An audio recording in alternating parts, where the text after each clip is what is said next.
So I don't have the proclamation for Arbor Day, so I'm just relying on what's going to be on the screen. We will share that on the screen. So just remember to kind of blow it up a little bit so I can read it. We will. Okay. All right, Madam Mayor, we are live. Okay, thank you. All right, good evening, Costa Mesa, and welcome to the City Council meeting. It's our last City Council meeting of the year. Happy holidays, happy Hanukkah to everyone out there, and we wish you all a Merry Christmas. It's December 15th, and I now call the meeting to order.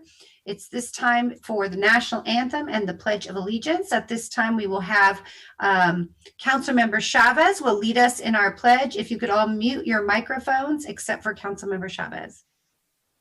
Okay. Everyone rise and place the flag.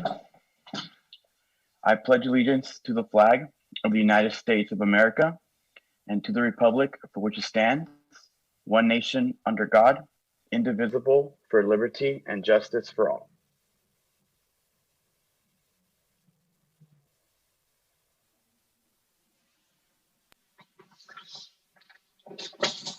Okay, and Ms. Green, did we have anyone who was going to sing the national anthem for us tonight? Did we have a video or no? Yes, Mr. Bora will be playing that. Okay, thank you.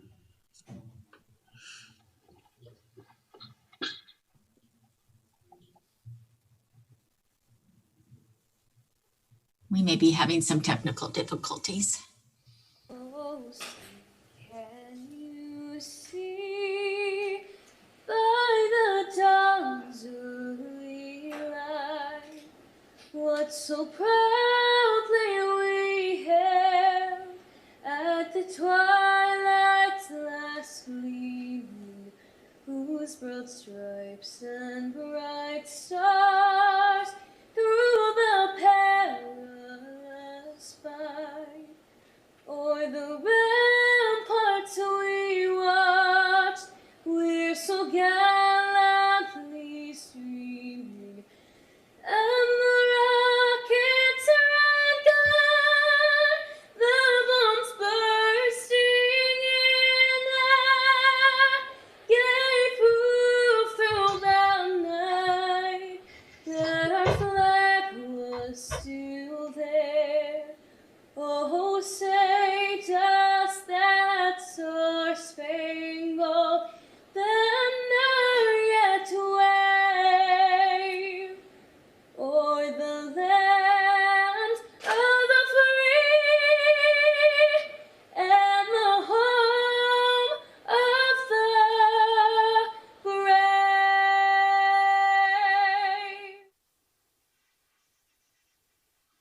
Beautiful. Thank you, Ms. James, who is now a junior at Estancia High School. And hopefully next year in 2021, when we are back in the council chambers, she can grace us with her presence and sing for us again with that beautiful voice. At this time, we will have the moment of solemn expression led by our own Pastor Phil Eiskens from Lighthouse Community Church, who is our partner with our homeless shelter. Pastor Eiskens? Can you hear me? We can hear you. Mayor Foley, congratulations on your second term Thank you so much. as city mayor.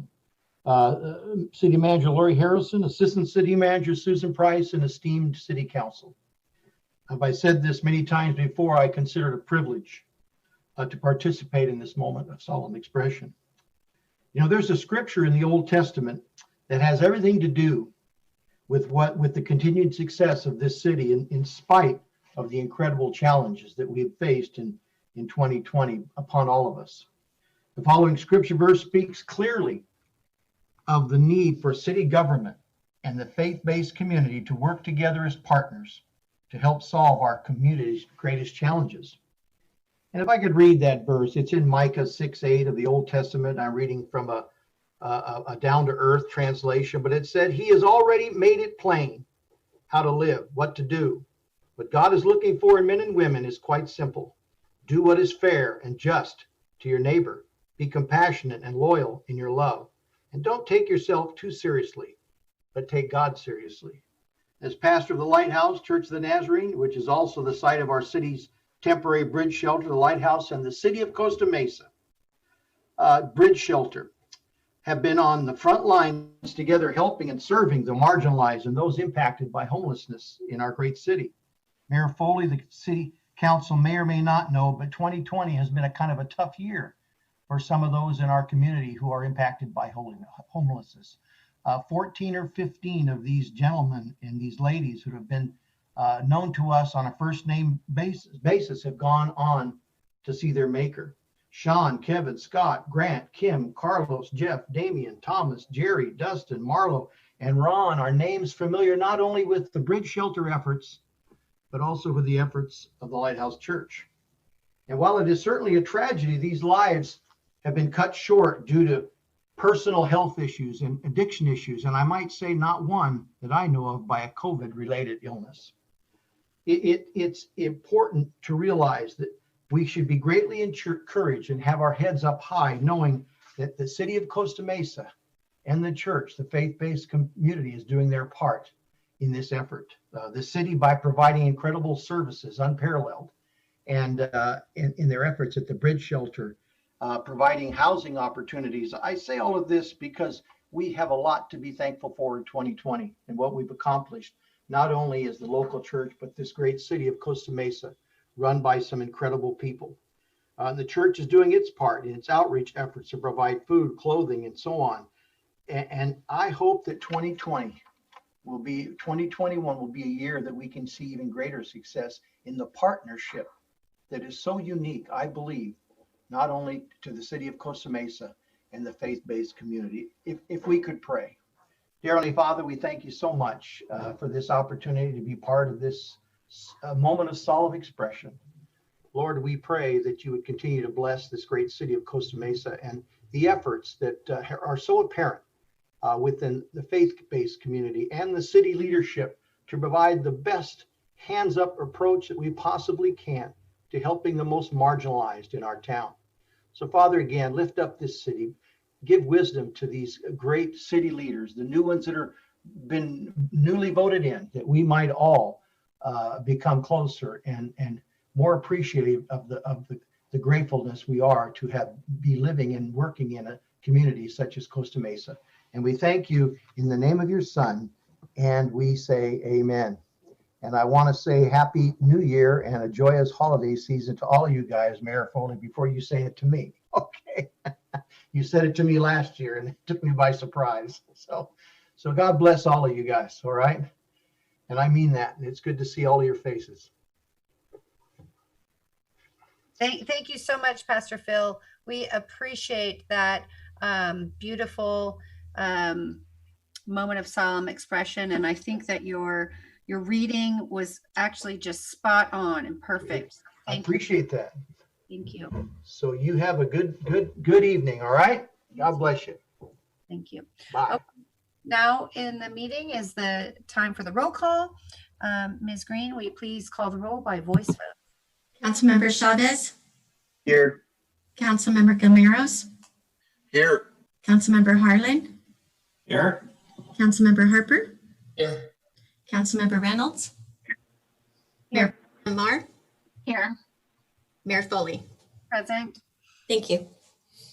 Okay, and at this time, we will have the city attorney closed session report. Ms. Barlow? Thank you, Madam Mayor. First, I want to report that on the item number 1 on the closed session report, Mayor Foley recused herself from participation in that matter due to a campaign contribution from a party to that matter who came into the case very late. And no action was taken on that. And then with respect to the remaining items on the closed session agenda, there was a discussion, but no reportable action was taken in closed session. Thank you, Madam Mayor. Thank you. We have 2 presentations tonight. First is a presentation about our lead cities and community recognition. I'm sorry, Ms. Green, did you want to say something? Oh, I thought I heard someone saying something. The first is a presentation about the lead cities and communities recognition. And Mr. Setharaman, are you giving the presentation? Or am I? I'm ready to, but it says on my script here that it's you. If you want to go ahead, that's fine.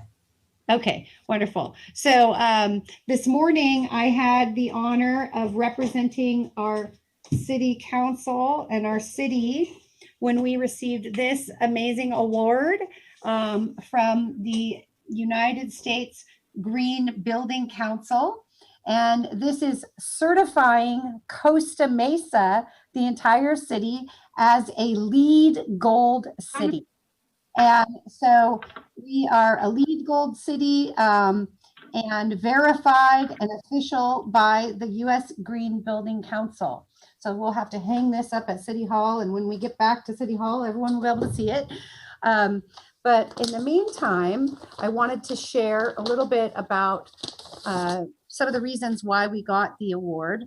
And also to thank Councilmember Reynolds and Mayor Pro Tem Marr for their efforts in helping us to prepare this application and to receive this award, and also to thank our new sustainability manager, Salim Afarwaki, and our Public Works Director, Raja Setharaman, for assisting and really helping us in terms of the work that has been done to qualify us for this award.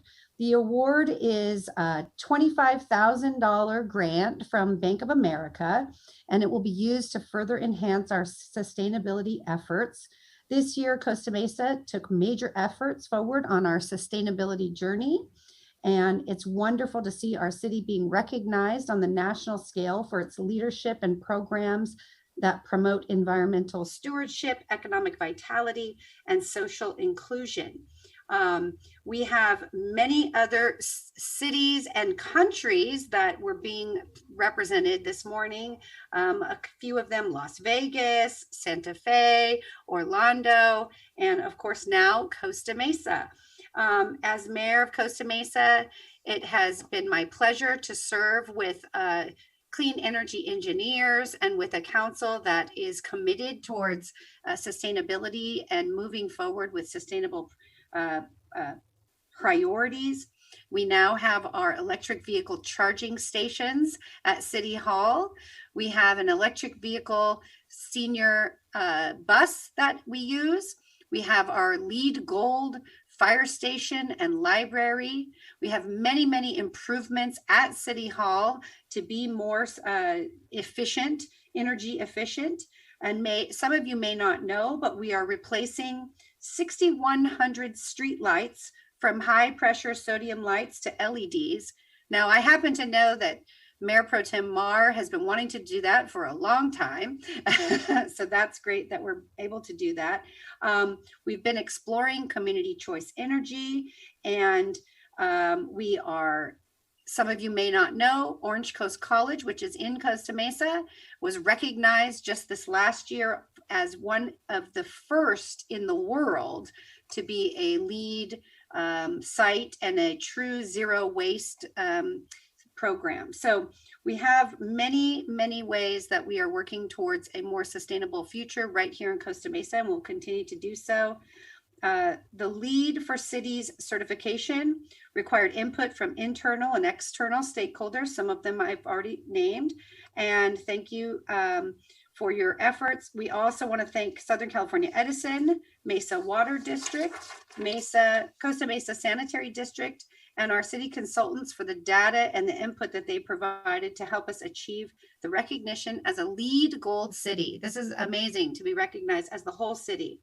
Hilary Vernador, the Vice President of LEED for Cities with the U.S. Green Building Council, is joining us virtually, and I see her on the call. Hi there. Recognize you from this morning as well. It's been a long day for you. And she's here from Washington, D.C., and I don't know if she wanted to make any announcements or comment. Well, I had formal statement to provide, but I don't want to go on and on. I think you've said a lot of already. So just first off, I'll just say thank you for inviting me here. I'm Hillary Varnador with the U.S. Green Building Council, based in Washington, D.C. So yeah, it's a little late here, but I'm really happy. This has been a wonderful day, and it's been really great to have been able to have the experience earlier where we got to recognize 10 global cities for their achievement in this program. I will point out a couple of things that I thought were really remarkable about your application, rather than, giving my kind of canned statement here. First off, I think, we've loved working with Salem, and I've already mentioned this to her, but her past work as an auditor certainly benefited the city through this process, because she didn't miss a word or a line. She was very efficient and streamlined with the application, and was the first in this 2020 Bank of America National Cohort to apply for certification. So out of the 20 local governments in the US that kicked off with us earlier this year, Costa Mesa was the first to submit and get through the process. So I think that in itself is a huge accomplishment, because you're up against a lot of other great cities and counties around the country. One other really cool thing, and I just learned about it through your application, but your Restore Costa Mesa Recovery Team, the adoption of fast track permitting, and the work that you've done around local small and minority businesses around the pandemic and economic recovery.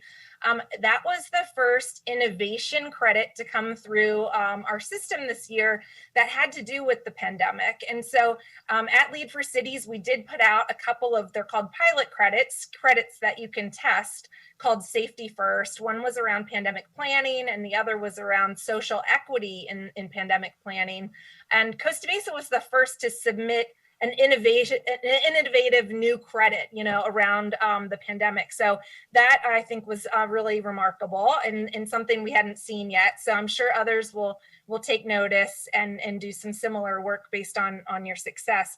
But also, zero carbon emissions, working toward climate change mitigation is a big part of all of the LEED rating systems. But you all did really well benchmarking against peers on greenhouse gas emissions and vehicle miles traveled per capita. So you scored really highly in those areas, and those give you a lot of points in the rating system. So that's really great. And then lastly, I think some of my work this year, particularly again with COVID, we've seen access to urban nature, just access to parks and getting outside, being able to get out and about is huge for residents, right? For our health and well-being. And so you also did really well on the access to nature and kind of green spaces part of the system. So I know you all have a huge commitment to open space conservation from your parklands, trails, hillsides, and all of that. And not only are you working to protect biological communities, but also provide that space for future generations. So anyway, we could go on and on about all the great things. I can't wait to visit Costa Mesa. I rode through, I guess, on the train through Orange County last year between San Diego and LA, but hope to get back soon.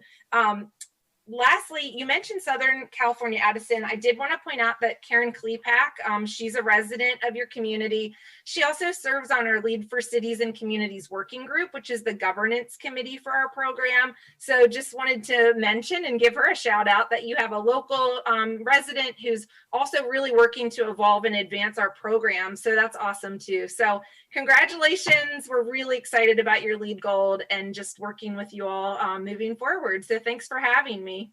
Thank you so much. We're very honored. So we appreciate you taking time. Your day must have started around 6 a.m. And so it's quite late there now. So thank you for being willing to stay on. Of course. Thank you. Have a great rest of your evening. Thank you. And congratulations. Thanks so much. Okay, our next presentation is for Arbor Day, as it turns out. As you all know, we adopted one of our priorities is to be a Tree City USA city. And so we have our proclamation to celebrate Arbor Day. This last year, Arbor Day occurred in the middle of the pandemic, so our plans got derailed. And I hope that we can plan something for this year. Maybe we'll be out of this by then, a little bit closer to being out of it at least. So, whereas in 1872, J. Sterling Morton proposed to the Nebraska Board of Agriculture that a special day be set aside for planting of trees. And this holiday, called Arbor Day, was first observed with the planting of more than 1 million trees in Nebraska. And Arbor Day is now observed throughout the nation and the world, and trees can reduce the erosion of our precious topsoil by wind and water, cut heating and cooling costs, moderate the temperature, clean the air, produce life-giving oxygen, and provide habitat for wildlife. And trees are a renewable resource, giving us paper, wood for our homes, fuel for our fires, and countless other wood products. And trees in our city increase property values, enhance the economic vitality of business areas, and beautify our community. And whereas trees, wherever they are planted, are a source of joy and spiritual renewal. Now, therefore, I, Katrina Foley, Mayor of the City of Costa Mesa, do hereby proclaim April 30th, 2021 as Arbor Day in the City of Costa Mesa. And I urge all citizens to celebrate Arbor Day and to support efforts to protect our trees and our woodlands. And I further urge that citizens plant trees to gladden the heart and promote the well-being of this and future generations. So we are a Tree City USA here. While we were in the pandemic, I received the official letter making us a Tree City USA city. And basically what that means is that we have a lot of urban canopy, and we want to continue to add to that urban canopy in the City of Costa Mesa. So thank you for that. Now we will move on in our program, or our meeting rather, to public comments. At this time in the agenda is the time for public comments. Public comments will be heard on matters not on the City Council agenda. So if you would like to speak to one of the items on our agenda, if you could save that for when that item is called later in the evening. If you'd like to speak tonight to the council about a matter not on the agenda, please press *9 to raise your hand and *6 when prompted to begin speaking. If you are on a computer, you can press the hand raise feature in the participants window. At this time, it looks like we have a few hands raised. We will start with Rachel Potosik.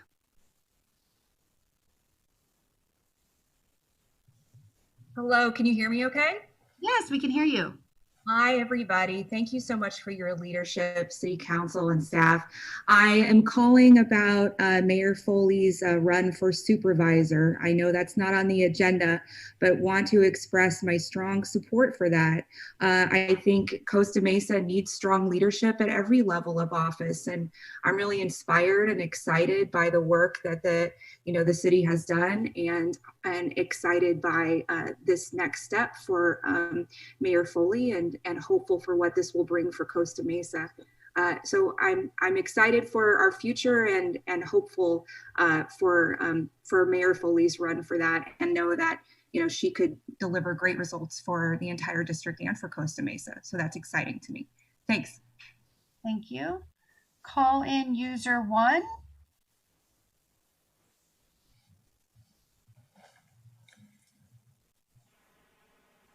I occasionally watch the council meetings. The last council meeting was beyond upsetting, and I'm specifically referring to the neighbors who were suffering daily because of smart and finals, noise, and disgusting speech. The complaints have been known for over 2 years, yet the council appeared surprised at the speakers. This neighborhood is almost totally made up of minorities, and the lack of a solution appears to be based on that fact. The women who spoke in Spanish with an interpreter were not represented fairly in that translation. In an official hearing, a qualified, certified interpreter needs to be used. 4 out of 7 on the current council identify as Latinx, yet none, including Councilman Chavez, who was voted in to protect District 4, paid any attention to this issue. And in fact, the mayor interrupted one of the speakers. I'm calling discrimination. Now, I will definitely pay attention to all the meetings and to Councilman Chavez. De vez en cuando yo asisto a estas juntas, pero la última que asistí, y me estoy refiriendo a la última junta de los vecinos que están al día tras día sufriendo por la huella de Smart and Final y el modo en que los empleados hablan y se dirigen a ellos siendo latinos. Es repugnante y vulgar la forma a cual les hablan muy groseramente. Estas quejas se han dado por 2 años y aún así el Consejo se sorprende al oír estas quejas. Esta vecindad está mayormente de minorías y es por eso que nunca hay soluciones. Las mujeres que estaban presentes en la última junta hablan español y según tenían un intérprete, pero la verdad no fueron representadas justamente en su traducción. Se supone que en una junta oficial debería haber un intérprete clasificado y certificado de uso y se supone que los 7, 4 de los consejos se identifican como el Latinx, aún incluyendo al concejal Chávez, votado para proteger al Distrito 4. No puso atención a las cuestiones y sin embargo interrumpió a una de las mujeres injustamente. Para mí esto es totalmente discriminación y de hoy en adelante prestaré más atención en todas las juntas y en especial al concejal Chávez. Gracias. Thank you. Our normal protocol is if a council member has been referred to in the comments, I give the opportunity for the council member to respond. Do you want to respond now or wait till your comment time? Councilmember Chavez? Thank you, Madam Mayor. As we will discuss later on in the meeting, we have taken action against Smart and Final, and we do have a log. So I will wait for staff to share with the public what we've been up to on our end. I won't comment too much on the speaking comments because I think it's a bit insulting to assume that because people are Hispanic, we don't care about them. I mean, clearly speaking, that's my neighborhood too. That's where I grew up. So I won't go into that rabbit hole. What I will say is we haven't worked on this issue and we haven't heard Smart and Final. Now let staff explain why. Thank you. Okay, thank you, Councilmember Chavez. We do have a report later in the evening. Ms. McDonald. Good evening, council members and Mayor Foley. A week ago, 12-year-old Noel Bascom was killed by the driver of a U-Haul truck. The operator of the truck was ultimately responsible for this tragedy. However, when events like this occur, we all need to look at what we can do to stop them from ever happening again. Our streets should be safe, not only for those in vehicles, but also the most vulnerable. The most vulnerable in our community are the kids you see on a bike or a scooter or a skateboard. They're the handicapped persons crossing the street, even the couple out for an afternoon walk or a bike ride.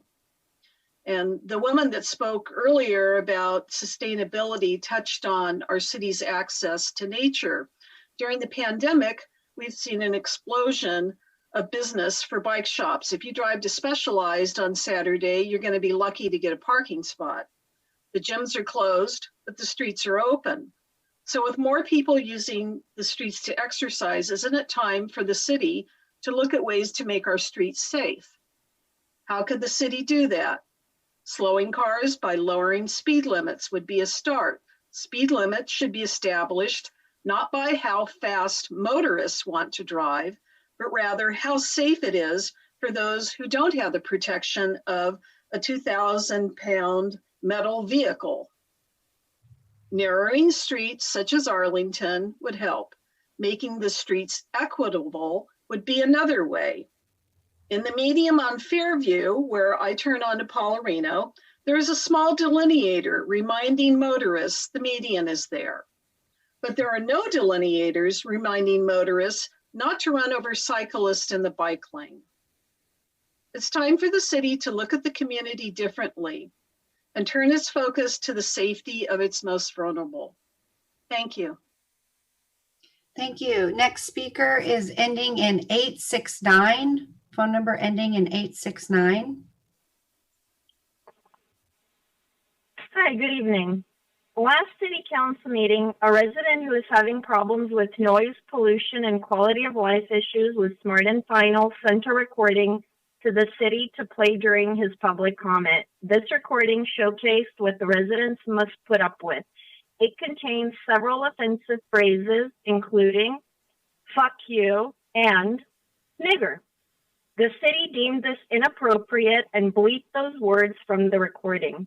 When I heard about this, I became concerned about resident First Amendment rights and called the city clerk to make sure I understood correctly.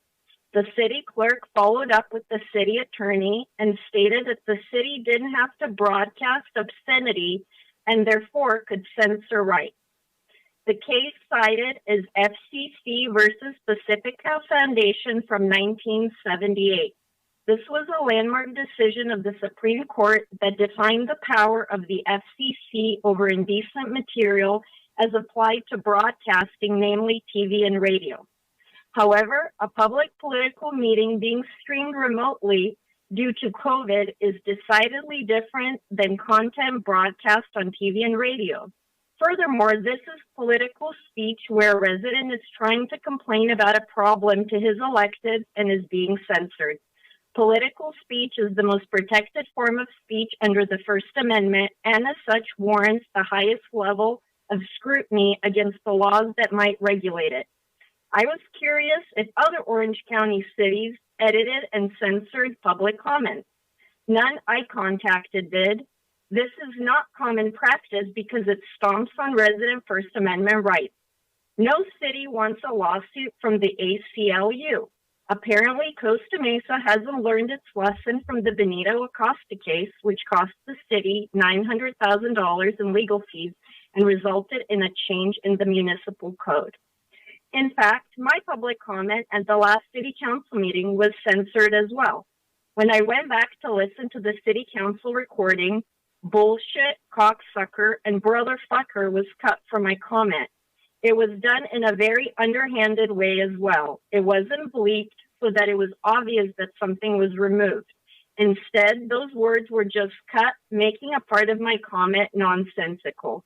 It isn't the first time that I noticed the recordings of the city council that have been edited. This is wrong and the city shouldn't do it. I'd like to ask how long the city has been editing recordings of city council as well as other public meetings. Also, I'm asking them to stop stomping on resident First Amendment rights. Thank you. Thank you. I say we don't edit it because it shows the embarrassment of the speaker. Let's see, Mr. Chan, are you on the call?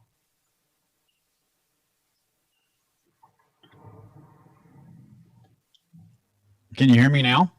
We can hear you, Mr. Chan. Oh, thank you. Has my time started?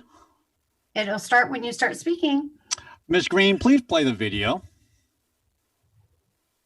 Please give us one moment while Dane loads the video. I hope this isn't counting against my time. No worries, Mr. Chan. Thank you.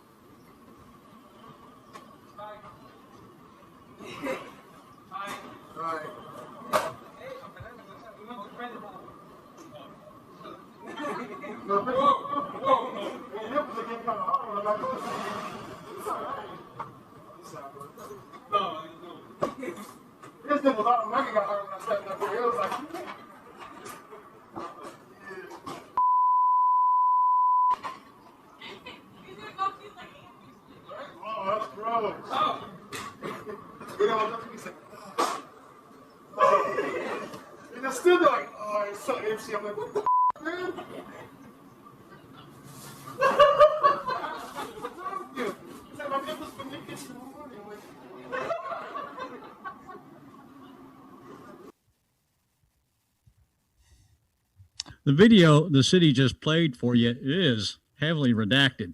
What was redacted? F words, the crap words, words that are vile, reprehensible, despicable, N words. What would bring a business to have managers lead a crew and literally sing N words over backyard fences? Play the second video, Ms. Green. Ms. Green, thank you. Mr. Chan, we had our meeting last week. I do have an appointment with Smart and Final this week to meet with them. Okay. That clip is from October of 2019. City policy is why this business is doing this. Why are they saying the N-word over the fence to neighborhood backyards? Because we are their N-words, and they know it. City policy made us their N-words, and this store knows we're their N-words. That's why they're singing the N-word over the fence at us, as it happens on Thanksgiving morning. To them, just another day to grind their boots on our collective necks. City policy is also the reason my neighbor, who's a grandma, charged with taking care of the toddlers while mom and dad go to work, now has to deal with a 5-year-old that is now repeating what is heard from commercial neighbors, whispered or shouted or sang like a song over the fence.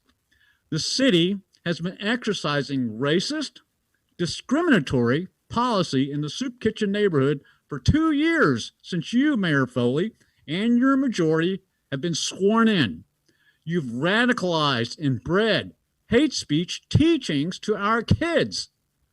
Speaking of majorities, I can only wonder why the Latino majority on this council will not stand up for non-discriminatory policies in District 4.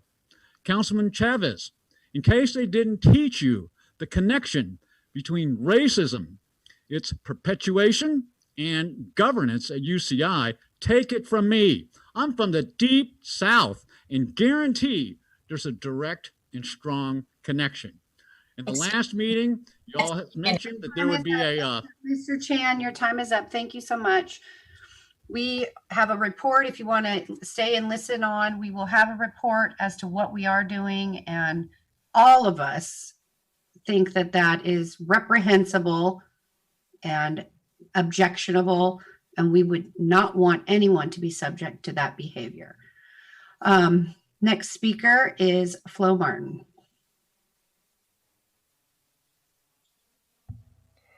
Good evening, Mayor and council members. As a 53-year plus Costa Mesa resident and taxpayer, I would like to voice my support for Katrina Foley for District 2 Board of Supervisors. Katrina has been a mover and shaker from day one, from the time she was appointed to the Planning Commission until now. She has a brash style at times. I have been the brunt of that, I can tell you. She is direct, but she's a mover and a shaker. She gets stuff done. And all of those folks out there in Costa Mesa land who are throwing tomatoes at Mayor Foley for even thinking about running for Board of Supervisors are barking up the wrong tree. I support you, Katrina, and go for it. Thank you. Thank you. Next speaker is call-in user 2.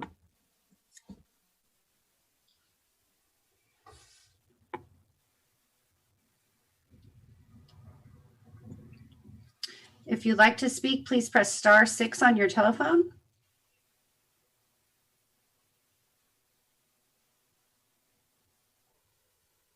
Yes, I'm glad to hear there's going to be a report regarding the Smart and Final issue. However, this has been going on for 2 years, so there should have been a report 2 years ago. It's very easy to bleep out the vulgar and disgusting words from a tape, but how do you bleep out those disgusting and vulgar words from someone's psyche that's hearing it every day for 18 hours, including the children? I wish that maybe the city could have someone out there with a bleeper and bleep Smart and Final every time they say one of their words. And I might add, too, that according to the residents and some that spoke last week, that in the last week, actually, things have been noisier and worse. So if the contact has been made within the last week, it sounds like there might be some further vendetta going on because of the complaints. And I hope that the city and District 4 councilmen will address those issues, because this neighborhood needs the help desperately. Their children need it. They're going to school. They're at home. They're at home every day. And they've been abandoned. And so that makes me very sad that our city can't help the most vulnerable, as were addressed earlier. Thank you. Thank you. Next speaker is Cynthia Blackwell.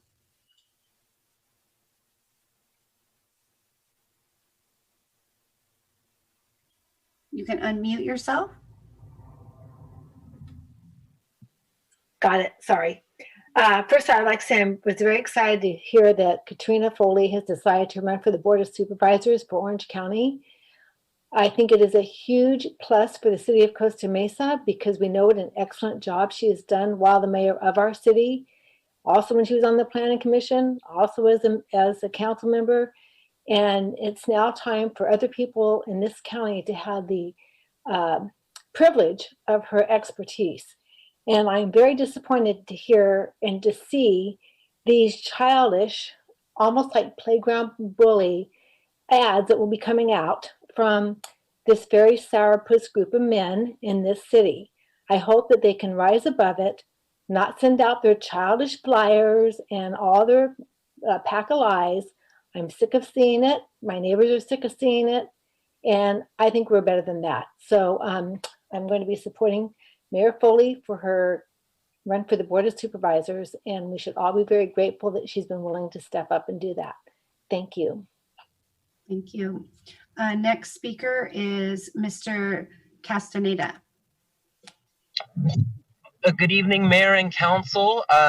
Just wanted to start off by saying that, you know, in Orange County, there is a lack of leadership on our COVID pandemic, and having just recovered from having the most severe symptoms of COVID, but fortunate enough not to have been intubated in an ICU, I really want to thank Mayor Foley and the entire Costa Mesa City Council for your leadership on our public health. I think I just need to start off by saying that because having survived it, I have a new perspective, and I'm just incredibly grateful for those who really bring this issue to our attention and to the forefront.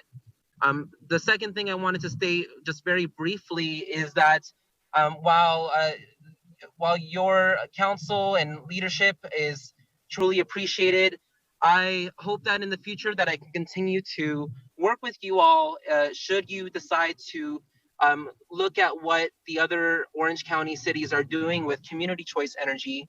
And my hope is that in the future you would consider joining and moving forward with that. So other than that, thank you so much for your leadership. And again, thank you especially to Mayor Katrina Foley for making information about the COVID pandemic so public and available. Thank you. Thank you. And we're so glad to hear you and know that you are better. So glad to hear that. Next speaker is Mr. Bradley. Mr. Bradley, if you're here to speak on the item that's on our agenda later, there is a time on the agenda at the end of the agenda where we have our business grants discussion. But if you want to speak to an item not on the agenda, that's the time now. No, sorry, I'll wait for that time. Thank you. Thank you. Okay, if there's anyone else who wishes to speak, please raise your hand at this time. And this will be our last speaker, Rebecca Mante.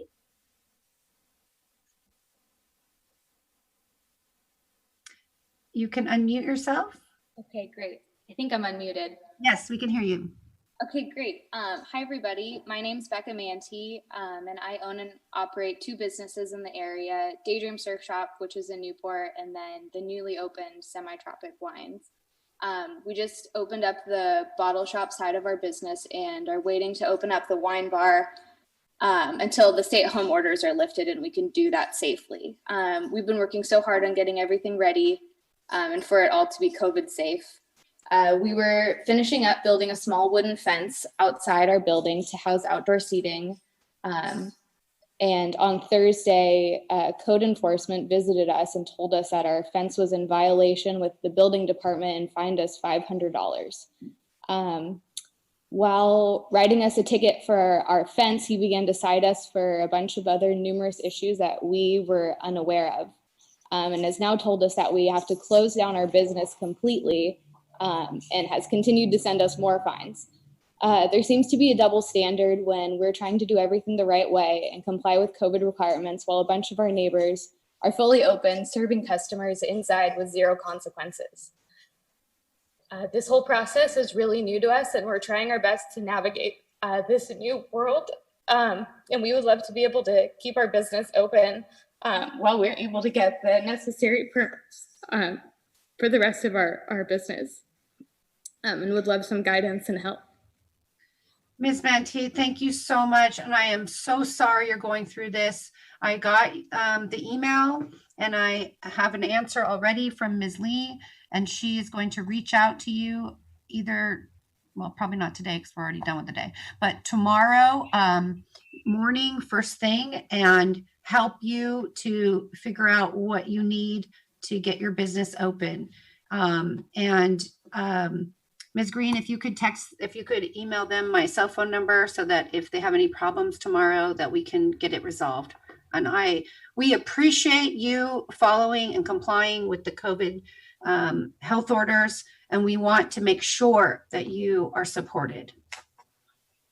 Thank you. It's just heartbreaking. Okay. Because I know that next door to them is a nightclub that's open constantly. And I'm sorry, but it's just so upsetting that this is happening to this couple. And I know how hard they've worked to get that business going. Okay, we have no further comments. So we will close the public comments. And Mr. Bradley, if you could just hit the unraise your hand in the hand raise feature. Okay, there you go. Oh, did we have one more public comment? Speaker with the phone number 745. This is the time in the meeting for comments not on the agenda. If you want to unmute by pressing *6. Yes, my name is Betsy Grams. Good evening, council members and Mayor Foley. I'm calling in regards to a VROB that is located at 259 Brentwood Street in Costa Mesa. And basically the sale of this particular house went through probably about 2 months ago, and it's been just nonstop partying with the VROBs. And my concern is that there's no accountability on behalf of the landlords. I apologize. I want to interrupt. We do have that item on our agenda. And okay. Yes, we have that item on our agenda a little bit later. And if you want to stay and listen in, we have a moratorium and a ban on some of those. So if you want to stay and listen and give your comment at that time. Sounds good. Okay, thank you. Okay, we're going to close the public comment.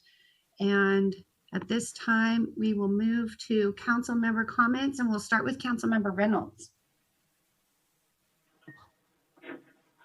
Thank you. A heavy set of public comments, and I know it's been a heavy year. This week I think has been particularly heavy, and I really appreciate our agenda tonight with several items addressing issues that have become nuisances, or of course the issue of many of our businesses struggling to stay open. So thank you for tonight's agenda. I want to spend my time talking about the very heavy issue of pedestrian and cyclist safety. Many in our community this past week mourned the death of a 12-year-old boy.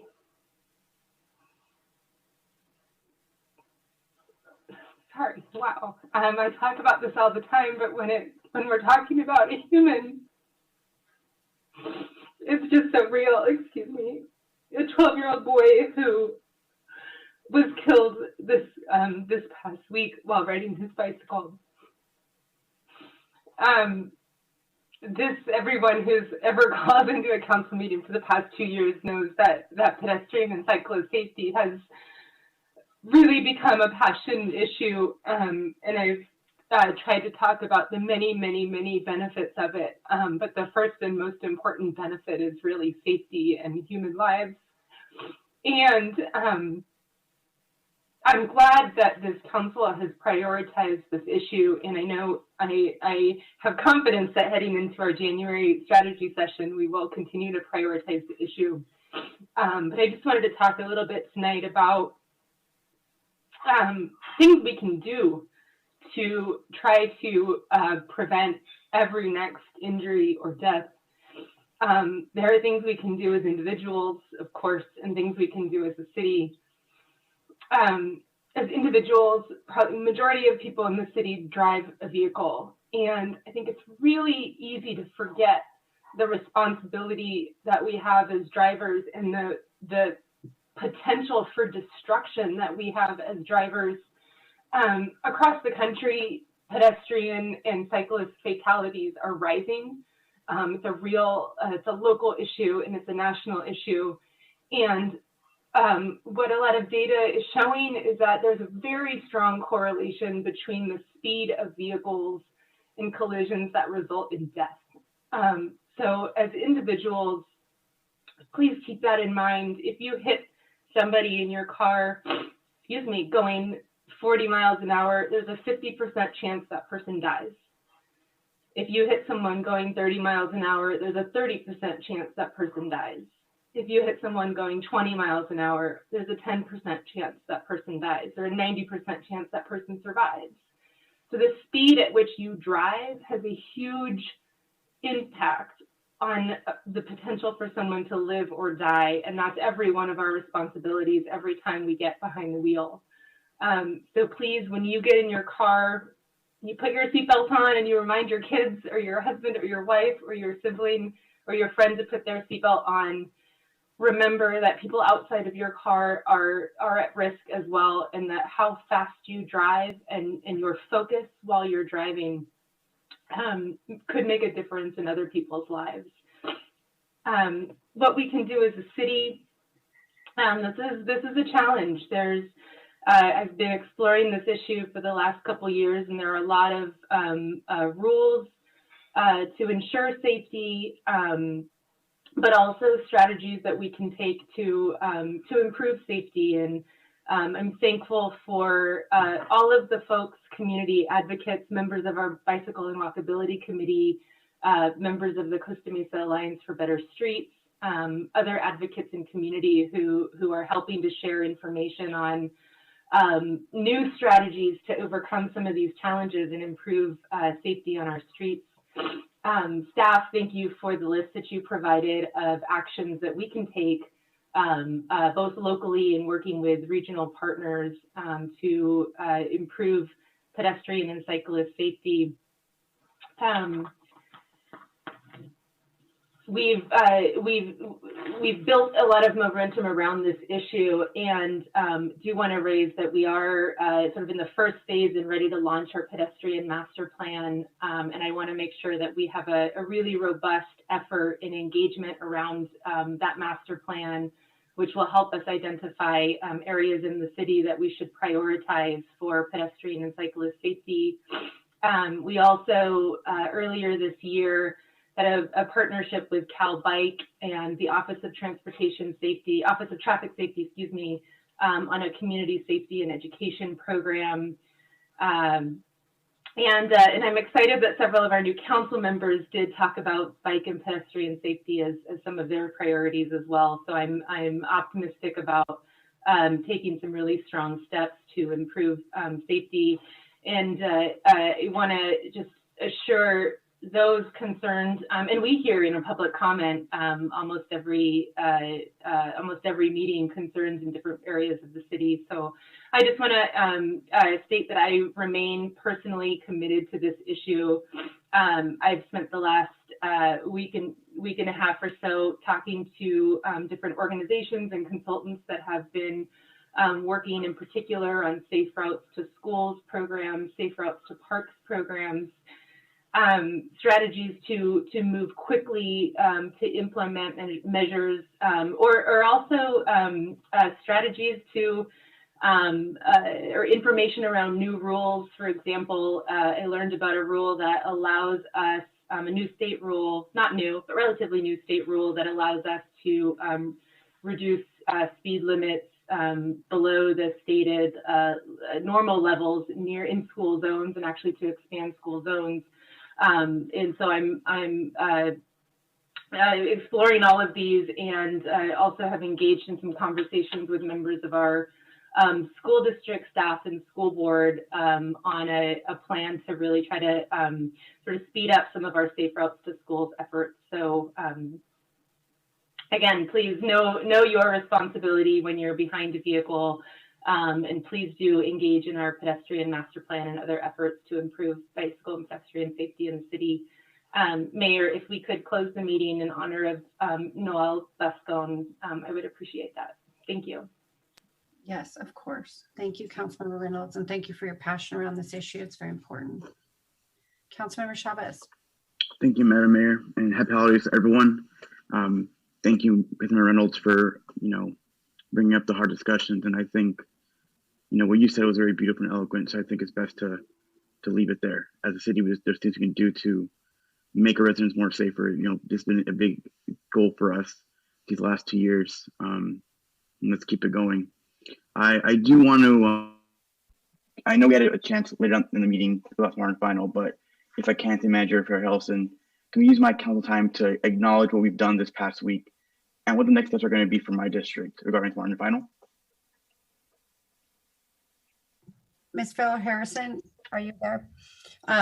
So I think what Councilmember Chavez would like to do is advance the report to now. That's what he's asking. Sounds great. And so I'll turn it over to Jennifer Lee, our Director of Development Services, but I'll say that I myself have been personally involved in this issue with staff, engaging on it, discussing it, and working with the staff to make sure that these issues are addressed by Smart and Final. And so we have a report in terms of the discussions that we've had with them and some of the efforts that we've taken to observe this matter with our own staff. And we have some additional recommendations. We're also working in concert with the City Attorney's Office. And so I just wanted to mention that it's an all hands effort on this to make sure that we get some responsiveness from Smart and Final, and that we don't continue to have this to be a repeated issue over and over again. I also wanted to mention, just on a personal front, for the folks who participated on today's call and offered some of their sentiments about this, I can tell you that this is an issue that we're taking very, very seriously. I've only been with the city for a year and a half, and so I am getting up to speed on the complaints that we've had in the past. And we're working with our chief, also with code enforcement team and City Attorney's Office. And so we have at least 4 or 5 departments involved in this at this time. Susan Price, our Assistant City Manager, is also actively engaged. And so we have quite the heavy hitting team at the city working on this to address this issue. And with that, I'm going to turn it over to Jennifer Lee for additional details. Thank you. Ms. Lee? Thank you, Mayor and council members. I think we all saw the video that was played during public comment at our December 1st meeting. And I think we can all agree that it was something that we didn't want to see repeated. That's for certain. We immediately reached out to Smart and Final and connected with their store manager as well as their regional director. And shared with them the contents of the video and discussed specifically employee conduct. They agreed that that was not something that they would want to be representative of their company and their store. They indicated that they take that very seriously and that they have had some employee trainings as well on employee conduct and behavior while at work, and that they intended to fully follow up on any future complaints of that nature. In addition, staff has committed our staff resources to being out at the site last week for 3 different days, and also visited the site at 3 different times as well to ensure that we're getting a good representative sample of observations. And we took noise readings at the site. We are finishing up our analysis of that data, and when we do, we will be providing a report back to the council. In addition, we have a meeting scheduled for tomorrow with Smart and Final's leadership and various staff members in their organization, including the store manager, as well as the regional manager. And our intention there is to talk specifically about best practices and specifically some operational changes that could be made to minimize the noise impacts that we can see that the residents are experiencing. So that is our intention with that meeting. I do want to say that we have met with Smart and Final in the past over the last few years and have, I think, been successful in making some changes and working together to make those changes operationally.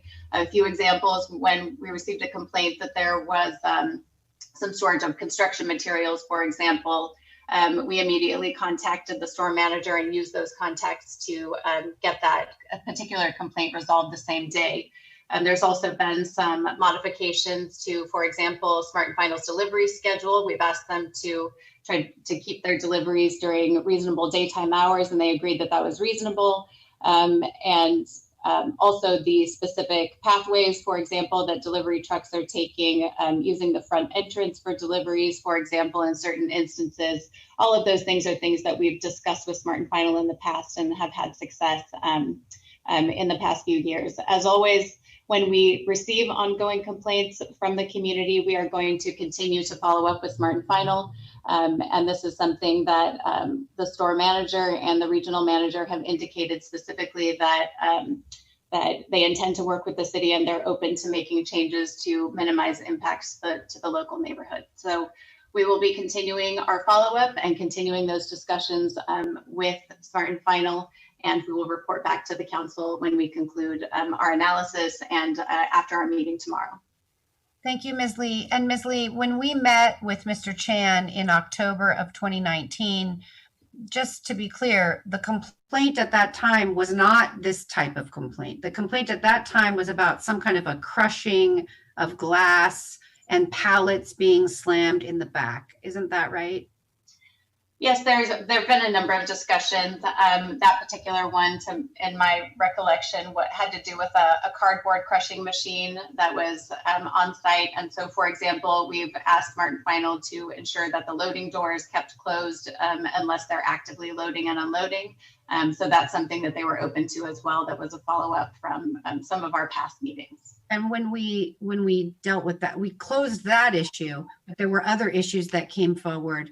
So I just want to make sure that the community understands that this issue that's now before us is not the same issue that we dealt with a year ago. This issue that's now before us is something where there is interaction between the employees and the neighborhood. That's completely different. We hadn't heard that kind of a complaint that I'm aware of until now. Okay, Councilmember Chavez. Thank you, Madam Mayor. I think that's very well said. You know, we address each concern as it arises. So December 1st was the first time we heard of that kind of language. So we addressed it as soon as we could. So to all residents on Center Street who are affected by Smart and Final, please let us know, because that's the most effective way for us to solve these issues. So thank you for the time. Thank you. And maybe Ms. Farrell Harrison or Ms. Lee, is there a way for us to get some kind of just a letter that's in Spanish and English that goes out to that neighborhood to tell them what you just stated here tonight so people know, and then a phone number to contact if they have a complaint? Sure. I think we'd be more than happy to do that. Okay, that'd be appreciated. Okay, Councilmember Chavez, did you have anything else? Okay. All right, at this time, Councilmember Gameros. Thank you, Madam Mayor. I would just like to say, in addition, that my heart does go out to the family that had to incur this tragic death. My children play at this park. I'm at that park at least 2 to 4 times per week. And I know exactly how I would feel having to be a party to anything like that. And I know that I've been sick to my stomach over this ever since I heard about it. We were actually out looking at Christmas tree lights and drove by that area and saw just a total devastation. And I don't know if there's any words that I can say other than I feel terrible about what has taken place. And if there's anything that I personally could do for the family and for our community, please feel free to reach out, and I would be glad to do anything I can.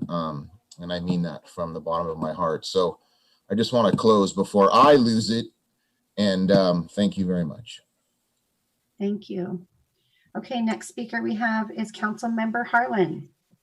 Thank you, Madam Mayor. I think Councilmember Reynolds hit it on the head. This has been a very heavy week, heavy year, and this is a heavy agenda that we have before us. So I'll be brief. I think the message I take from Councilmember Reynolds' plea, heartfelt plea, is really just 2 words. It's slow down. Not just literally in your car or on your bike, but take the time, especially this time of year as we're approaching the holidays, just be grateful for what we get to enjoy here in this community. And that's a message, I think, that's, like I said, important as we start the holiday season. I do want to say, literally one of the few bright things now is to wish those who celebrate a happy Hanukkah, however you want to spell it. It's a holiday for joy and for light, and also most importantly for dedication. In fact, that's what the word Hanukkah means. And by that I mean, for me at least, dedicate my service to my community and my district. And I'm hoping for the community to dedicate yourselves really to doing what you can to be with your family, with your neighbors, and trying to help manage this pandemic. I mean, do what you can to mask up, be socially distanced. It's a very tough time right now, but I think we really need to kind of commit ourselves. And I think that we do have a light at the end of the tunnel here, but now's the time to really just make that commitment. So that's all my comments for tonight. Thank you, Councilmember. Councilmember Harper. Thank you, Mayor Foley. And thank you for the Councilman Reynolds and Gameros. Thank you for those comments about the tragedy. I can't say it any better. And when you have children, you just feel that, and it's hard. It's really hard. So I want to wish everyone a Merry Christmas. And with that, I'd like to do my invitation to Scrooge and talk about city finances. When I came to the city, I got feedback that there's some feelings that there's a lot of misinformation about the city's finances. And so I did spend some time the last few days talking to Lori Ann and Carol Molina about reporting and finances, and I really appreciate their time. And I'm going to say some things that nor do criticize anything they're doing, because they're on the same page I am, I think, with regard to reporting and how it's done and the timeliness of it. This is a report that was in the Finance Committee meeting, or the FIPAC committee, and was shared. And I'm going to comment about what's missing in that report. It is the first quarter financial report for the city. It states what the general fund balance is, the revenues for the first quarter, and the expenditures. What I want to help and work with the Finance Committee, or not the Finance Committee, but the Finance Department and the city on, is improving the reporting and the story that's told by that reporting, because I don't think what's being produced now is really a great representation of what's going on. And I'll speak to a few issues just as examples. The first thing, great reporting is obviously timely, and I know we have some system challenges, but we're probably, I think this report was produced 2.5 months after the quarter end. I'd love to see quarterly reporting. I know during last year, not every quarter was reported. A report wasn't created for every specific quarter, and I think that's important. I think it's important that it's a report every quarter to the city council. I don't think that's occurring or has occurred consistently. I'd like to see the format improved, where we have net revenues to net expenses, a beginning fund balance and an ending fund balance, and also identify of that fund balance what's restricted. I'd like to see transfers in, excluded from revenues, put in a different category. I'd like to see a prior quarter comparison. I'd like to see a projection that's a quarterly projection. I can manually or mentally do some projections in my head, but this should be really transparent to all the council members and all the public and easy to explain and justify what's going on. There's also a category I'd like to see that separates out what are contracted expenditures, in other words, things we're committed to versus things we can control as a city. These are really fundamental things that I'm used to as a business owner, as a former CFO, CPA, and current CEO. So I think it's just it just makes it better. And I think when we're asked to make decisions, the expenditure decisions like the one we're going to make tonight about providing funding for the small businesses, it just makes it easier for me to know the city's running well, the city has the funding. And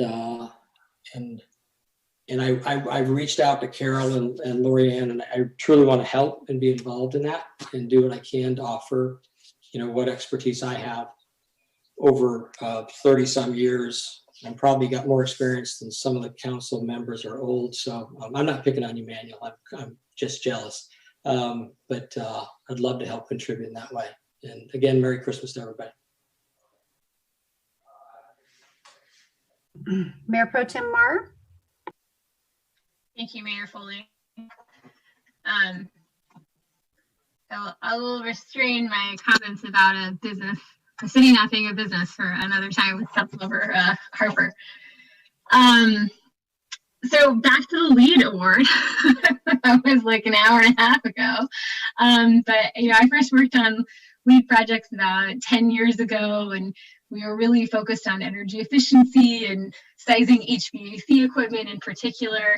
And that program has really evolved over time to be far more holistic and look at sustainability, health of the community, and also how we can still be more energy efficient and save dollars. And so it's exciting to see where LEAD has gone in general. It's exciting to see how we are able to take advantage of it. I'm so proud of Salem and Raja for all of their hard work. I can't take really any credit at all other than I think forwarding a couple of emails. So thank you so much to staff for making that happen. And I think really it provides us a jumping off point to continue that work. And so I know I think I've asked for this before, but it would be really nice if Salem was able to give, the staff working was able to give a report about all the things she's working on, because I know streetlights are just one of them. And so I'd love to hear about some of the projects that are in the pipeline right now. I'm wondering, as it relates to Smart and Final, looking at that video, I think for the second time, and we've had this with other properties. Well, I'm thinking specifically about the Vanguard operations and maintenance building, that there really aren't the same setbacks or buffer zones between some of these potentially noise-making facilities and residential properties.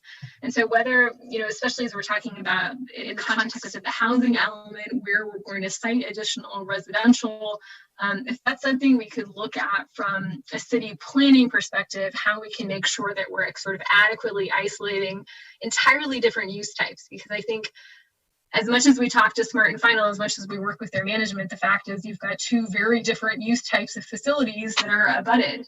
And so trying to make sure that we're thinking smarter sort of in terms of development moving forward is something that I'd like to see if we can incorporate a little bit better. In addition to the tragedy last weekend, somebody who I think many of us know who's was involved in the city, and I don't necessarily want to throw their name around because I haven't asked permission, but his wife passed away, and part of the story of what happened that day also involved very full hospitals and a struggle to find out where she could go to an ICU when she was in crisis. And I think that was a brutal reminder for many of us. We can debate on Facebook the ICU capacity levels all day long and where to find that information, but things are really bad out there right now as it relates to COVID. Hospitals are filling up. You don't have to turn too far to run into a nurse or a doctor or somebody who works at Hogue who will tell you how full it is. Our firefighters are telling us how full it is. And so if you have any ability to stay home, any ability to wear a mask, to order out and not spend 2 hours in the grocery store every day, you should do it. And I know we say this all of the time, but it's really bad. And so I was supposed to be on vacation last week. Originally, I was supposed to be in Nebraska, and then we were supposed to be in Yosemite.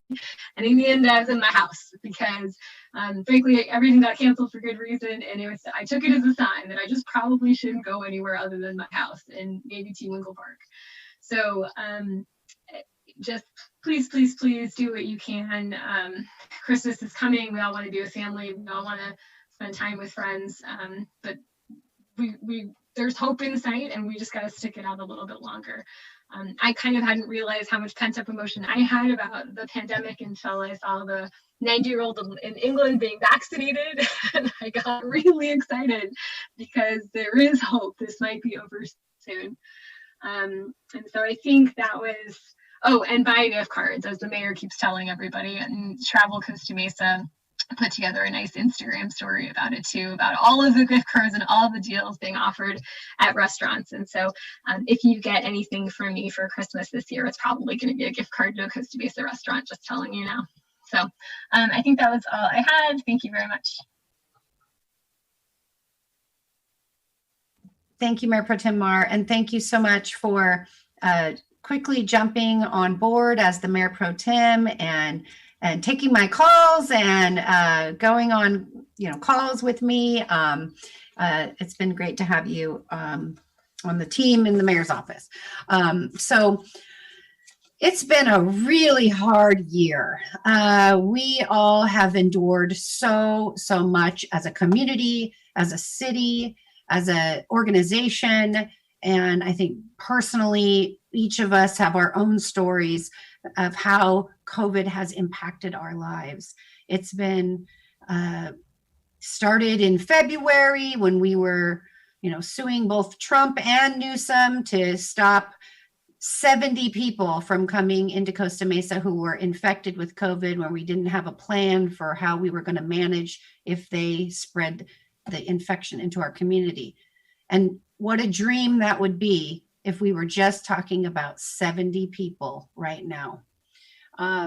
As many of you have said, the pandemic is just raging through the community. And it's so disheartening to still, after 9 months, hear and see on Facebook and all these other places, people still thinking this is a hoax, that the numbers of the hospital beds not being available is somehow made up, it's not true, and that people aren't dying.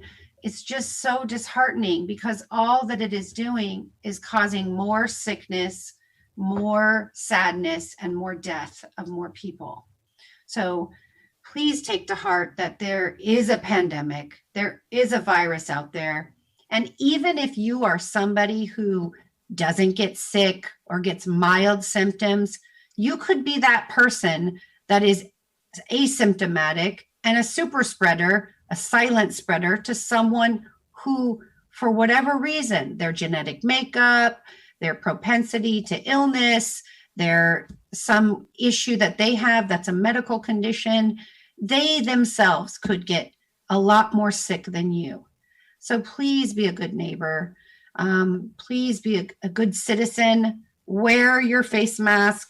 I feel like I just say it every single day. Wear your face mask. I now go out with an N95 mask and my face mask over, and if I go into the store. It is just all around us. And our hospitals are at zero capacity. And they're at zero capacity because we don't have any nurses. We have a shortage of nurses. And I know the chief's going to speak to this later, so I'm not going to say much more about it. Thank you, Councilman Reynolds, for your passionate plea for pedestrian and bike safety and making our community more safe. I would like us to look at a flashing crosswalk there. think that might be at least a temporary, not a temporary, but at least some way to kind of alert people that there's a crosswalk there. And I do want to point out that one of the other things, in addition to slowing down, that people need to do is don't drink and drive. Don't be under the influence and drive. It's irresponsible, and it's so sad. We had this week not only this beautiful boy, Noel, unnecessarily killed early in life, but we had a beautiful family out taking their 3 little beautiful girls in their pajamas to go visit the Christmas lights in Newport Beach. They live in Santa Ana. They wanted to see all the pretty lights. And what happened? A 22-year-old girl under the influence who had already had a DUI crashed into them and killed their parents. So please be responsible. Get an Uber. Have a designated driver.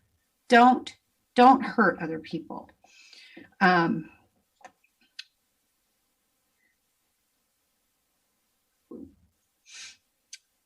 It feels like there's just so many people have been hurt this week.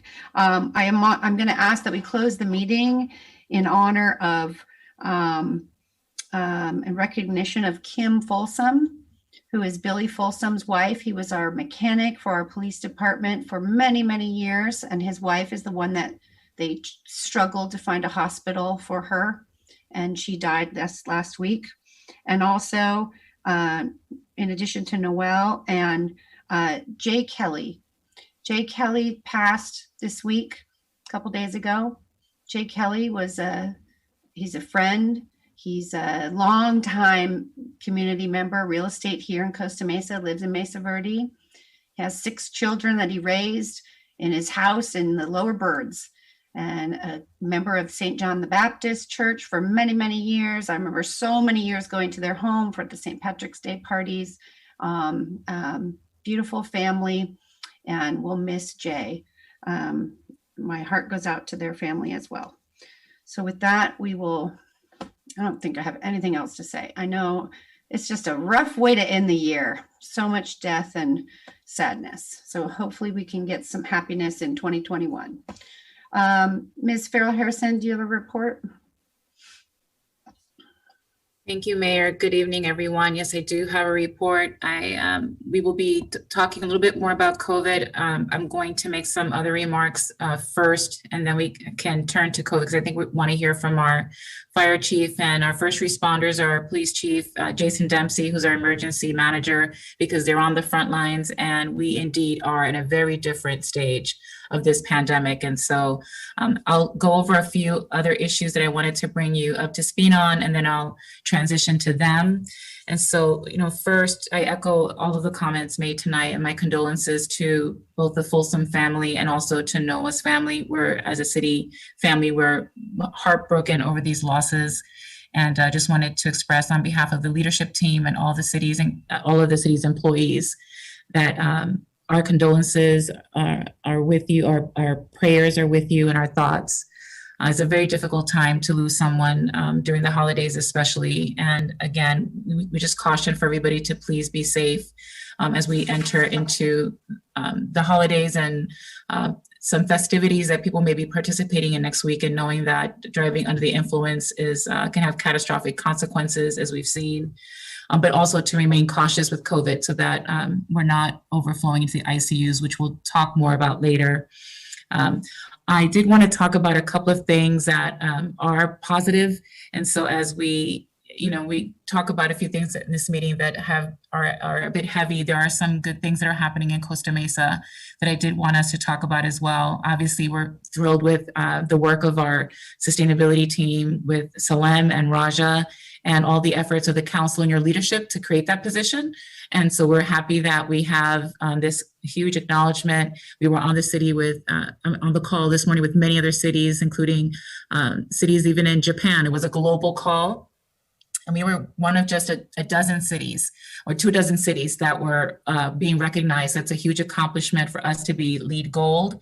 And so thank you to everybody for the efforts around that huge accomplishment. Today, we had another great bit of news with Susan Price representing us at the County Board of Supervisors meeting, but we did receive the $2.5 million grant for a permanent shelter, homeless shelter. So we're super happy about that. And of course, I'm very glad to have Susan as part of the team. She's a former county employee, really able to make for a compelling grant application. We've been operating a homeless shelter for some time, going on 2 years, I believe, and had not yet received any funding from the county. And so we're really happy that we were able to get that. So thank you, Susan.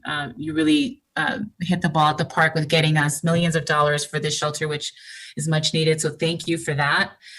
We also did, on our financial side, we did get a report from Standard & Poor's and we issued a press release yesterday regarding our the affirmation of our AA+ bond rating for the Lions Park project. And so we're really excited about that.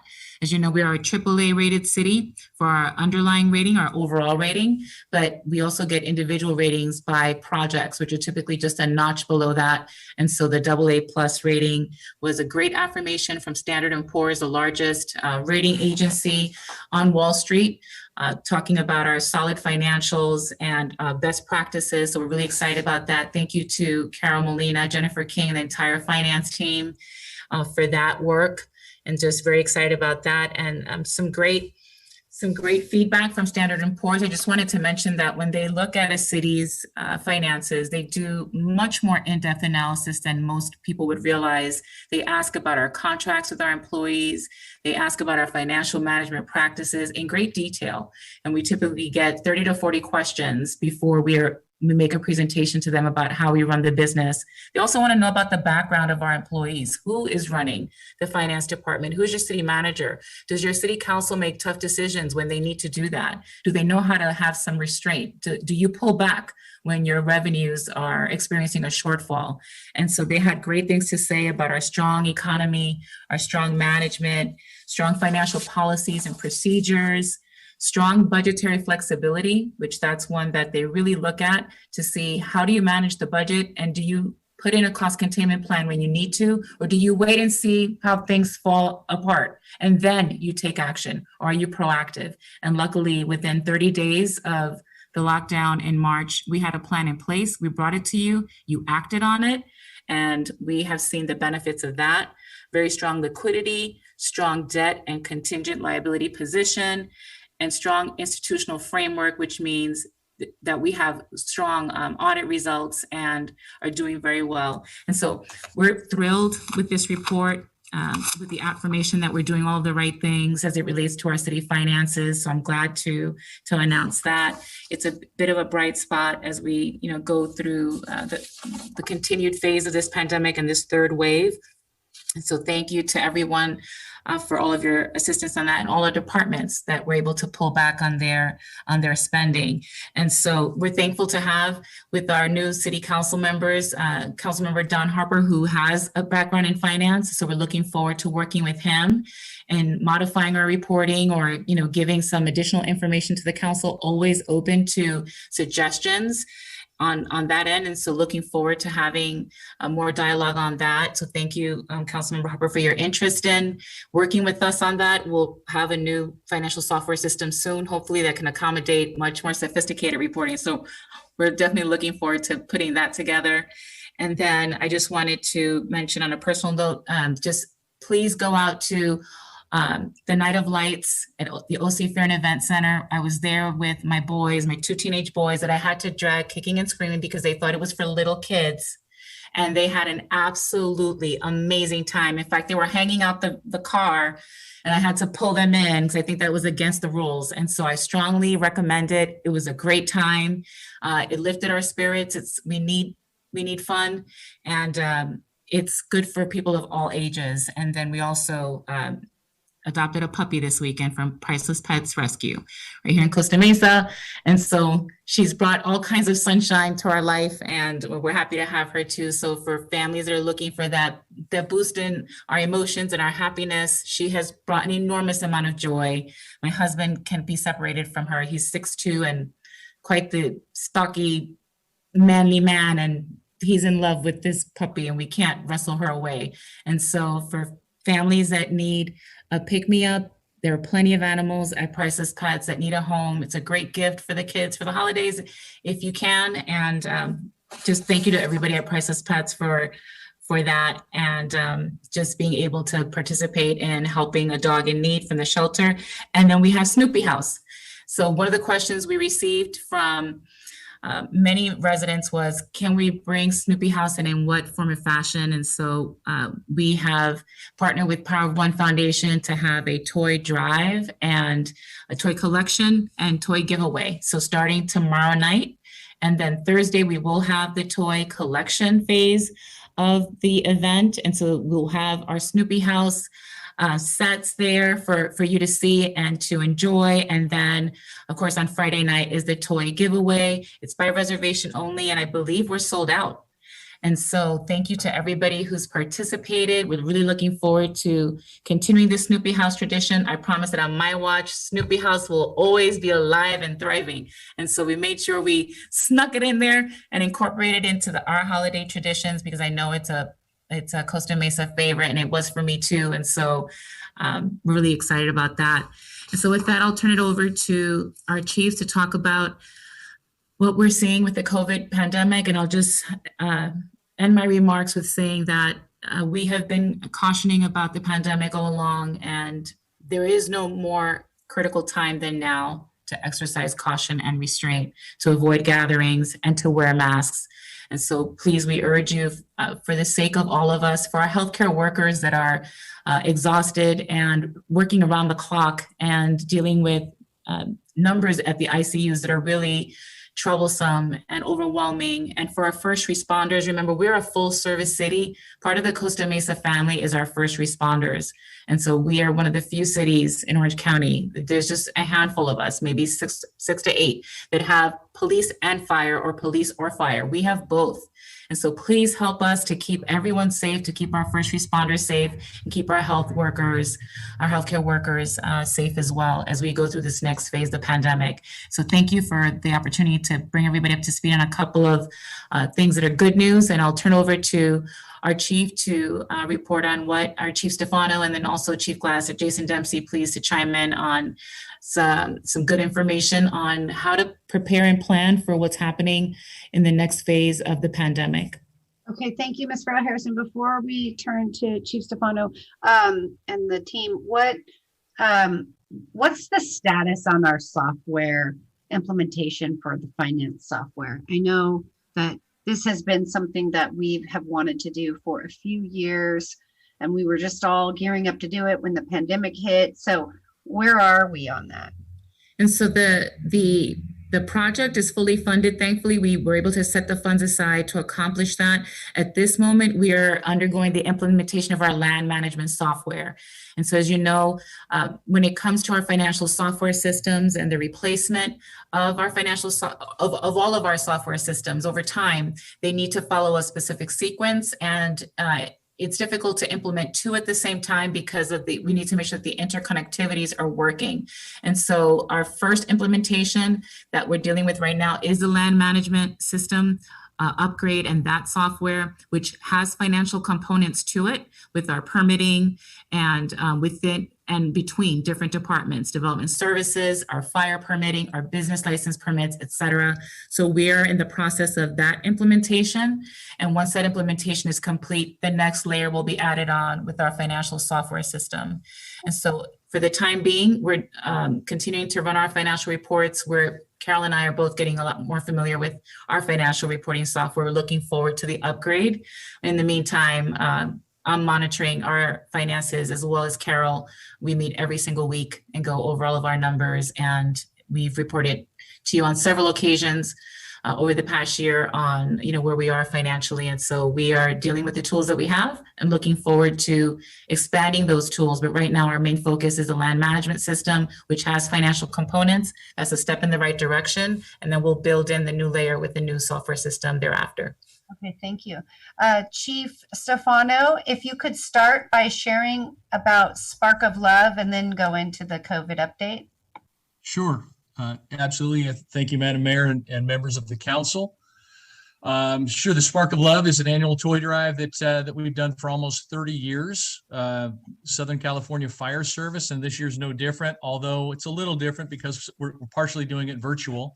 But we're asking for anyone that can provide unwrapped gifts, toys, and sports equipment for children and teens. They can drop them off at any fire station.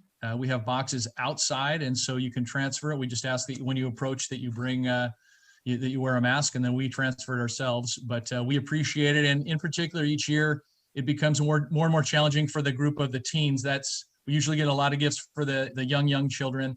But generally, the teens are our challenging group. This year, more than any other year that we've seen, though, we obviously are not seeing the types of toys being donated and gifts being donated as usual for a lot of different reasons. Some are going virtual, but we would greatly appreciate anything, and you can make that to any fire station in the city. Spark of Love 2020. Thank you. You got it. As far as just a brief overview of where we're at with COVID, I think we all have a very good idea in terms of the numbers. I think depending where you're at, you hear a lot of different things, but just to give you a perspective from where we're at, we're working very hard. The fire rescue side of the house, shoulder to shoulder with our brothers and sisters in blue and with Jason Dempsey, our emergency management coordinator. What we're seeing are the numbers, the ICU bed capacities that are being depleted on the front lines, and was just having been to Hogue yesterday on a few different transports with our crews, seeing firsthand. Saturation is hitting its point at all the different hospitals, and where it shows itself for us most is what's referred to as wall time, or ambulance patient offload time, and what that is from the time that we arrive at the hospital, the wheels stop, to the time that patient's transferred over to a gurney at the hospital. And generally speaking, that's intended to be a expeditious process, very smooth and efficient, and really a minimal time gap. What we're seeing now are times that we're seeing in excess of 90 minutes. And that effectively means if you come to the hospital, you're going to be on a gurney waiting to be transferred over in an extended period of time. Now, for us, that's pretty extreme. And when I talk about us, I'm talking about here locally in Costa Mesa, but throughout the entire Orange County area. And so we're feeling it with all the different departments. We're feeling this within the emergency rooms. It's a hospital capacity issue. And it goes back to, I believe, Mayor Pro Tem Mar spoke to it. The mayor has spoken to it. It really has to do with staffing the hospitals. It's extremely challenging due to the staffing levels. So we have the facilities, but it's the staffing levels. So for our wall times, our patient transfer times, it's problematic for us. So we're looking at ways to decompress the system. And what that means is the ability to take patients that have lower acuity that don't need to be at the hospital.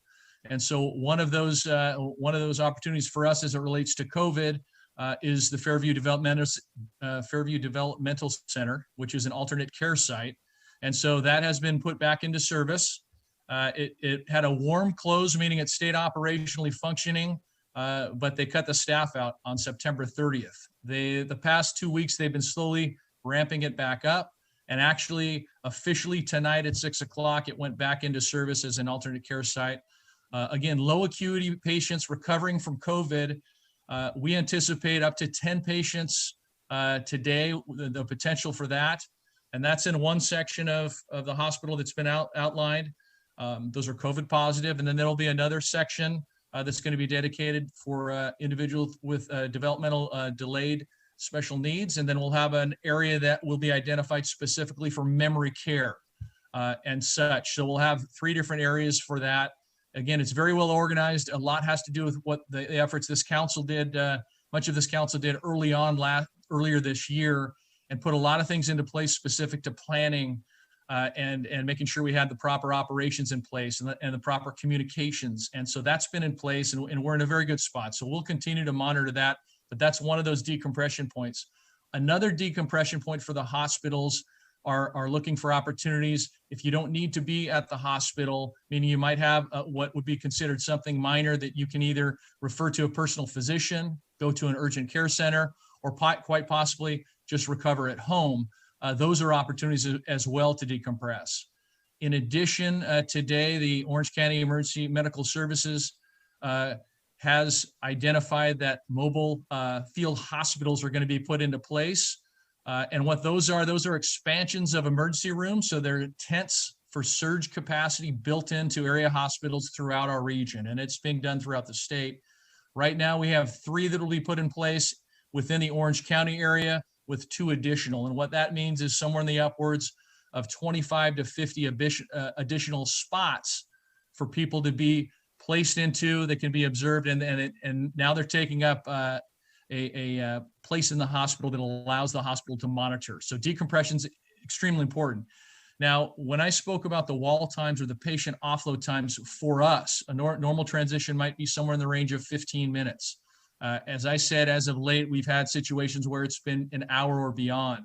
And while that is problematic and we're addressing it, our neighboring areas, neighboring regions have excess far beyond that. So we haven't hit that point yet, which, as an example, in San Bernardino, wall times in excess of 6 and 8 hours, meaning you go into the hospital and you're on a gurney for 6 to 8 hours before you're actually seen. Los Angeles County has had excess wall times or patient offload time. So I just share that with you, that that's the reality of the individuals on the front lines that we're seeing, that we're currently seeing with patients. So I just highly encourage individuals to take all the precautions that we've talked about, and this council's done an exceptional job with that communication, but continuing to put all those different efforts into play, including mask wearing, including distancing, including the gatherings. We saw a very significant uptick, and that's a result of the Thanksgiving timeframe. We're going into the holidays, so we ask that everyone is very mindful of what they do and continue to be on the pathway, to be restrictive. This is the end of 2020, and we have the opportunity with a light at the end of the tunnel. And so with that, I do want to just acknowledge the outstanding work that everyone is doing on this. The community's done an exceptional job. Our healthcare workers in every front, but in particular, I know the professional men and women that have been serving for us with Costa Mesa Fire and Rescue every day. We have had outbreaks of COVID within fire stations throughout the region, different spikes. We've been able to handle it and manage it. But I'm just so very proud of the great work that's being done as far as that goes. And then the last piece I'll just speak to is relative to vaccinations. And there's a lot of dialogue about vaccinations. We do have vaccinations that have come in play throughout the state. Orange County has received their portion of those. And so the first doses are going directly to healthcare workers and those individuals that are in the most vulnerable situations, specifically some of the skilled nursing facilities. We anticipate next week that they'll be rolled out for the first responders, specifically firefighters and paramedics and more healthcare workers. We've engaged in a partnership at the state level, but also here locally with Orange County EMS for our firefighter paramedics to be involved in the process of actually deploying the vaccinations and giving the vaccinations to our own. So we're in the process of having that roll out. On the heels of that, and as that takes place over the next couple of weeks, we're certainly looking forward to that rolling out to the larger parts of the community, including our law enforcement officials, the balance of our healthcare professionals and essential workers, and certainly those that are most vulnerable. So again, that light at the end of the tunnel has arrived. We're looking forward to it, but we still have this time frame as we look from December, really as we get into February, March, which is a key opportunity for us to continue on the pathway. So again, I know that was a lot of information. I appreciate the time. And again, thank you to the council and our city leadership, including Lori Ann, for the great work and leadership that has been shown. It means a lot and it's visible. So thank you. Thank you, Chief Stefano. The vaccinations, just to be clear, the general public will not start seeing the rollout until March, sometime in March. Is that right? Yes, March and even deeper into spring. So we do have a considerable amount of time as it starts to outlay until then. So thanks for that clarification. Okay, thank you so much for your update. Chief Glass, did you have anything you wanted to add? Thank you, Mayor and Council. Not much to add to Chief Stefano, except for we continue to experience the same level as fire and everybody else out there on a regular basis. For us, crime has not stopped, and our calls for service have not stopped, and our officers are out there on a daily basis, coming in contact with individuals who have been exposed or are positive for COVID. And we continue to push efforts across our department to ensure the safety of those officers and professional staff who are out there assisting to provide quality service to community. I'm going to defer over to our Emergency Service Administrator, Jason Dempsey, who for the Police Department and for the city is monitoring and provides us our daily updates. Jason. Thank you, Chief. Mr. Dempsey, if you could give us a little bit of a quick understanding of your position, your background, and then give us the update. Yes, ma'am. Good evening, Madam Mayor, City Council. I started my career actually as a first responder in the United States Marine Corps. Spent a lot of time in the Marine Corps, almost 2 decades, trained and operated in over 20 countries. Did a lot of stuff at the national laboratories and elsewhere. Kind of worked my way up through the ranks and retired as a Chief Warrant Officer. From there, I entered emergency management as I was already doing consequence management at the federal level with the military, and moved in to serve with the City of Los Angeles. And I served in a variety of capacities up there, doing emergency management and continuity. A lot of it focused around Los Angeles International Airport, LAX. After some time there, I was fortunate enough to be selected to come down to the city of Costa Mesa, where I've served ever since. And in my role here in Costa Mesa as the emergency manager, I focus a lot on policy and plans, helping us be situationally aware. And I kind of bridge the gap of situational awareness between fire and the PD, as they're each sort of compartmentalized. I mean, they have a lot of different things they both work at, but sometimes it helps to have someone else kind of, sort of the glue in between them that also as well bridges the gaps with other professional staff in the city. So what I do, among other things, is I stay engaged with local, state, and federal law enforcement intelligence agencies. I have access to nationwide CDC and FEMA information that's not publicly releasable, so I can help them have the information they need to make decisions and just be aware of what's going on. And this is in addition to the other communications that each respective chief has with their colleagues throughout the region, the state, and the nation as well. So going on to COVID-19, what I'm doing right now with them is helping track the information as I come across it, just as we did early in February, and even before that, when the city was aware of kind of this coronavirus that had presented itself overseas. So going on with what Chief Stefano was describing with the vaccine, there's a lot of developments there. One of the challenges, as some people know, but some people may not, is that there are several different vaccines being worked on. And one of the challenges with the current vaccine from Pfizer that's coming out is that the vaccine itself must be kept at a very cold temperature. And there are a very finite number of freezers that have that ability to do that, that meet the requirements of the medical community, even in the county. And the manufacturers that make those freezers, they're all sold out. They can't find any more. And so that's actually been an issue throughout the state and even the nation. But as we look to other iterations of the vaccine, future distributions of the current one that are forthcoming, as well as other producers like Moderna that are shortly, hopefully going to be approved soon. I'm staying engaged with law enforcement community because there's some security concerns that have to be observed with the transportation and storage of those vaccines, as well as different ways that the medical community can present those and provide those vaccines to the public. So some of those we're expecting them to be through different types of hospitals and clinics throughout the region. But one of the things that's being looked at nationwide is actually the National Guard Bureau and HHS are coordinating to allow non-credentialed providers to administer the vaccine. So because there's so many people that need to get this vaccine in a very short amount of time, One of the discussions that we were having offline previously, I just want to make sure the public has that, is there's federal level guidance that's coming out that supports that, looking at other professionals that wouldn't typically give a vaccine to the public, to let them do it, to include people like firefighters.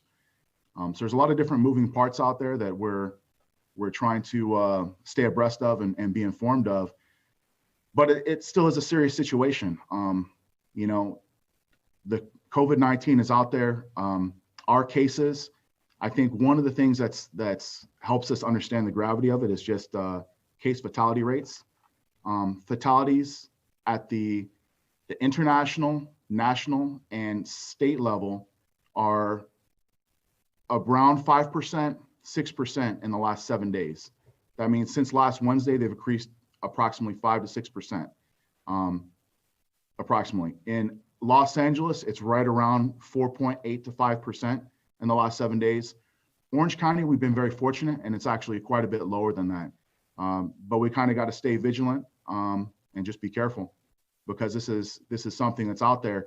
And then, you know, there are plenty of us that are maybe going to be asymptomatic if we get it, and we're not concerned about it. And, you know, I'll be candid. I've had COVID-19. My entire family has.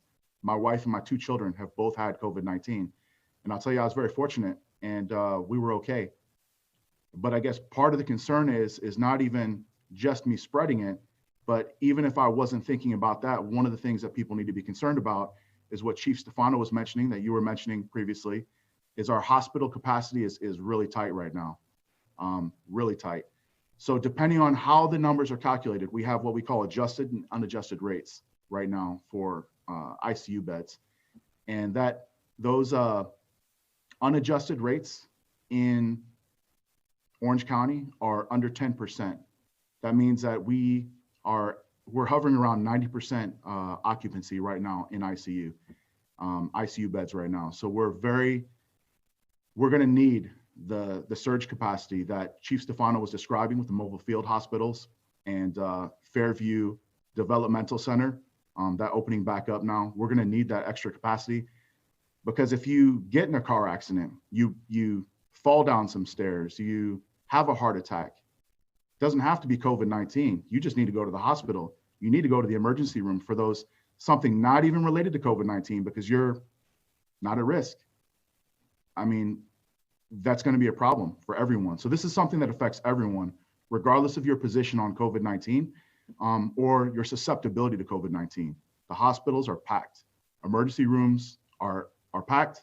ICUs are about at capacity. So it's just something we need to think about going forward. Thank you for that informative update. Thank you. And we're so happy that you and your family recovered, and you're here to give us that report. And we know that it was a tough time for you. So thank you. Okay. Ms. Farrell Harrison, I think we're done with that. Anything else on your report, or we move to Ms. Barlow? Okay. Ms. Barlow, City Attorney report, anything? Yes, I do have a few items, Madam Mayor. First, I want to give you a brief update about the negotiations to join the CCE JPA that the City of Irvine was putting together. We did, as directed by the Council, provide an amended JPA agreement that was more reflective of an equitable governance structure as requested by the Council. And we had communicated to the City of Irvine's representatives that Costa Mesa would be willing not only to potentially offer collateral to secure the funds to get the JPA started, but also would be prepared to offer cash. Unfortunately, we did not receive any response in a timely way. I ultimately did receive a response from the representative for Irvine first on November 30th, basically indicating they were not interested in our changes. And then more recently, asked them to confirm that they weren't willing to engage in further discussions with us on those points. And the answer was basically no, they've moved forward. We certainly hope that as the CCE JPA moves forward, that the other members will reconsider and consider a revised governance structure that would be more acceptable to Costa Mesa. So I did want to update you on that. I also wanted to update you on a couple of other matters. There has been a lot of, as you know, resistance in the community, both individually and from businesses, to some of the emergency orders, specifically the current governor's orders. And I want to remind our local businesses, especially those who, I mean, obviously we want to support our local businesses. We've tried very hard, and we have an agenda item on the agenda tonight to further that. But for those of you who are, especially those of you openly defying the orders, please understand that our police department has to enforce these orders for the safety of our community. But you should be very careful about operating in violation of these orders. Your liability insurance, generally speaking, will require that you operate in compliance with these orders. So you may be exposing yourself to liability by operating in violation of the orders and by having people in your businesses that shouldn't be there. They may end up having a cause of action to sue you, and you may be without insurance coverage to defend you in those situations. So I really encourage you to look out for your own best interests, take a look at your insurance policies, and speak to your insurance brokers if necessary. You could be exposing yourself to liability that you're not even aware of. And then another problem, of course, is that there have been a number of grants through the city, through the county, but also grants and loans available from the federal government, PPP loans and the like. You may not be aware, if you accepted a grant like that one of the conditions of those grant requirements is that you comply with these orders. And you can be required not only to repay those grants or loans for failure to comply, but if you have entered into, for example, a PPP loan, which might be forgivable under certain circumstances, you could be forfeiting your opportunity to have that loan be forgivable by failing to comply with the emergency orders. So apart from the what I hope is the end of the year and holiday message that you should do unto others as you would do unto yourself, is that you would think about the potential implications for your business and for your insurance and for your loan or grant status and your eligibility for future grants and loans as a result of your current compliance with existing orders. And then finally, on a kind of a personal note, I would note I had a family member whose daughter was killed on Christmas Day riding her bicycle that she had just received from Santa by a drunk driver. And needless to say, every Christmas Day after that was a very, very hard day in our family. And still is. And I want to remind everybody that this sweet young man who lost his life last week, his name was Noel. Christmas. Best wishes and good spirits. And please, please, please, Mayor Foley, thank you for saying, don't drink and drive. Don't use drugs and drive. During this pandemic, we've seen drug use and alcohol use increase markedly. Please stay home. Please stay safe. Let's try to minimize and end the tragic loss that we've had this year. And with that, Madam Mayor, thank you for that opportunity, and my report is complete. Thank you, Ms. Burton. Okay, we'll move to our consent calendar. All items on the consent calendar are considered to be routine and will be acted upon in one motion unless there are members of the public, the council, or our staff who have asked for an item to be pulled. If you would like, let me ask Ms. Green, did we have any items pulled in advance? Madam Mayor, we did not. Okay, if a member of the public wishes to pull an item off the consent calendar, please use the hand raise function or press *9 now. Okay, we have, I'm not sure about 440 because that hand has been up for quite a while. Did you want to pull something off the consent calendar? The phone number ending in 440?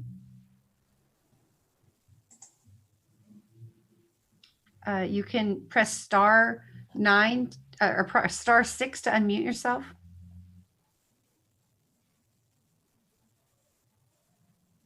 Okay, let's move to Jimmy Vivar. Zoom webinar. I'd like to pull the final item about the bikeways and walkability committee.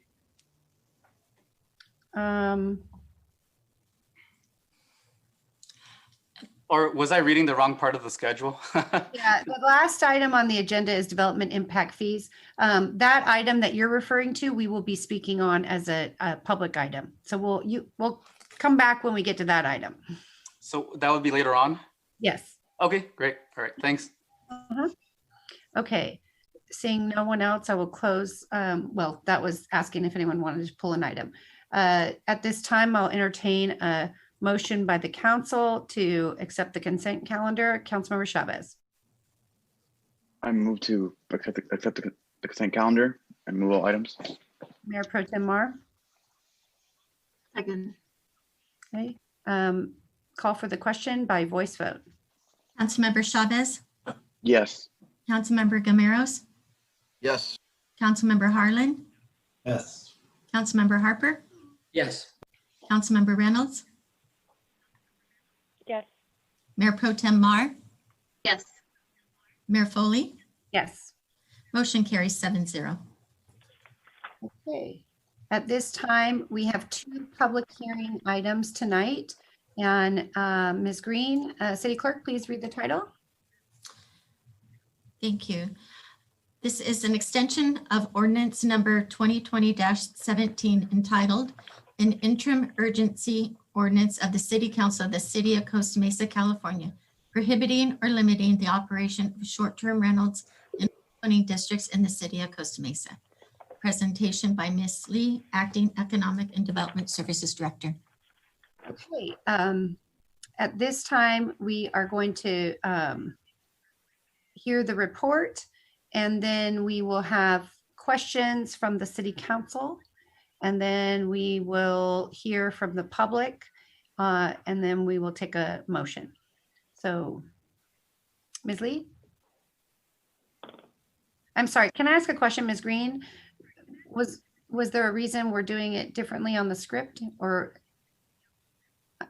it's saying to open for public comments first, which is not what we normally do? No, Madam Mayor, our regular procedure, please. Okay, thank you. Sorry about that. I just want to make sure there wasn't something else expected. Thank you, Mayor and members of the City Council. If you'll give me a moment, I'm going to share my screen. We do have a brief presentation for you.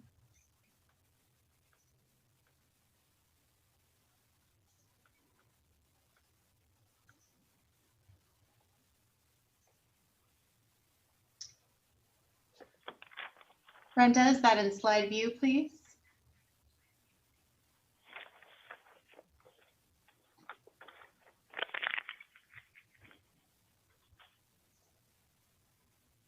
Okay, can you see my screen? Yes, we have it. Perfect, thank you. The item before you this evening is an extension of a moratorium regarding short-term rentals in Costa Mesa that was adopted by the City Council on November 10th, 2020. The moratorium extension being considered is temporary, and it would enable staff to continue to study the issues surrounding short-term rentals and ultimately to make specific recommendations to the council for amendments to the Costa Mesa Municipal Code to address short-term rentals, and I'll refer to it in this presentation as STRs for short. In the way of background, on October 13th, 2020, City Council held a study session in response to hearing from an increased number of Costa Mesa residents regarding short-term rentals that were operating disruptively in neighborhoods. Staff was directed at that study session to return to council with options to prohibit short-term rentals outright or to prohibit short-term rentals with the exception of home sharing. Home sharing STRs are those where the property owner or the long-term tenant is concurrently dwelling on the property while it's being rented for a short period of time. On November 10th, 2020, staff presented an interim urgency ordinance that we also refer to as a moratorium, and council adopted that moratorium prohibiting all short-term rentals in Costa Mesa, and that was effective November 10th, 2020. Properties with existing leases were given a 30-day grace period to come into compliance, and that grace period did end on December 10th. The moratorium that was adopted on November 10th remains in effect for 45 days unless extended.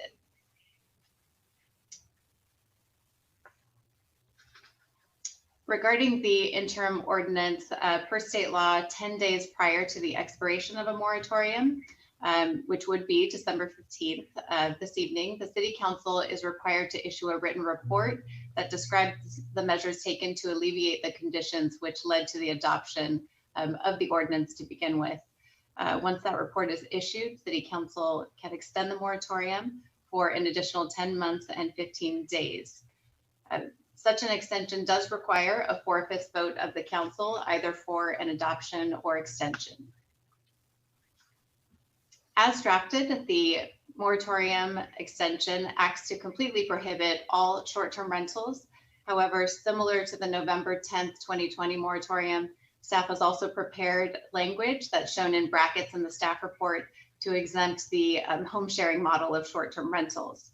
As such, the City Council can extend the moratorium prohibiting all short-term rentals this evening, or extend the moratorium prohibiting short-term rentals with the exception of home sharing.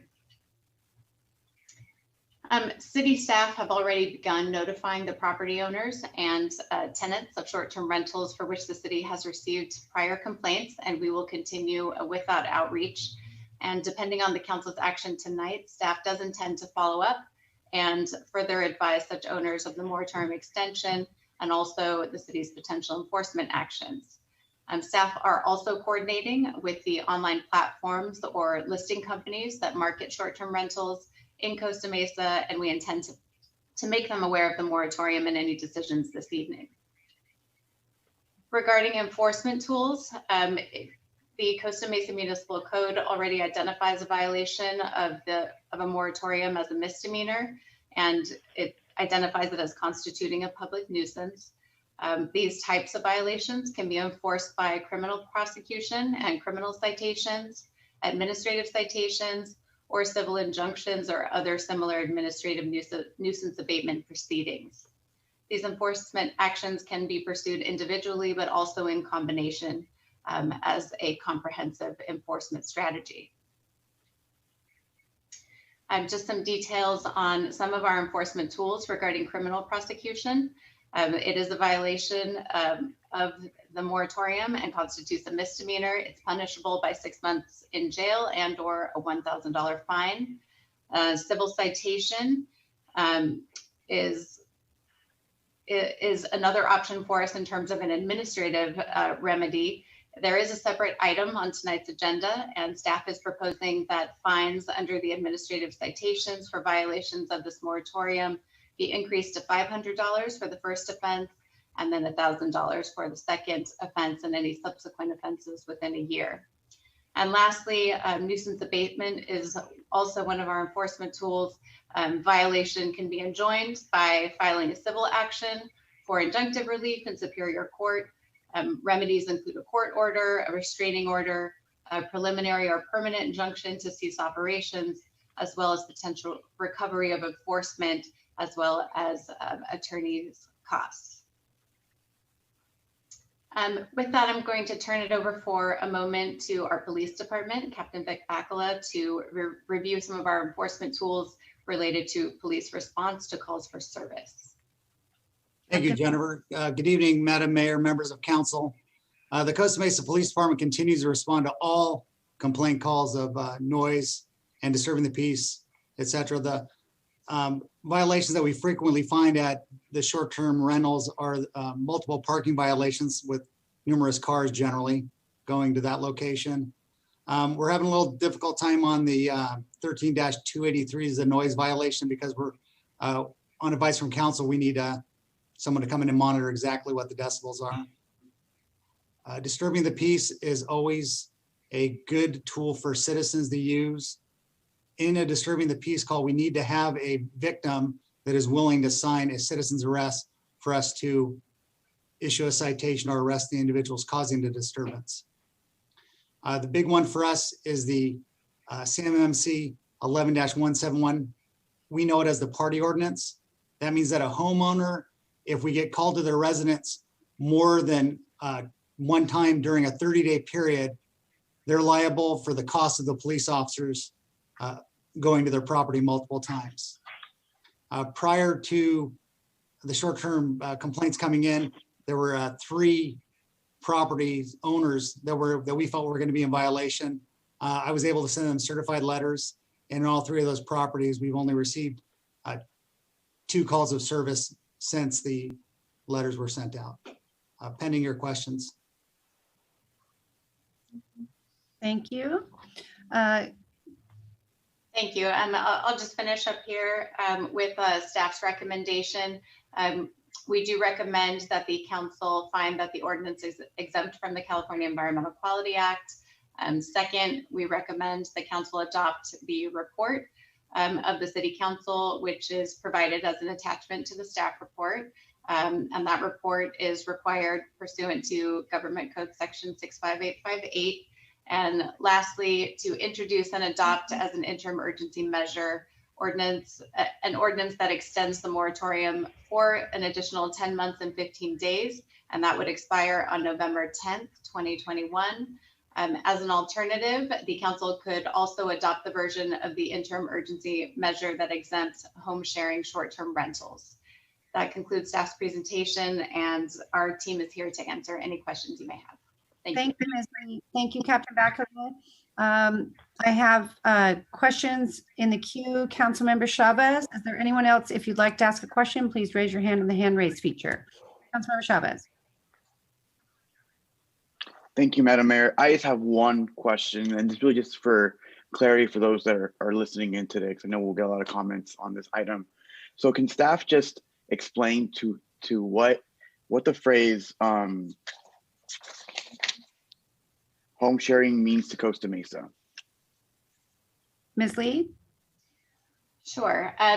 Home sharing is a model of short-term rentals that essentially has an owner or a long-term tenant of a housing unit living on site while they're renting the property as a short-term rental. So at times that means that the owner or long-term tenant is living in a portion of the house and they rent out the remainder of the home as a short-term rental. It can also mean that if there are 2 units on the property, for example, that they would rent one of the units as a short-term rental while living on the property in the other unit.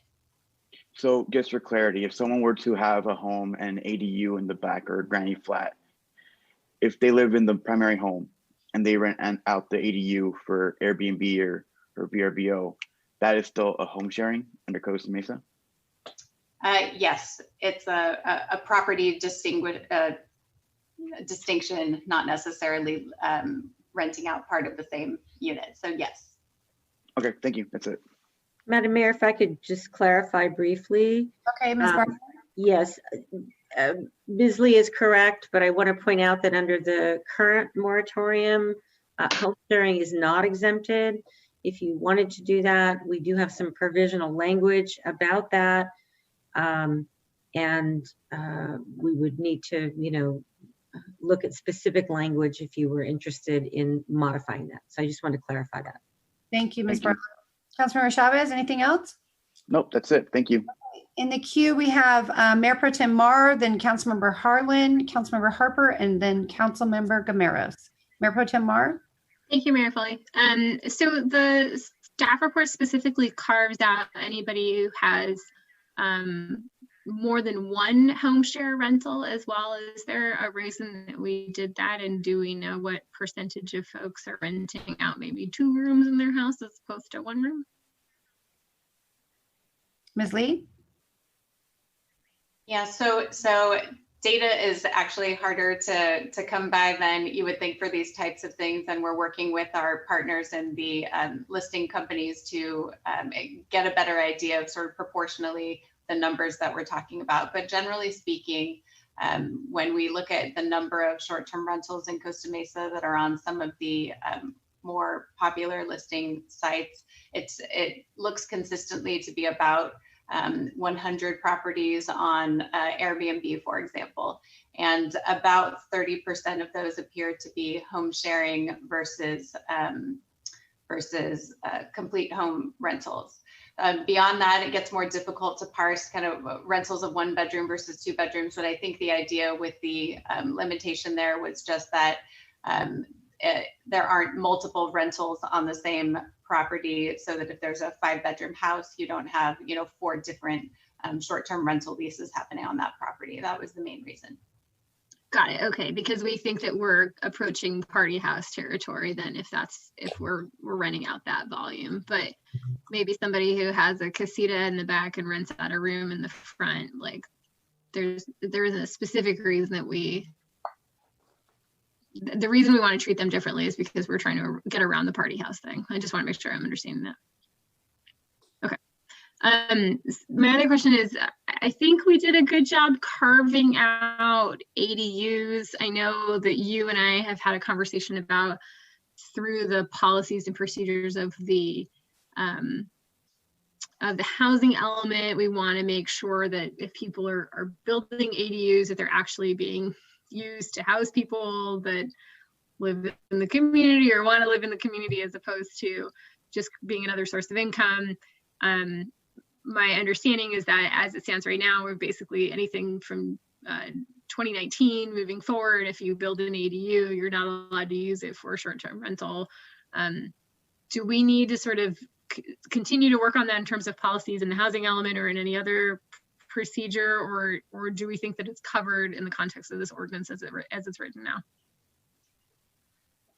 I think largely it's a larger discussion of what our expectations are in terms of accessory dwelling units. We have an ADU ordinance that's moving forward to City Council shortly. We also have the housing element. This is a larger discussion of housing policy that will be coming forward to the council as well. I think that we have enough in this ordinance to address what we need to, but certainly there's an interest from a housing perspective of keeping accessory dwelling units as for long-term rentals as opposed to short-term rental. But I do think that that's a larger discussion that can happen through the ADU ordinance or the housing element. Both would be appropriate for that. Okay. Next question. I was getting a lot of comments, I think we all were, in our email about why it would take us until June to craft a new ordinance. I think the idea is that we're putting a freeze on short-term rentals now with the goal of creating an ordinance hopefully before June. But I was just wondering if you could kind of explain that timing to the public. Yes, so crafting of a longer term land use policy related to short-term rentals, and then specifically coming up with regulations, as well as putting the systems in place to enforce and implement those regulations, will take staff some time. Part of this effort is preparing actual ordinance language for modifications to the city's municipal code, establishing a permitting system. If we are going to talk about, for example, transient occupancy tax, talking about the systems in place to collect and follow up, talking about maintenance of permitting annually. Many times the agencies adopt a permitting system for short-term rentals. It comes with some ongoing management. And so all of those things are systems that we need to put in place that would be brand new to Costa Mesa. In addition, the preparing an ordinance requires a recommendation from the Planning Commission. It also requires a City Council's approval, which is referred to as a first reading, and then a council approval of a second reading, and it goes into effect 30 days after. So okay, so June's probably about right. just some processing time. It takes time to create long-term land use policy. Okay, all right. I was hoping that was worst case scenario, but it sounded like that's probably realistic. And then my last question is, have we had any contact with Granicus or any of the other folks who do sort of third-party management and might assist in that process before June? Yes, we've already had some conversations, both with other cities who have experience with permitting and management of short-term rentals already. Cities, for example, that have tourism as a large part of their economy, for example, are usually have some of these permitting systems in place already. So we've talked with other agencies as to their recommendations and best practices and what worked for them and what they would do differently. And then we've had some conversations already with different vendors who may be able to help with some of these ongoing management responsibilities. So part of our long-term policy development and our recommendations to council will be approach to long-term management, including possibly the use of an outside vendor like that. Okay, I'll save my comments for later, but it just on the subject of a vendor, this seems to me, given how short-staffed you are, given how much is going on, the more that we could push off on a third party, there's an upfront cost, but we could recover it in terms of, you know, if we decide to regulate and allow any of them, right, that there's an opportunity to recover those costs, and it seems like something my preference would be to take off your plate. So that to the greatest extent possible would be my desire. Thanks. Okay, thank you. Agree, Mayor Pro Tem Mar. Councilmember Harlan. Oh, thank you, Madam Mayor. Actually, Mayor Pro Tem Mar asked pretty much every question I had. So I'm going to wait for public comment. Maybe I might have another follow-up question. Thank you. Okay, thank you so much. If Councilmember Chavez and Harlan, if you could unraise your hands and the hand raise, as well as Mayor Pro Tem Mar. Councilmember Harper. Thank you. Jennifer, just to clarify, home sharing, if I own a home, leave for the weekend, is that still home sharing and rent out the whole house for 2 days? The idea with home sharing is that it's a rental that happens concurrently. So we would expect that the owner or the tenant be on site during the rental. Okay. And the data you have, I understand there's a difference in, and I heard the numbers more like 140 of these citywide, and that about 20% they kind of classify as non-owner occupied, and they're investor related, and those I'm trying to figure out which, and this may be a question for Vic. I don't know if I can say your last name. You know, how many of these incidents are non-owner occupied versus owner occupied or home sharing, as far as the noise complaints and the party complaints and that sort of thing, and the parking complaints? Do we have data on that? I'm sure. Yeah. So all the complaints that we've been called out to for the short-term rentals, the property owner has not been on site. He's rented out the entire piece of property. And how many of those in the last, I don't know what period, pick a period of time, Vic?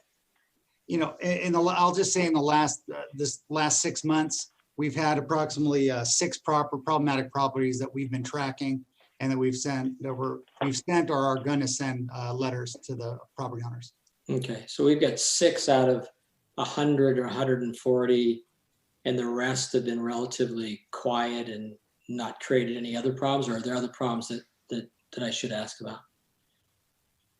From a law enforcement perspective, they haven't come to our attention at all. Okay, and if we let's say we continue the moratorium, would you enforce by, I guess, looking on Airbnb to see who's doing these activities and issue letters, or do you enforce by just complaints? The police department will respond to complaints called into our dispatch center or made through our other channels. Okay, that'd be the normal way to do things. Because Yeah. it seems to me, you could penalize. I mean, someone owns a home. It's kind of like you didn't pay your property taxes on time. If I know you're advertising Airbnb, it seems like you could just penalize that way if you want to enforce it. So I think those are my questions. Thank you. Yeah, well, sir, if I could just clarify a little more, we go by calls for service also. We don't, if they have like one call in a 6-month period, we're not gonna mind, but we get repeated calls for service, we can run them on our database and discover that they have multiple calls for service, and then we can take appropriate action that way also. Got it. No, that's all fine. Thank you, Vic. Thank you, Captain Bacala. Let's see, Councilmember Gameros. Thank you, Madam Mayor. In regards to the permit process, we're talking about a grandfather clause. How would we go about differentiating between when we're talking about home share? How do we differentiate between, say, someone who lives in their home and decides to rent their home out for the weekend versus, say, a company that nobody ever lives in the home? There is no resident there ever that lives there, and there's constantly nothing but renters. How would we determine if we were going to offer a permit for this to separate between the two? Madam Mayor, could I just address this question quickly, and then Ms. Lee may have addition. At the moment, we're not talking about permits. We're talking about temporary prohibition while we evaluate land use issues, such as should we allow these uses, and if so, should we regulate them, i.e. require permits. So the way the ordinance was adopted, it does not distinguish between home use and any other. It prohibits all short-term rentals. We have offered alternative language in the draft, as we did originally, which would exempt home sharing, and that would be defined in the current draft as, let's see, sorry, I'm looking at the wrong section, as rental of a portion of a residence by a natural person.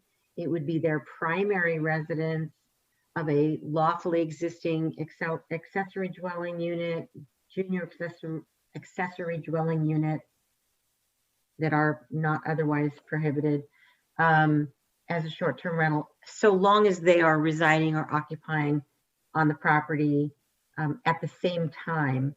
And it would be a single rental as opposed to multiple rentals at the same time. That is what we currently have in there.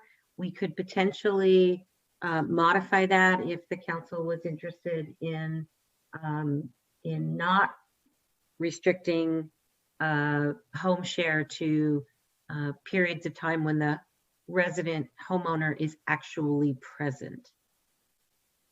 I hope that answers your question. It does. Okay. It does. And I would like, if this is the time, to introduce. No, we're not making motions right now. This is just a time for questions. Okay, fine. Okay, then you answered it for me. Thank you. You're welcome. Okay, so this period of time is questions, then we open the public comment, and then the council will make a motion and we'll get a second, and then we'll discuss the motion, and then you can introduce something, whatever it would be. Okay, so I have some questions. Just to follow up, I just want to make sure, I know that, and just also for the new council members, if you met with anybody in the public You should probably disclose that when you communicate about your position. I did have a meeting with a group of residents this last week, and also met with, on Zoom, obviously, or on the telephone, met with some members from Unite Here. And so I have a couple of questions. As it relates to what you're calling the carve out, I like this suggestion that Councilmember Harper had, that there could be an additional enforcement tool that's tied to property taxes. Is that something that is possible, Ms. Barlow? We have another agenda item relating to administrative citations. We do have a mechanism in our code where if we do administrative citations and other public nuisance abatement type of actions, that, presuming they're otherwise unpaid, that we could potentially attach them as liens to the property that would get paid with the property tax roll. We obviously hope that when we engage in enforcement activity and citations that we don't have to do that, but that is one option. Okay, and then Captain Bacala, since we put the moratorium in place, I know we've received some emails. I know I've received telephone calls and emails that there's still no enforcement happening. About what have we done since we put the moratorium in place? Ma'am, since you put the moratorium in place, we've had, I've only had 5 calls to 3 different problematic residents. Okay. And one was the Brentwood that has just reared its head in code enforcement, and Jennifer Lee staff and I are working on right now formulating letters to send to them. Okay, and our then officers have remind us of the process. You send a letter, you go out, just refresh our recollection, and also share with the listening public what is the process. Well, our process was that when these, there were 3 original short-term rental properties that seemed to be problematic for the neighborhood. We looked at the calls for service, and the calls for service justified that we could potentially bring in that Costa Mesa Municipal Code 11-171 into effect. We sent each of those property owners a letter indicating how many calls of service we've been out there for, et cetera, and then saying that they could potentially be liable for police services at their residences. And those, all 3 of those, they've dropped to 1 call for between 3 residences. Okay, so let's just take a hypothetical situation. There's a house that is operating essentially like an event center, because that's what some of these houses are operating like. And they're having a big event, a party with all kinds of activities. And we're just going to pretend for a moment we're not in a COVID situation. So put that in a box. But under normal circumstances, they're having a big party. It's a 24-hour party. It's a big event. The parking is all over the streets in the neighborhood. It's loud. The neighbors are calling. Do you have authority to shut the whole thing down at that time that you go out on the call? Now, what we have the authority to do is, well, we respond to all calls for service 24 hours a day, 7 days a week since 1953. We've never shut. We will respond to the citizen's request if there's a party. If it continues to go on, we'll request a citizen's arrest. They just sign a piece of paper for us that gives us the authority under Penal Code 415 to go out and give them a citation. We're not going to be able to go into a house and close down a party. Because as Ms. Barlow could attest, the only 3 ways into a house is with permission, with a warrant, or under exigency. Okay. So we could enforce the things we can enforce, but we cannot close down a party completely. So I think that's important for people to understand, because I think some of the communications I get is that we have this ban and yet it continues. What are we doing? So I think it's important for people to understand we only have so many tools in the toolbox as to how we can respond, and we don't have a tool to shut something down, right? And even if we have this ordinance, we still won't have that tool. Is that right, Ms. Barlow? That's correct. And I also want to point out to private residents who have a problem home in their neighborhood, whether it's a party house or something else. You know, we do our best, but you always have the right as private citizens, as private residents, to pursue a private nuisance abatement action, which you can collect attorney's fees for if you're successful, against property owners who do this kind of thing in your neighborhood. So it's just an option. All right. Okay. And then as it relates, can we just go back to this issue? I want to make sure that before we open up for public comment, that people understand what we're talking about. As it relates to what is being suggested in the staff report as to home sharing, that applies only to where, say, I have a house, it's a 3-bedroom house, and one of my guest rooms that's connected to a bathroom, I rent out that room with the bathroom in a home share situation. That does not, what is being proposed in the staff report, that would not apply to a situation where I have a house and, you know, maybe 1 month out of the year, I go travel somewhere. And so I rent out my house for Airbnb. Is that right? Right now, what's proposed is a complete ban, regardless of whether you were there or not. But I mean, the alternative in the staff. The alternative language would allow, and you have to look at several provisions, but what's in there currently would require that you use that residence as your primary residence for at least 9 months of the year, and that you do the home sharing, but you do it while you are physically present. So if you were talking about a situation where you're there most of the year, but you go away and then you rent it to someone else while you're gone for less than 30 days, because that's what a short-term rental is, that would not be allowed under the current alternative language that's included. Okay, and then and as it relates to the alternative language proposed, what would be the tools that we would use to enforce that? As we have multiple tools as laid out and discussed by Ms. Lee and as included. The same tools, but I mean, how do you like register? It would just be complaint driven, right? Yes, it's complaint driven basically. Okay. So if there's a complaint, then we're going to look it up and we're going to go, oh, you weren't supposed to be operating because how do we determine if they are allowed to operate or not?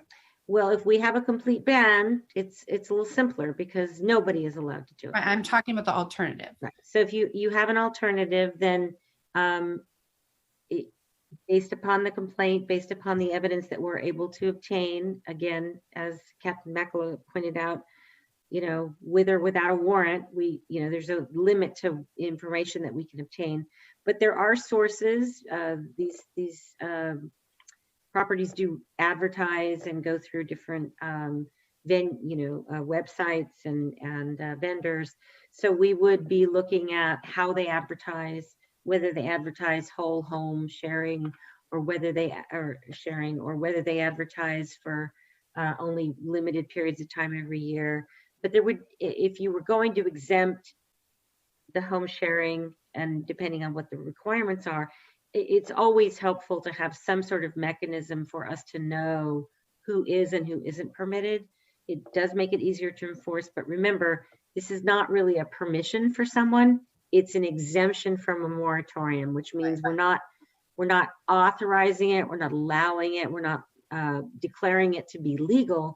We're simply excluding it from our moratorium while we evaluate how we're going to treat these in the future. So if we wanted to take a certain group of types of home share, what do you call them?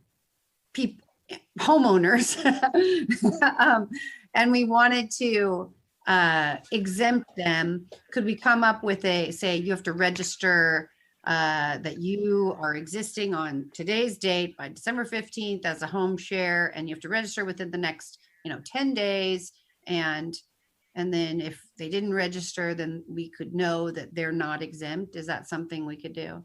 Well, I don't know if I would call it registration, but certainly there would need to be some mechanism for them to notify us if you were talking about that, and whether it was for them to simply send us a letter indicating that they are an existing home sharing, and then we would want, I presume, some kind of proof. Again, we're not in a position to be imposing a regulatory scheme, Right. but if we're looking at something that exempts a very narrow category of residences, then yes, we would want them to give us some kind of notice of who they are, so that we can then have that list of those who have claimed that status within that time period and being existing. And we would probably want some evidence that they were already doing that at the time that we first adopted the moratorium, and some evidence that that is in fact their primary residence. Okay. I'm asking these questions because I'm conflicted about we have residents in the city that have been doing this for 20 years, renting out their room, and they're not really the target in terms of a business operating like a home that's become a hotel essentially, and an event center. And so I'm trying to find a balance. So we have two other questions and then we'll go to the public comment. Councilmember Harper. Okay, never mind. Oh yeah, Mayor Pro Tem, you don't want it. Okay, Councilmember Harper. I'm just slow. Sorry about that. Just to correct something, Mayor Foley, I was not recommending or saying that we should charge the penalties through property taxes, but what I will say is that it seems to me to be an easy way to identify homeowner occupied versus non-occupied, which might be the divide between home sharing and non-home sharing, through the property tax exemption that you take when you're a homeowner and you're allowed one. And that would be one way to clearly identify it and offer proof of that. And that kind of divides that. And it seemed to me, again, I want to confirm that the data seem to suggest that the problems are with the non-occupied, non-owner occupied units, not what you just described. The people have been doing this for 20 years. So that's all. Thank you. Sorry, I thought I heard you say that if they hadn't paid their property taxes, that's why I thought that's. No, that's okay. I appreciate the credit for something. I appreciate it, but no. All right. Ms. Farrell Harrison, I saw you unmute. Did you want to say something, or can we open public comment? I just wanted to make a brief remark about the distinction and how we'll be able to make it. And so it sounds to me like the real impact on staff time in terms, and the impact to the community is really around the party houses, the non-owner occupied. And so as we move forward during this moratorium period, I would really prefer for staff to work on the ordinance, but also cracking down on the party houses, as opposed to trying to create a mechanism and a database for the home sharing community to communicate to us who they are, because quite frankly, we're not getting calls about them. And so while we go through the next 6 months, and given the staff constraints, it would be probably more feasible for us to focus on the enforcement efforts, the best practices on the ordinance, while we get a land management system up and running that will be able to eventually at some point in time connect with the mobile devices that our officers have in their vehicles, for example, where they could look to see, we could have that information that shows that this is the owner. When they go to the site, show me that you're the owner, where's your ID? There are easier ways for us to be able to identify this is an owner occupied rental. This is the owner. This is the person that's listed in our land management system as a property owner. The ID matches, and have those kinds of tools. But in the interim, focus on enforcing and cracking down on the party houses and getting you the best ordinance that we possibly can. Okay, thank you. We're going to open this item up for public comment at this time. If you would like to speak to this item, please raise your hand in the hand raise feature, or press *9 on your telephone and press *6 to unmute yourself when I call on you. Okay, the first speaker will be Danielle Wilson. Good evening, Mayor Foley and honorable council members. My name is Danielle Wilson, and I'm speaking on behalf of Unite Here Local 11, the Hotel Workers Union.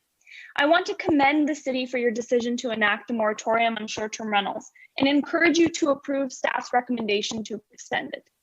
While you were contemplating the moratorium, we watched city councils all over Orange County and the entire region greenlight ordinances that allow our precious housing to be used for tourists. It is the right policy decision to prohibit transient uses in neighborhoods during a global pandemic. It is a common sense public health initiative. We understand that neighbors are supplementing their income through legitimate home sharing, but do not believe that use is safe at this time. If we want to ensure that a home sharing ordinance is done correctly, we must first ensure that the existing moratorium is effective. The council's discussion just now about how difficult it would be to decipher a home share from a whole home rental without dedicated staff, even throughout the duration of the moratorium alone, is evidence enough that we should not be creating haphazard loopholes at this time. And on a longer term note, we'd also encourage those neighbors who are kind enough to open their doors to travelers to do the same for potential long-term Costa Mesa renters. I appreciate the council discussion around ADUs as well, specifically Mayor Pro Tem Mars mentioning of recently adopted state laws that prohibit short-term rental use in ADUs. Please continue to lead. Thank you. Thank you so much. Jenny Brown. Hi, my name is Sophie. I am 8 years old. I'm in 3rd grade at Kaiser Elementary School. I live in Costa Mesa. Our family rents our house out a couple of times a year to families with kids. My mom and dad talk to the renters a bunch of times on the phone before they come. We also let our neighbors know when we are having renters come stay, and we leave our renters a welcome packet with all of our house instructions and rules. Our renters feel like part of the neighborhood when they stay at our house. We use the money that we earn from renting our house a few times a year to travel to the East Coast to visit my grandparents. Plane tickets for 4 people are really expensive, and so are the fun activities we do when we visit family. We would not be able to pay to visit them if we didn't rent out our house. It is too expensive. Please do not make a rule that no one can rent out their houses. Maybe it would be possible to come up with rules that could stop big loud parties in rental houses, and rules that could fix other problems with short-term rental houses instead of not allowing rental homes at all. Thank you for giving me the chance to speak. Well, thank you so much for joining us on our meeting tonight. Wow, we are very impressed with Kaiser Elementary right here in Costa Mesa, the 3rd grade, teaching our kids how to read and speak very well. Good job, Newport Mesa. Okay, Mr. Natker.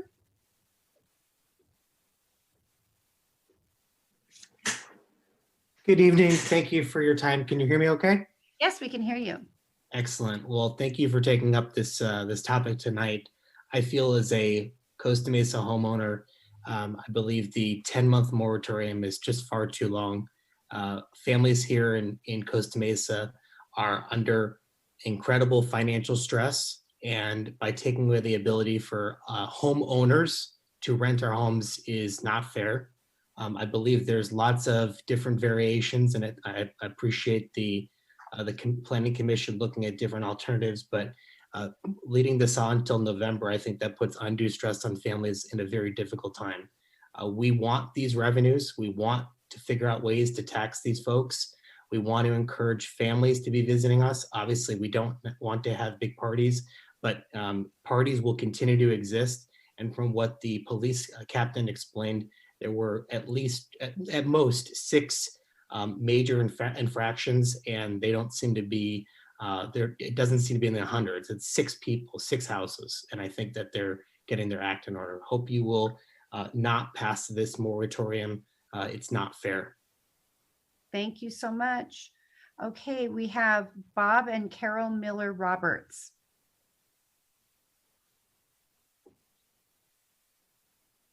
You can unmute yourself at this time.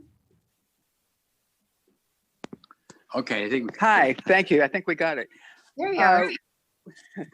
We're Airbnb hosts, have been for about 3 years in the Costa Mesa neighborhood. And we are in the home sharing category. We rent a room in our house. We've never had any complaints, and we've never had problems, of course. And we just want to ask that you not punish hosts like us. As the previous gentleman pointed out, there have been very few incidents with very few residences. We have one on our street that is guilty of large parties where the police have been called. So we know all about that.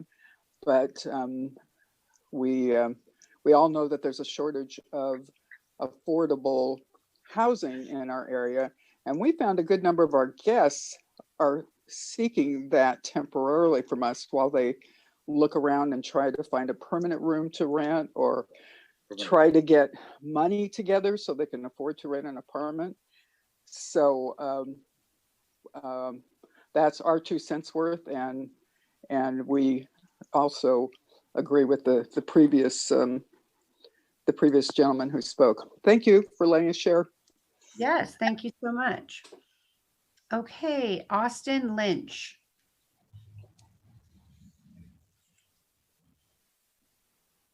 Honorable council members, good evening.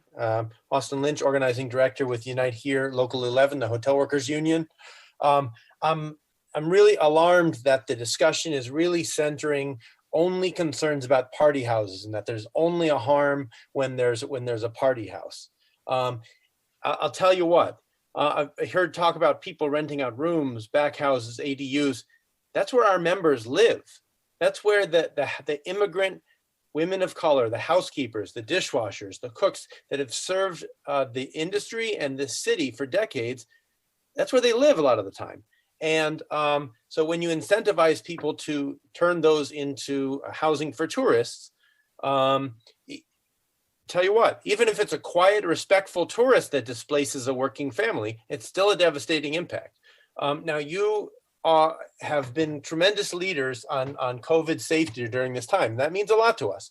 You know, when the supervisors were mocking masks, it led to dangerous behavior, and our members were the ones who died as a result. You didn't do that. You did the opposite. You stood up for science and public health.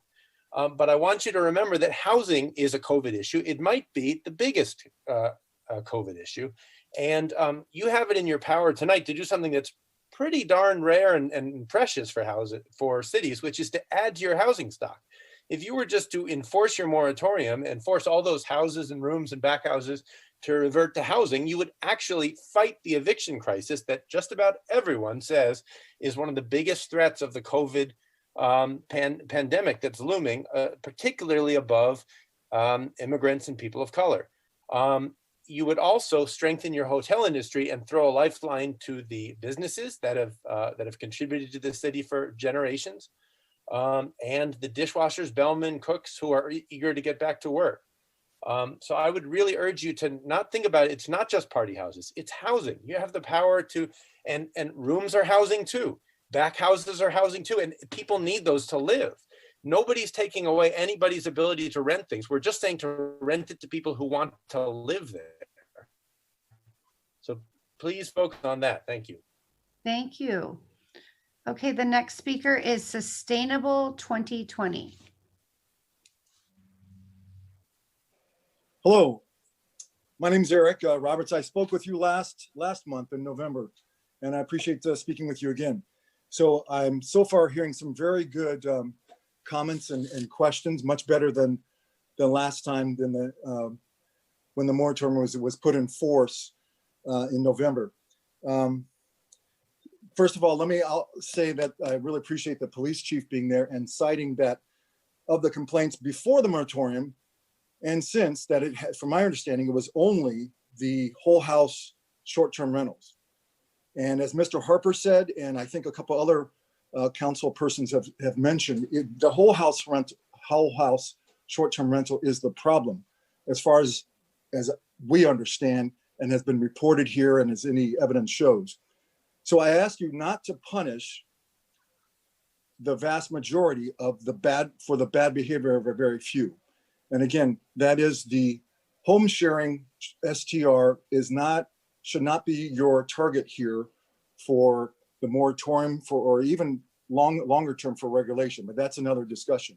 This moratorium was brought about for noise issues that have been systemic for some time, especially during the pandemic. That is a police enforcement mechanism, and discussions on whether or not we can regulate this industry and things of that nature, I think should be put off to another time. Please do enforce and put in the home sharing exemption tonight. And please do not listen to the hotel industry's claims of COVID-19 concerns and things of that nature. There's no evidence whatsoever they provided, and there's none to be there. We have vast majority cleaning procedures and sanitization procedures at whether it be Airbnb or some other short-term rental company. And let's see, one other thing. I like that little girl's statement. I want to piggyback on hers. I can't put my voice as high as hers, but please do look after, as you said, it's been claimed, the 100 or so short-term rentals that are home sharing, and that this is a livelihood to keeping them in their homes. And let me also note that about a slight majority of those people that come to these short-term rentals are coming to work nearby. And guess where they're going to look first if they come to Costa Mesa? And they do look first, and we recommend Costa Mesa. If you ban that, they're going to go to another city, right? This is not just tourists. In fact, most of the two rooms that I manage in this home, they are coming for business reasons, conference reasons, things of that nature that are not tourists. And of course, we don't have any parties or anything of that nature. Thank you for your time. And please do, once again, put in the home share exemption if you're going to do anything tonight with extending their moratorium. I appreciate it. Thank you. Thank you. Mr. Roberts? Oh, he's gone. Okay. Next speaker is Gabe Bone. Thank you, Council. I support a smart approach to regulating vacation rentals in Costa Mesa, so I ask that you please listen very carefully to what I'm saying here. I would like to see the City Council recognize that the face of vacation rental owner in Costa Mesa is not the profiteer, not the irresponsible landlord who purchased their house in Costa Mesa and will rent to anybody to make a payday, although we recognize there are a handful of those. The true face of a vacation renter in Costa Mesa, the vast majority of us is someone like myself and my family. I live in Eastside Costa Mesa with my wife and my 2 daughters. We own our home here. Eastside is expensive. Costa Mesa is expensive. We have one income. I'm a public employee. We are trying to make ends meet. It is hard. We scramble to make this work. I teach evening classes to bring in extra income, and we also periodically rent our house on VRBO and Airbnb. I could make almost as much doing that in a week as I can in teaching for a semester, and I don't have to spend time away from my family to do it. This critical income for our family, please do not take it away from us. Please do not take it away from us. I respectfully submit to the City Council that the face, again, of this vacation rental is someone like me. I live in this city. I pay taxes. I care about my neighbors. I care about my neighborhood, and I'm one of your constituents. And the 95% of us that are renting out on Airbnb peacefully and uneventfully for years without any problems. We've rented our house out for the past 7 years. We've never had a problem, never a single complaint. We care about our neighbors. We care about our community. So importantly, this is important. We self-govern. We self-govern to ensure that it's a smooth experience for everyone, especially the people in our neighborhood who we care about. The key is that I'm renting out as my full-time primary resident. Again, the key is I'm a full-time primary resident. I'm renting out my house. Those of us who live in the properties that we rent out are a different breed. These people that we rent to, they're sleeping in our beds, they're walking on our carpets, they're living next to our neighbors. We are careful who we rent to, as I suspect almost all owner-occupied vacation rentals are. And that is why I suspect you've heard probably nothing or next to nothing from city as far as through the city as far as complaints about my vacation rentals and others like us. Allowing vacation rentals where the property is the primary full-time residence would go a long, long way to solve the city's problems and weeding out these problems. Please, please let's use a scalpel, not a sledgehammer. A sledgehammer will squash many of us responsible, law-abiding constituents. I also support a system where one can register with the city to operate a vacation rental, pay a fee, pay taxes. We're happy to do all of that. And then the city could pull the permit if multiple complaints are received on a property. That way we target the problem makers, not punish those of us who are following the rules. And also I'll add, because this is, if you stick to full-time primary residence, we aren't taking away from the housing stock. This isn't, a replacement for somewhere someone can live. And so anyways, please remember me and my family when you make your decision tonight. Thank you so much for your time. Thank you.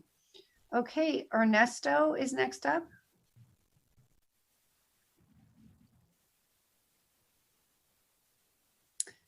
You can unmute yourself at this time.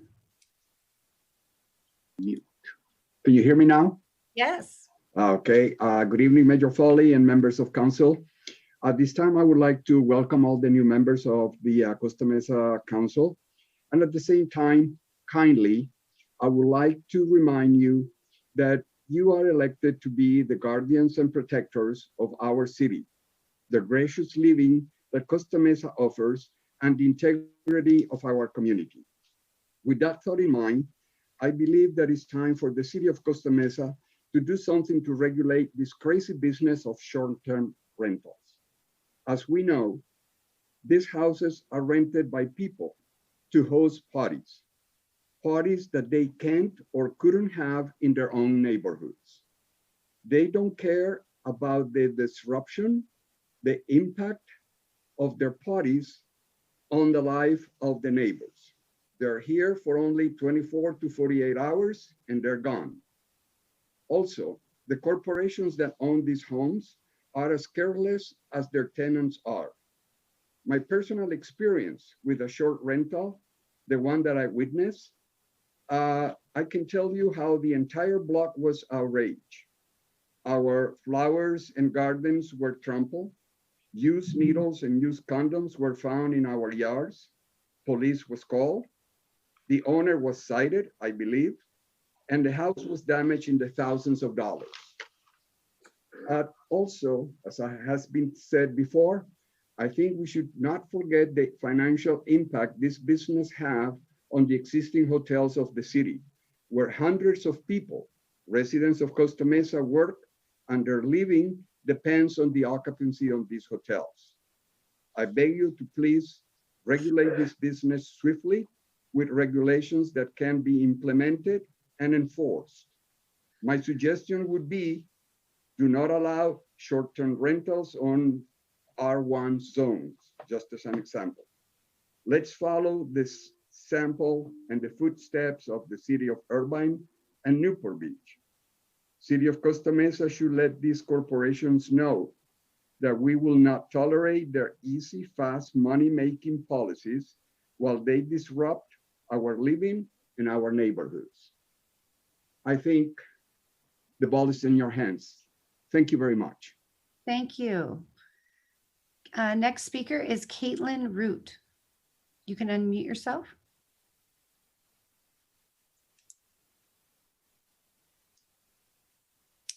Ms. Root, are you there? Of course, I'm having technical difficulties. Okay, everyone can hear me because I can hear myself talking. So I want to just say thank you for hearing us out tonight. This is actually my first live call with you all. So a little bit about me. So I bought my home last December, and I do not support the Airbnb as it's going right now. My family has been directly impacted. I'm one of those houses that lives next to a party house. I've seen drug deals. I've seen drunk driving. I've got the Google Nest cameras outside, and I can tell you, they come and go from 12 to 5 a.m. I've seen people go over the dividing line, and I live on Irvine, so pretty busy street to be doing donuts drunkenly. I've had drunk people fall on their bike at 2 in the morning and leave blood puddles splattered throughout my sidewalk and my neighbors. Constantly calling the police, and again, it's to no avail. There's nothing that they can do, especially from like the public nuisance aspect of it. Just called someone out this weekend on Friday and Saturday. I was up till 2 in the morning waiting for the cop to come and filing a report.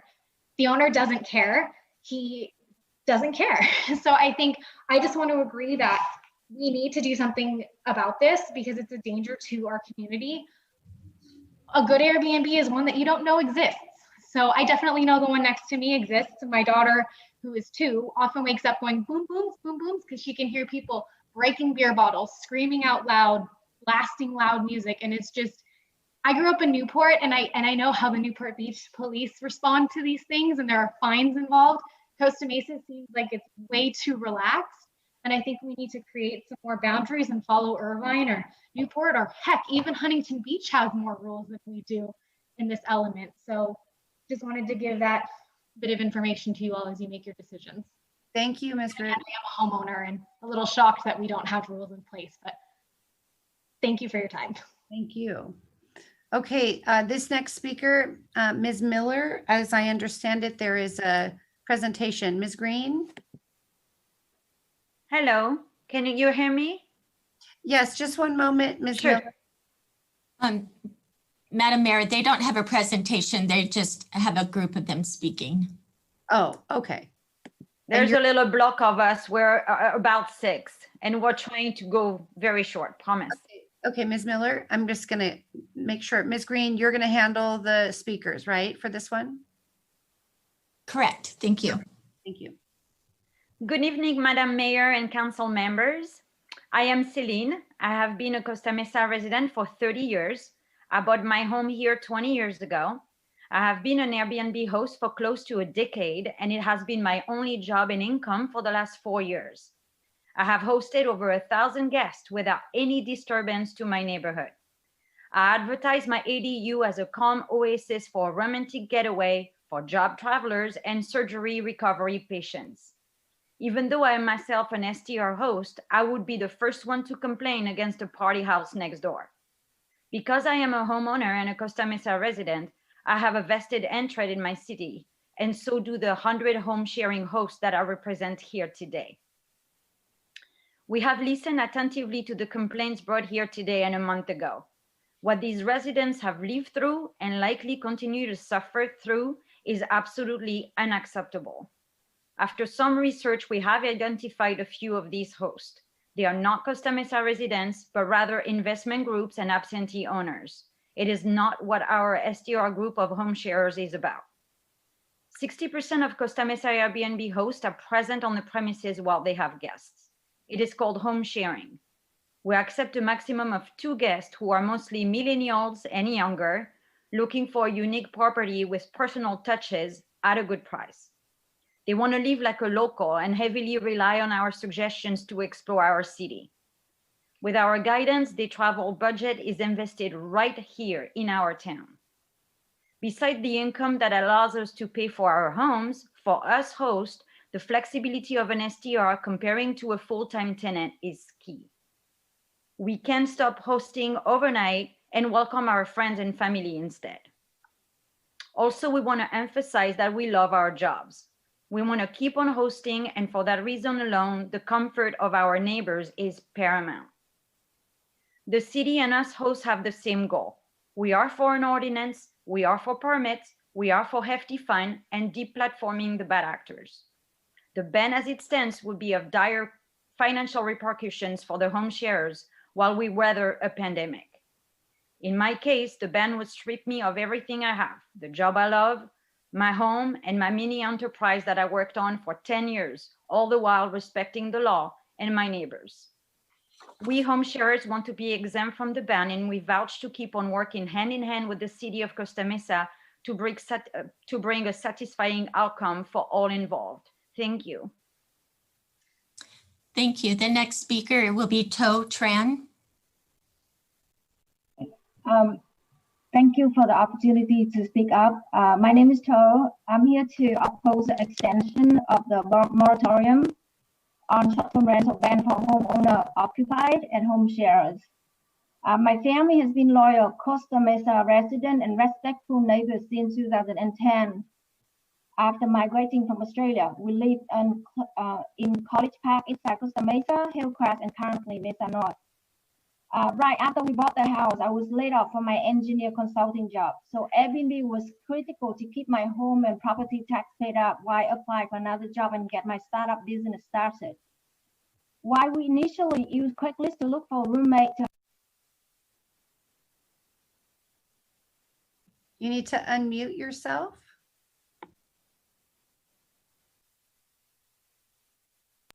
Can you hear me? Okay, we can hear you now, but we lost you after it was critical. Okay. Yep. It was critical to keep my home and property tax paid up while I apply for another job and get my startup business started. While we initially used Craigslist to look for roommates to help pay for our mortgage and fill the vacancy, Airbnb gave us a safe haven to vet both short-term and long-term guests to ensure a safe environment for my family and my children. The short-term rental allows us the flexibility to have a spare room become available for friends and family visiting from overseas. It helps fill the room while we find the right long-term tenants. While the income has been instrumental, the benefits of hosting people from different parts of the world and other U.S. states have by far the biggest benefits for my family and especially my children.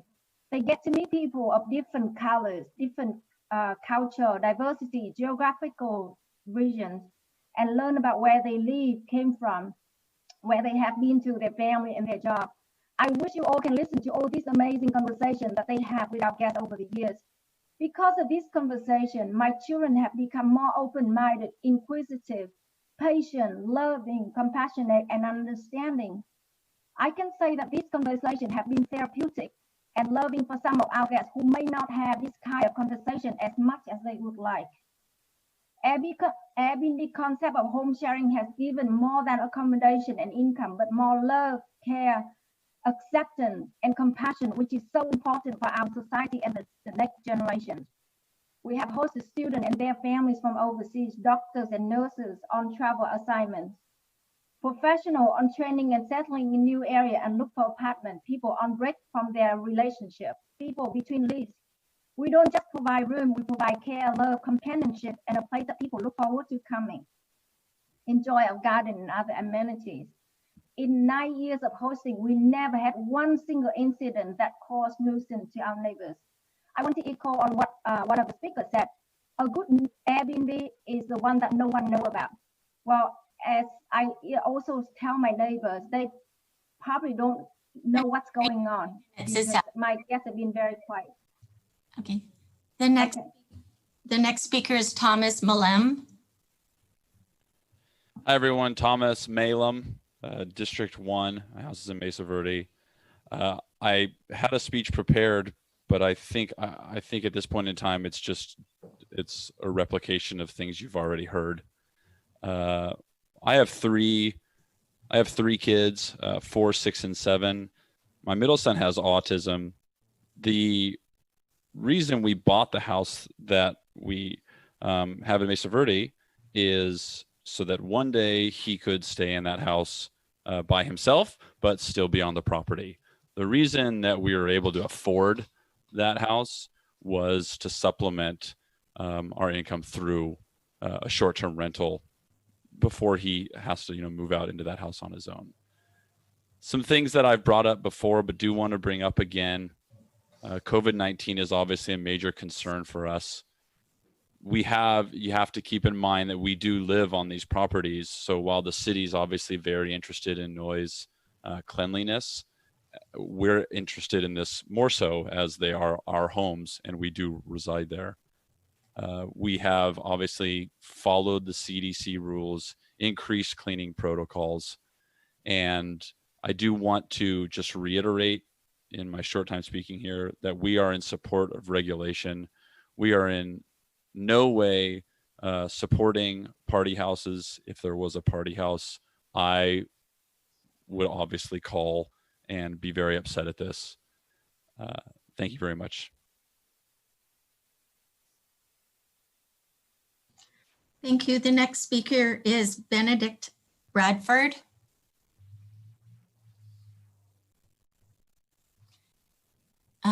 In order to unmute yourself, press *6 on your phone.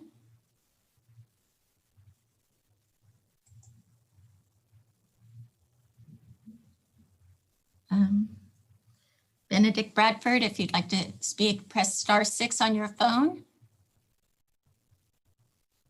Okay. We'll go on to the next one, which will be Audrey Nguyen.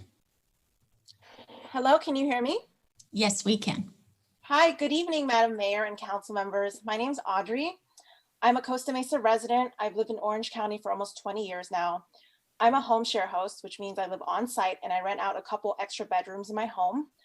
I've hosted for 4 years without a single incident at my home. I've learned that there are a couple properties in Costa Mesa that have allowed large parties, and I'm just as angry as everyone else that this is happening. I feel that it's very important not to put all short-term rental hosts into the same category. We're your neighbors. We live in Costa Mesa. We have every motivation to be respectful of our neighbors and to take very strict precautions during the process of screening our guests. I only allow good, decent people into my home. As a host, I have 7 exterior cameras at my home for my protection as well as for my neighborhood. I use a strict screening process before even considering to let someone set foot into my house. I ask them a series of questions, starting with, what city are you coming from? What's the reason for your stay? Who are you coming with? And what are their names? And have you read our entire listing and agreed to all of our house rules?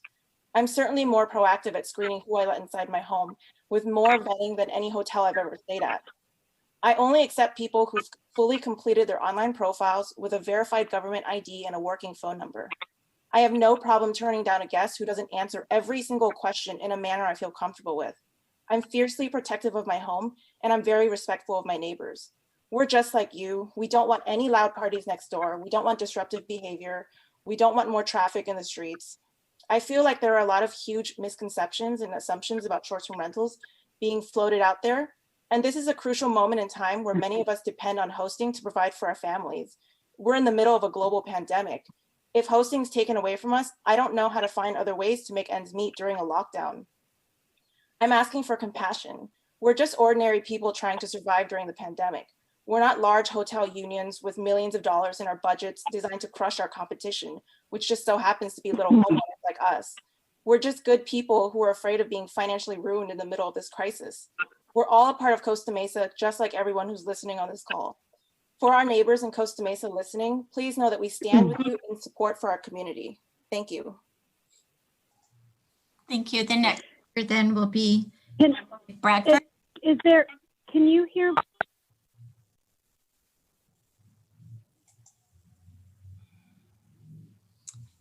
They just muted themselves. Oh, there Hello?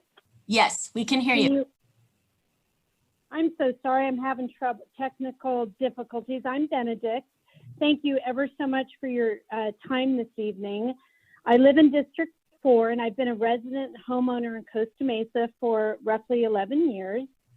And my story, like so many that have already spoken, is that I did lose my job unexpectedly a few years ago. And it was definitely an unforeseen life event that devastated me in many ways, but especially financially. When I was able to pick up my little broken pieces of my life, I took my life savings and I renovated a space behind my home, launching my little small business, my STR, which sleeps only 2 people. In 2.5 years, I've hosted roughly 325 guests with absolutely 0 complaints from neighbors. You've already heard from a number of us tonight that are in the same situation. We've been running our businesses problem-free for all these years. We've never had any complaints, and so therefore we had no idea that STRs were a problem in Costa Mesa. While just a few of us are kind of speaking this evening, I'm trying to represent people like myself where, and some of us have already spoken, this is truly our primary income at this time. And quite honestly, without my little business, I would be hard pressed to pay my mortgage next month. I do happen to be a single mom. My daughter is a wonderful senior at Estancia High School. But there's no other partner with a second income to help us out. So I will be financially wiped out overnight should the urgency moratorium be extended in its original form. But I also kind of want to mention something tonight that hasn't been talked about. It's not just about the host.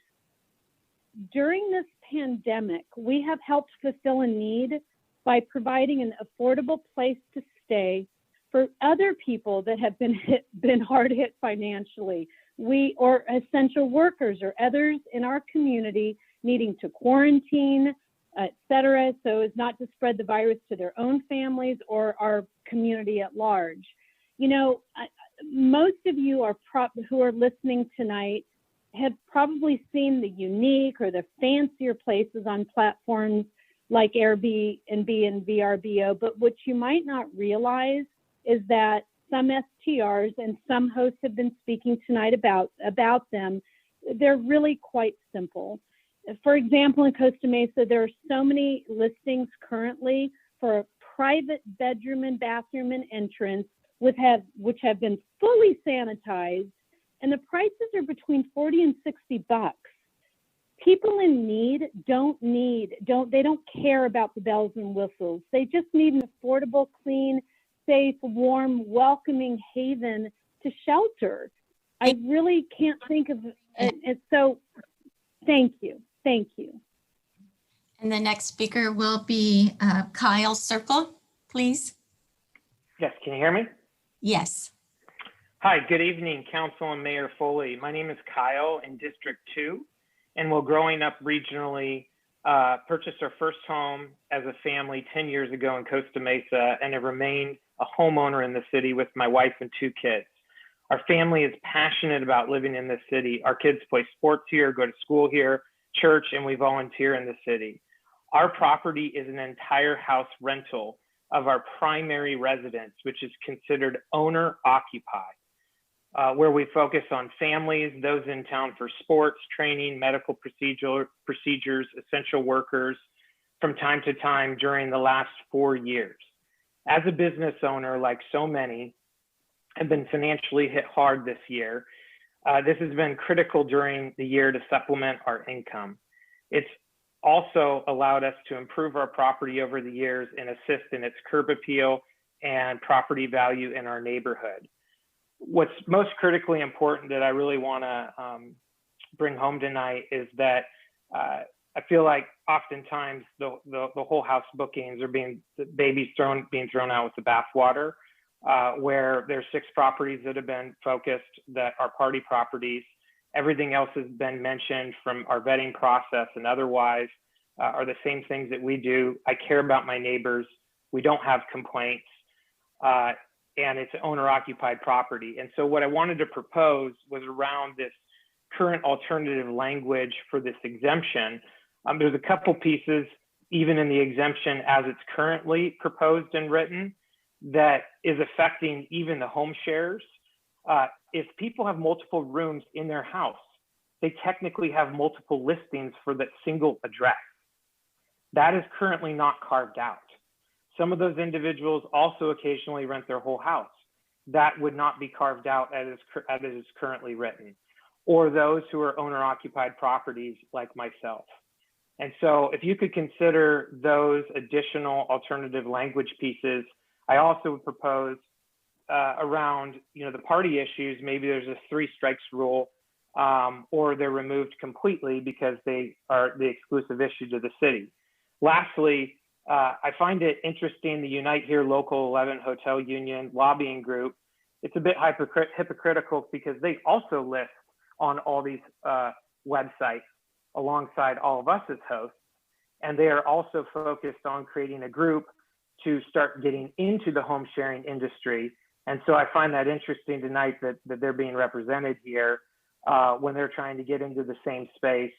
And owner-occupied properties are not taking inventory from the city. These are owner-occupied properties in main residences. Thank you. Okay, thank you. And our next speaker is Ms. Martin. Flo Martin. I have lived directly behind a party house, animal house for the last 3 years. Maybe 10 years ago, the house was purchased by a local family. 5 years ago, this family moved to Hawaii. They hired a property manager, and that property manager hired cleaning service and gardening service for the house directly behind us. The 2 yards are separated by a back fence. For the last 3 years, this has been wild, crazy, loud, rambunctious, party house, animal house, you name it. they came with it. I've been tempted to turn on my garden hose and throw it over the fence and let them have it nice and cold and wet. Please don't do that, Flo. I screamed and hollered on Facebook, and several council members encouraged me to call the police, because up until that point, I was going to the house myself and trying to talk some sense into the youngsters who were there. The council member said, call the police. So I started. If I had called the police every single time for the last 3 years, every weekend, that would amount to over 150 phone calls to the police. So this idea that only 6 people have called to complain about Party Animal House, I would have upped that to 150 plus calls. I support controlling non-homeowner occupied short-term rentals. Thank you. Thank you. Michael Segerblum.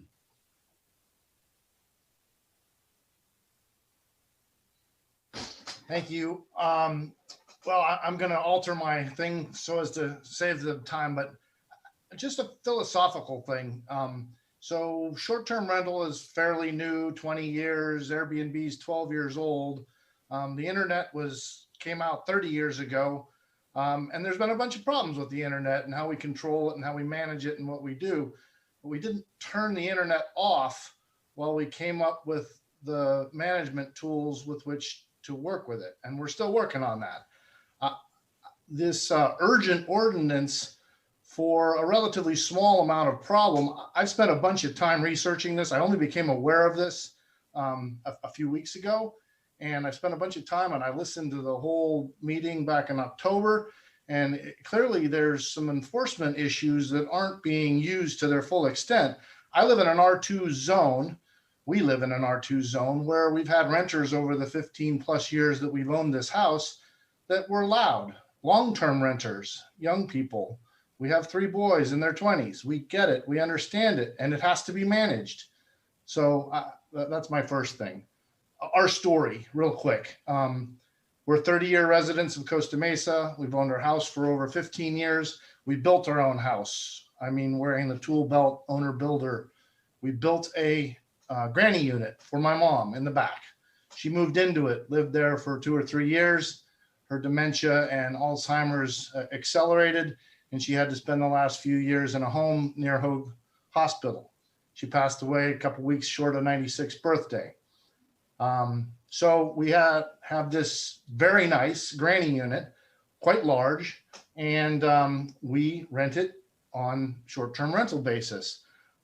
Basically, we spent a lot of money with my mom in those years in care. We put 3 kids through college, and more recently, I've been furloughed from a 30-year career managing nonprofits, where I'm working full-time but getting paid half-time because all the programs shut down because of COVID. But what we originally got into this because we needed the unit for the family party that was going to occur from people coming from all over the world for my mother's memorial and a family reunion. And then we kind of liked it, and it's worked out very well. My wife and I manage the whole thing. We live here, and most of our tenants are not vacation rentals. We allow dogs. We have a laundry room. We have a very nice large kitchen, and we have families that come to visit their kids going to UC Irvine, going to Vanguard University, that have people either getting treated or going to get treated at Hoag Hospital. So most of the people that use our unit, this would be somewhat devastating, but the flexibility that we've had to have our kids move back in here. One of them's in the hotel business, and I can tell you he doesn't really consider short-term rentals a competitor, and that's his business, is deriving revenue from the hotel business, because we all offer different things. So again, I question the urgency of this matter. If it's going to take 6 or 7 months, I support. We shouldn't be bothering our neighbors. So I think we should consider alternative ways to solve the problem. Excuse me. Thank you. Okay, next speaker is John W.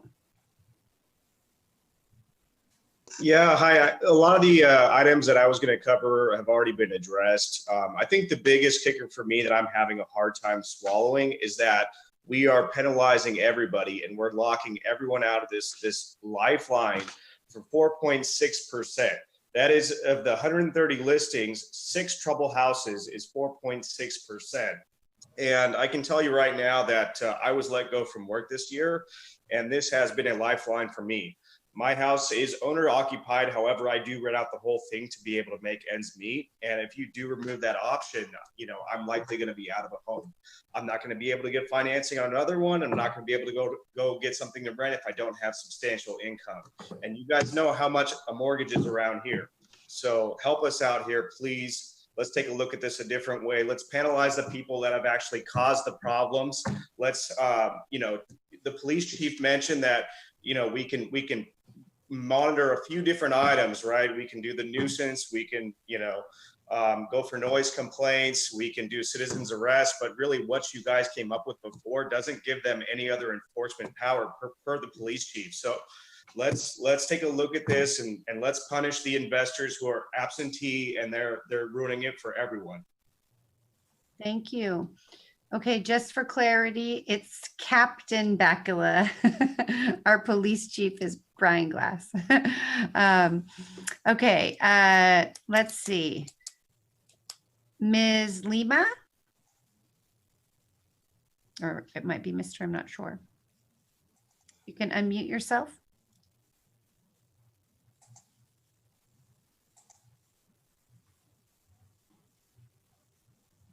Paola Lima?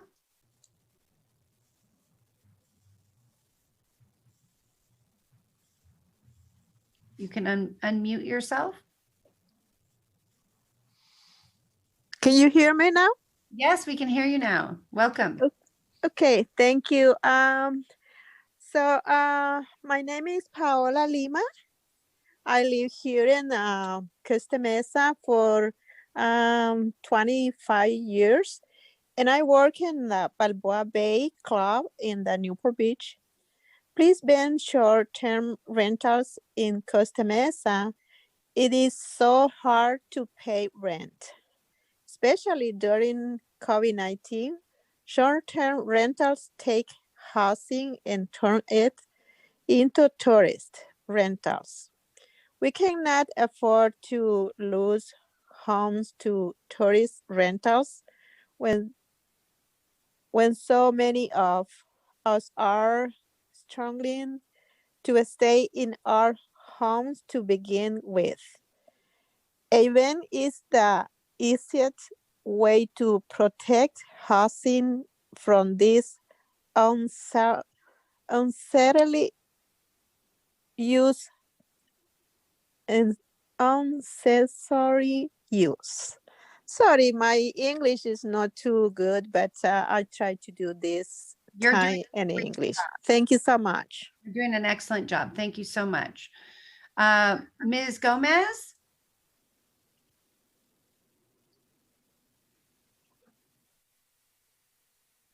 It's actually Mr. Jaime Gomez. Mr. Jaime, I'm sorry. It's all okay. Well, I wanted to start, Honorable Mayor and leaders of the City Council. My name is Jaime Gomez. I live at 2249 Rutgers Drive, Apartment A in Costa Mesa. I lived there for, I want to say, roughly 10 years. Previously lived at 711 James Street, Apartment C for the remainder of my young adult life, possibly 20 plus years. I don't know. I was a baby when they moved me in there. And I've worked at the Balboa Bay Resort for about 7 years as a banquet cook and cafeteria cook. I was actually deeply impacted by the layoffs during the start of March, of COVID-19. Our industry was deeply impacted. A lot of us were laid off. Some of us were brought back, but it's been very touch and go, right? This virus has not gotten under control in the last 9 months, and we get laid off once again, we get brought back, and then with these last 3 weeks, we've been laid off again. And I'm honestly trying to do something about our industry and make it strong again, right? 2019 was a great year. 2020 is not a great year. And something that's impacting us is the fact that, STRs are on the rise in Costa Mesa. I don't want more competition for our industry. It's hard enough already. I don't want more hotel rooms to be created out of housing, especially while I'm working so hard to, stay afloat in this industry. And I would appreciate if your decision tonight was to extend the moratorium. Thank you. Thank you, Mr. Gomez. Okay, Chris Cairns. Hi, thank you for having me, Mayor Foley and council members. My name's Chris Cairns, and I work as full-time faculty at Orange Coast College, and I've been living in East Side Costa Mesa for 20 years. I teach a study abroad program where we take students from Orange Coast College and we go abroad for a month during the summer. And to help pay for that, I rent my house out for the duration that I'm gone, and that helps pay for being able to do this. I think one thing we're all learning tonight is that the STR owners is a wide variety group. And in my case, a moratorium wipes out a study abroad program for 25 students. For someone else, it's her trip to her grandma. For someone else, it's their mortgage payment. So you're talking about affecting a really wide range of Costa Mesa residents in order to solve the problem of 6 bad actors property-wise. So you're talking about 2 different things here. What you really have is a behavioral issue. You're trying to stop bad behavior. But what you're talking about implementing is structural issues. And I think we may be misfiring a little bit here. Having severe fines for bad behavior, both of guests and repetitive infractions from homeowners, would be the place I would start. If we have an issue where homeowners are renting their homes for a night or 2 nights to encourage party guests, maybe you enact a minimum night rental. But I can tell you, as someone who rents the house they live in, I don't want a party. I don't want people breaking things. I don't want bad behavior. I want my neighbors to be happy. I want my house to be presentable. I want people to love being at my house. And so I think that's who you've been talking to most of the night. I would say my first recommendation is no on the moratorium. Get a very targeted short-term policy that will get you through the process to write the long-term policy. But if you must have a heavy-handed short-term policy, I'd recommend you also carve out for primary owner-occupied. Folks like myself, folks like the family of the little girl that's going to see their grandparents, who we live in our houses, most of the year, and when we're away, we rent our house. I just encourage you to think along 2 tracks. Solve the behavior problem, and if there are structural problems, maybe address those down the line, but give the police the tools they need to find the bad actors. And please don't come in with a really big hammer to wipe out the rest of us in that issue. Thank you for your consideration. Mr. Cairns, can I ask you a question? Sure. So, and I probably should have asked this earlier to others. So when you leave your house, where do you go, like specifically, but do you go on vacation, or do you go stay in a hotel, or where do you go if you're renting? So as I mentioned, I go abroad to teach. Oh, and so I you bring bring my your house out while you're on the trip. while I'm teaching away from home.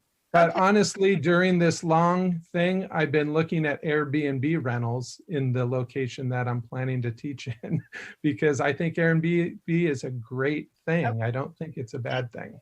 Thank you. I just was wondering where people are going when their house, if they're leaving their house and they're not staying in there. Okay. I bet that's a wide variety of Yeah. answers. Thank you. Speaker with the phone number ending in 773. You can press *6 to unmute yourself. There you go. Yeah, thank you. This is Glenn Frank. I have a PowerPoint presentation that's supposed to come up. And while it's coming up, let me just say I did speak at the last council meeting. I'm representing the Brentwood neighborhood, which is something that has been mentioned before. But I have a little new information that I wanted to share. Yep. Yeah, Hold go on ahead. a second so that we can get you set up here. Okay, Sure. there we go. I'll just give a little background while that's coming up. Well, This home, okay, this home at 259 Brentwood really is the party palace. It's got a very elaborate backyard. For many years, the neighborhood has had no issues with the owner there, but it was recently purchased by a company in October. And what I wanted to do was show some new things that have come up since then. And maybe it's a trend that the city needs to think about, but this is not the owner next door. It's a Nevada corporation. They own a short-term rental business. I don't know what kind of entities they have, but they're present in Northern and Southern California. And they have a website that indicates they're the largest Airbnb in the nation, if not the world, by dollar volume. So they do two things. They have short-term rental properties. As of yesterday, they have 16 locations, including in Costa Mesa, under one host. 3 of those are in Costa Mesa, others throughout Orange County in the Bay Area. That primary host lives in San Francisco. They may have local sub-hosts.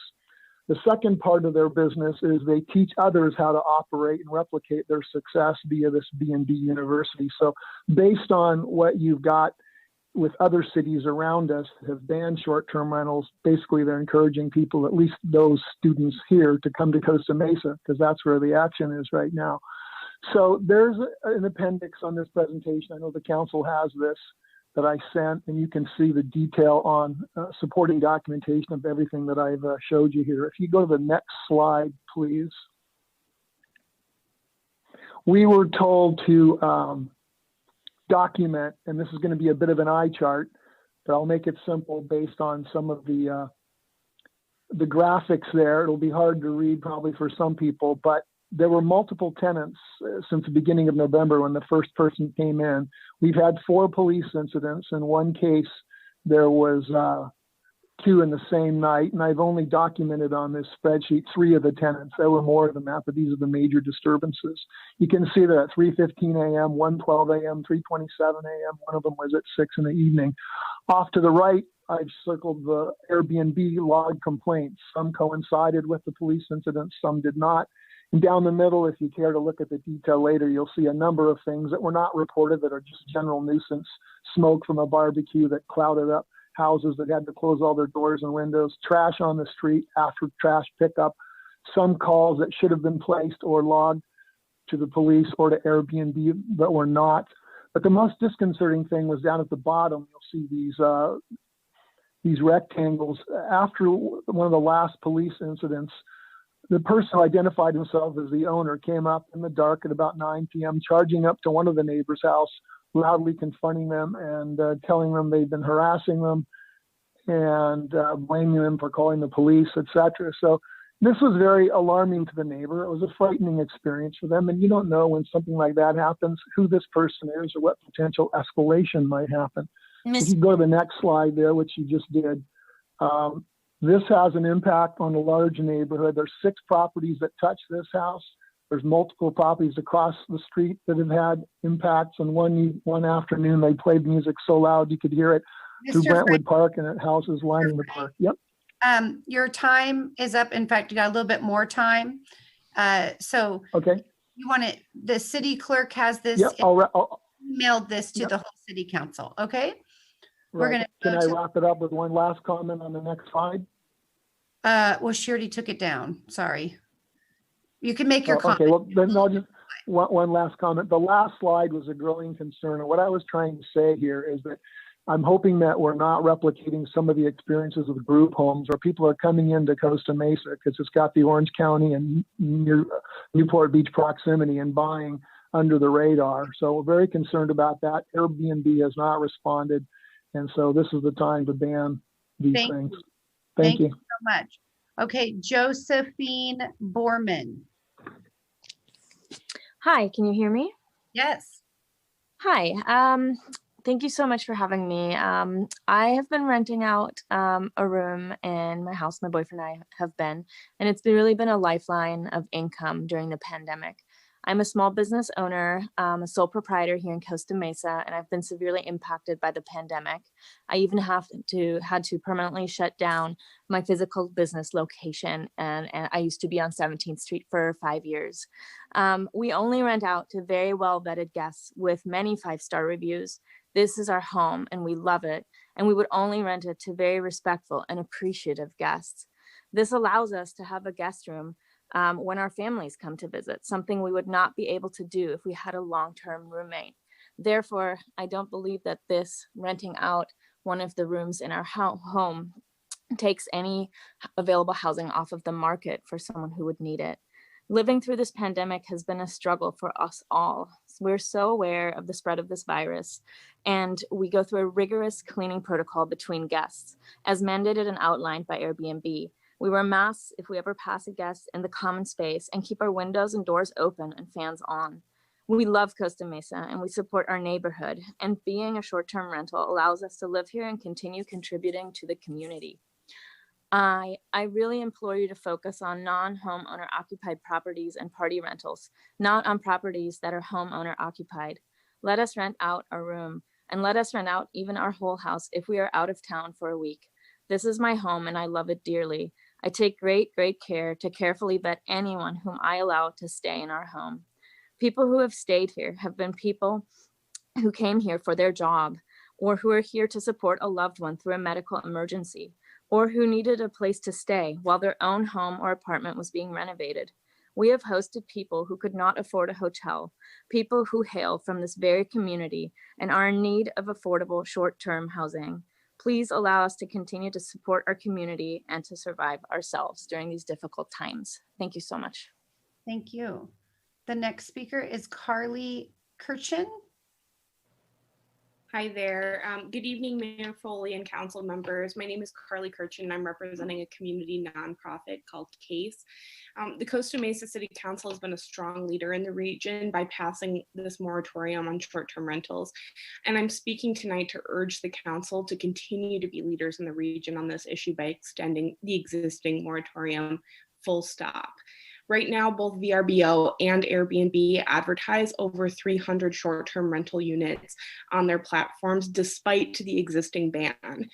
We recognize that the biggest challenge to STR regulation is enforcement, and this sentiment was echoed in the report by city staff as well as in tonight's discussion. And the staff recommended an extension on the existing moratorium to allow for additional time for study as well as to enforce. The enforcement that city staff are currently engaging in is extremely labor intensive and has not been effective, as evidenced by the abundance of STRs currently available on platforms. I will also add, in addition to the city's moratorium, the governor's most recent stay-at-home order also prohibits out-of-state reservations for non-essential travel unless the reservation is long enough for guests to quarantine. And the order also prohibits in-state reservations for non-essential travel. So all this to say, complaint-based enforcement and self-governance by hosts is not enough to ensure compliance with short-term rental regulations. Costa Mesa City staff needs the support of strong enforcement mechanisms to regulate short-term rentals.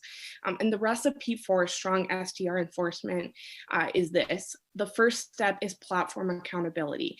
Platforms like Airbnb, VRBO need to act as partners with the city in enforcing short-term rental policy.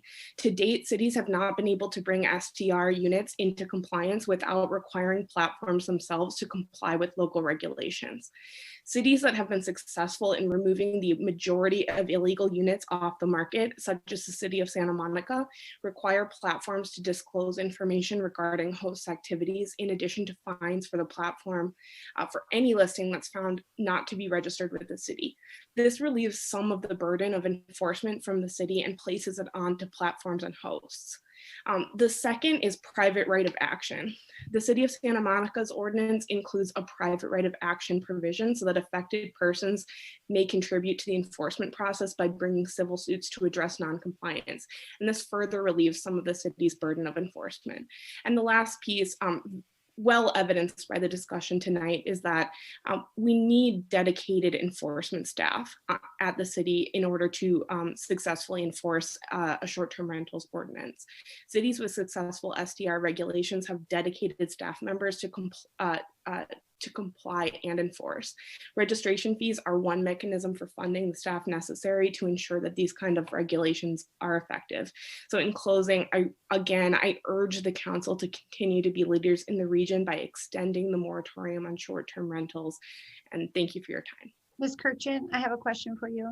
Sure. The platform, I'm sorry, I missed it. You had a lot in there. The platform, what did you call it? It was your first point about the platform. Platform accountability. Okay.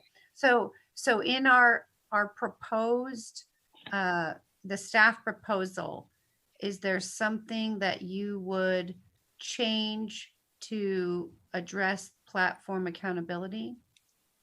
So right now, the staff proposal really does not include enforcement mechanisms at all. We have the police department which can do, enforce to a certain extent. Platform accountability. What would be your recommendation on that? So they need to act as partners, right? VRBO, Airbnb, they need to be in close communication with the city and also in self-enforcing, right? They should know right now that there's a ban. I have a specific question for you, and maybe you don't know the answer. It's okay. I'm just asking, is there language or anything that you would propose to address what you just said? Yeah, well, I'd be happy to send language along, but I think the point that I'm making here is that there is currently no enforcement mechanism proposed. I understand. Okay. Enforcement that's happening. I'm just trying to get something that we could use for tonight. That's why I'm asking the question. Well, I think, yeah, I think my point is that it's the rush decision to talk about a longer term ordinance right now when enforcement on the ban is not effective whatsoever, right? We cannot rush into this. Airbnb is not complying, hosts are not complying, and in fact, it is in opposition to the stay-at-home order that's in effect right now by the governor. That was a good point. I'm going to ask the city attorney about that. Thank you. Mr. Dave Farage. Good evening, Mayor Foley and City Council. I've sent you a letter. I hope that you've seen it. It was sent to the city clerk as well, copied to you and staff members. We were a little surprised to hear about this a couple of weeks ago. My wife and I purchased a retirement home in Costa Mesa that we intend to retire to soon. We've been using it as an STR for income in the meantime. It's been rented out for about the past 18 months. We've rented it out for about 450 nights. We've not had any problems or any issues. We live a few blocks away, and we have long-term tenants on the same property, one of who manages it for us. Those 450 nights that have been rented out, I'd like to remind everybody that that's thousands of meals in local hotels, thousands of shopping trips. All the local businesses that our guests look to us to recommend will all be impacted by this one way or another. We take pride in the house. We advertise it as a family residence in a quiet residential neighborhood. I've sent copies with my letter to you of letters that we've received from recent guests. Those guests include a family that stayed there because they had plumbing issues and their house was flooded. They had nowhere else to go. We have corporate clients who return by the month, one of which who also enclosed a letter. Another thing that we're not addressing, a few people who are complaining about the STRs have said they're still online. They're still online. We have blocked every date that's available. That being said, every every potential renter that we cancel, we are fined for. We have canceled 3 renters this week because the moratorium has started. We have paid $50 in each instance.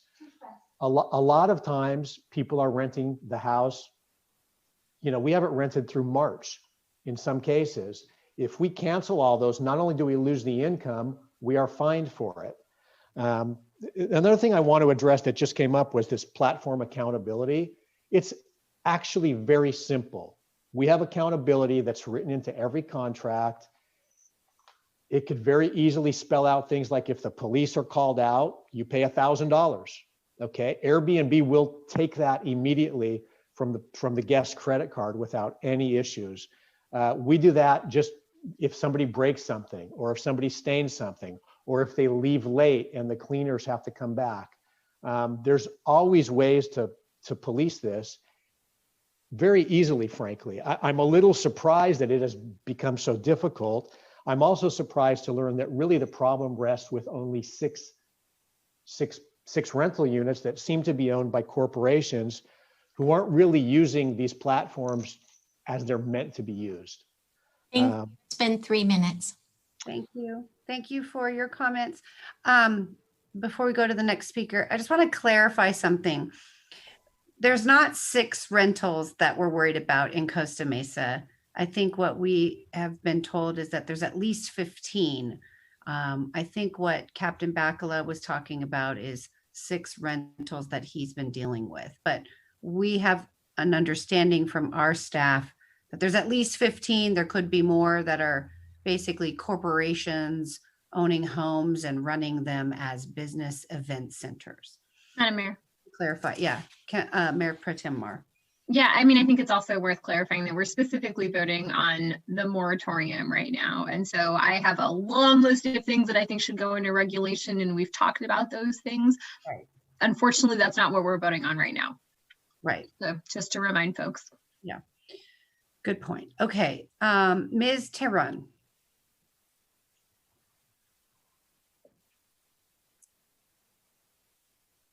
There we go. Thank you, City Council, for serving our city as well as listening to this issue. I know it's late and you're probably looking forward to that meeting ending. However, I do really want to promote the idea of extending the moratorium for a couple of reasons. I'm going to build on Glenn Frank's presentation because essentially we have people that are running businesses in our residential neighborhoods.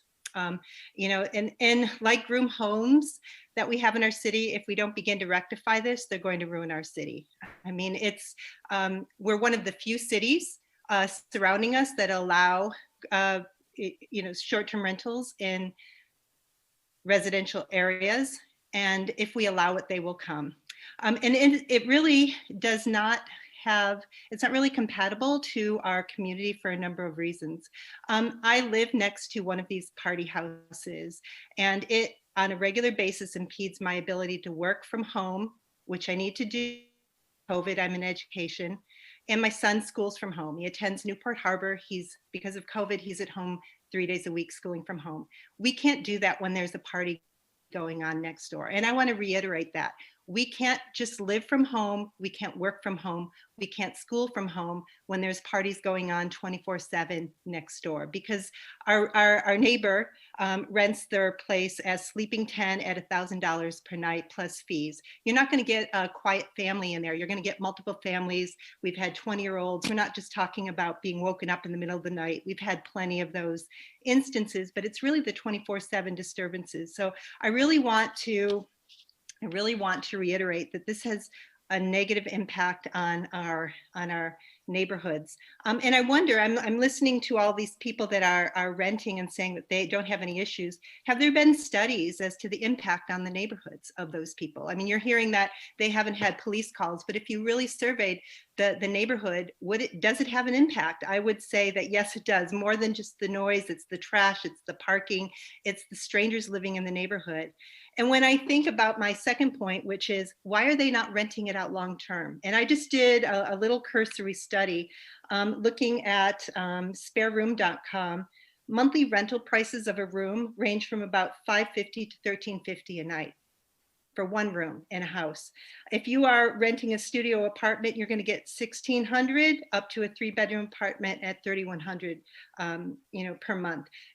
That's, to me, that seems like a way to supplement, and you avoid COVID. You have a more consistent income because you don't know how many days you're going to be able to rent via Airbnb, VRBO.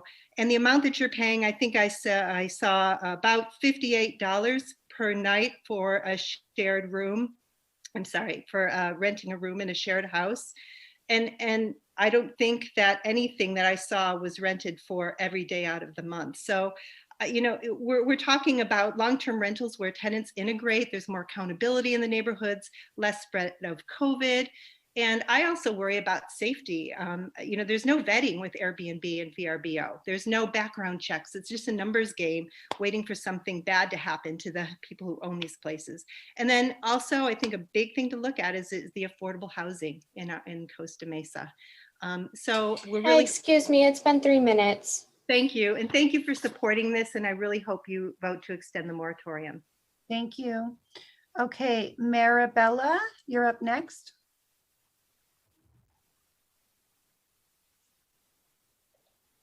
Hello? Yes, hello. Okay. My name is Marbella, and I lived at Costa Mesa for 20 years and had worked as banquet server in Hilton Costa Mesa for 16 years. Was laid off because of COVID-19. I am trying to help the industry become strong again. Please do not allow more hotel rooms to be created out of housing, while I am working hard to make our current hotel strong again. Thank you. Thank you, Marbella.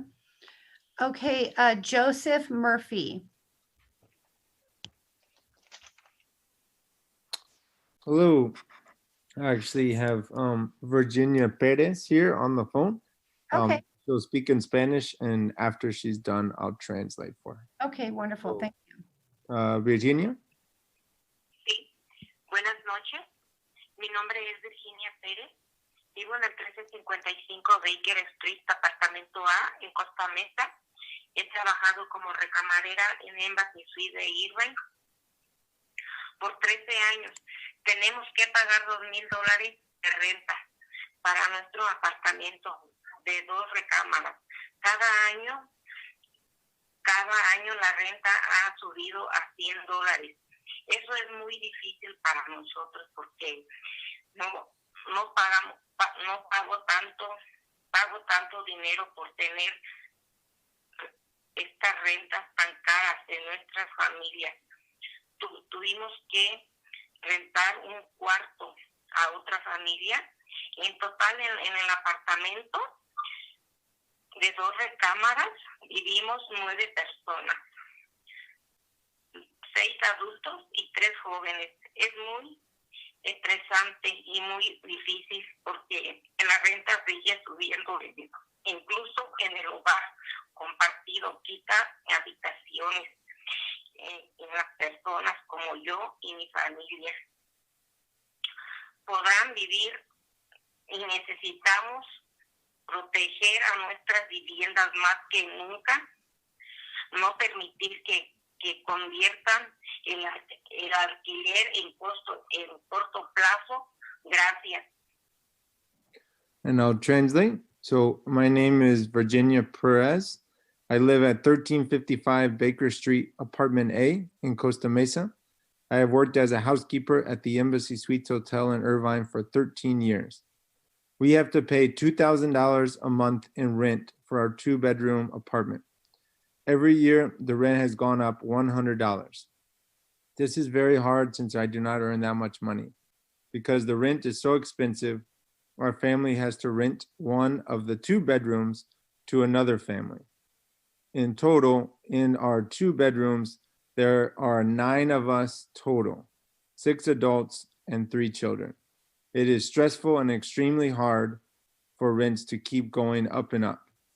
Even home sharing takes away rooms from people like me and our family that could live in. We need to protect our housing more than ever, not allow it to become short-term rentals. Thank you. And just to clarify, they rent out the room in their house, obviously long-term for many years to the same family. Thank you. Understood. Thank you, Mr. Murphy. Okay, next speaker is phone number ending in 327.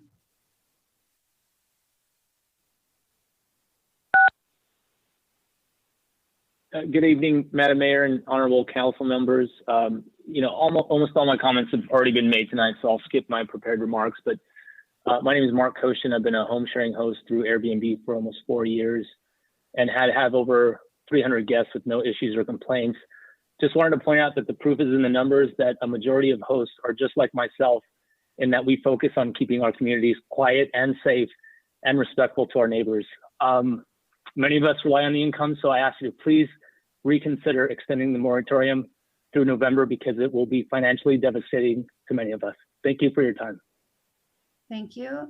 Cynthia Lawrence. Can you hear me? Yes, we can. Hi, my name is Cynthia. I live in the little sliver of Costa Mesa that is just north by South Coast Plaza by Metro Point. And I'm glad that I stayed on here tonight because I wanted to point out that it's not just the 6 party houses that cause the problems. You know, there's lots of the, and I'm specifically referring to the non-owner occupied whole house rentals. And it's just, you know, it's the daily wear and tear on the neighborhood of people coming and going at all times of day and night. And again, the trash. And, we had one where someone was coming out at 2 in the morning and hooting to the moon or something like that. You know, these are not things you can exactly call the police for because they're over and done so quickly.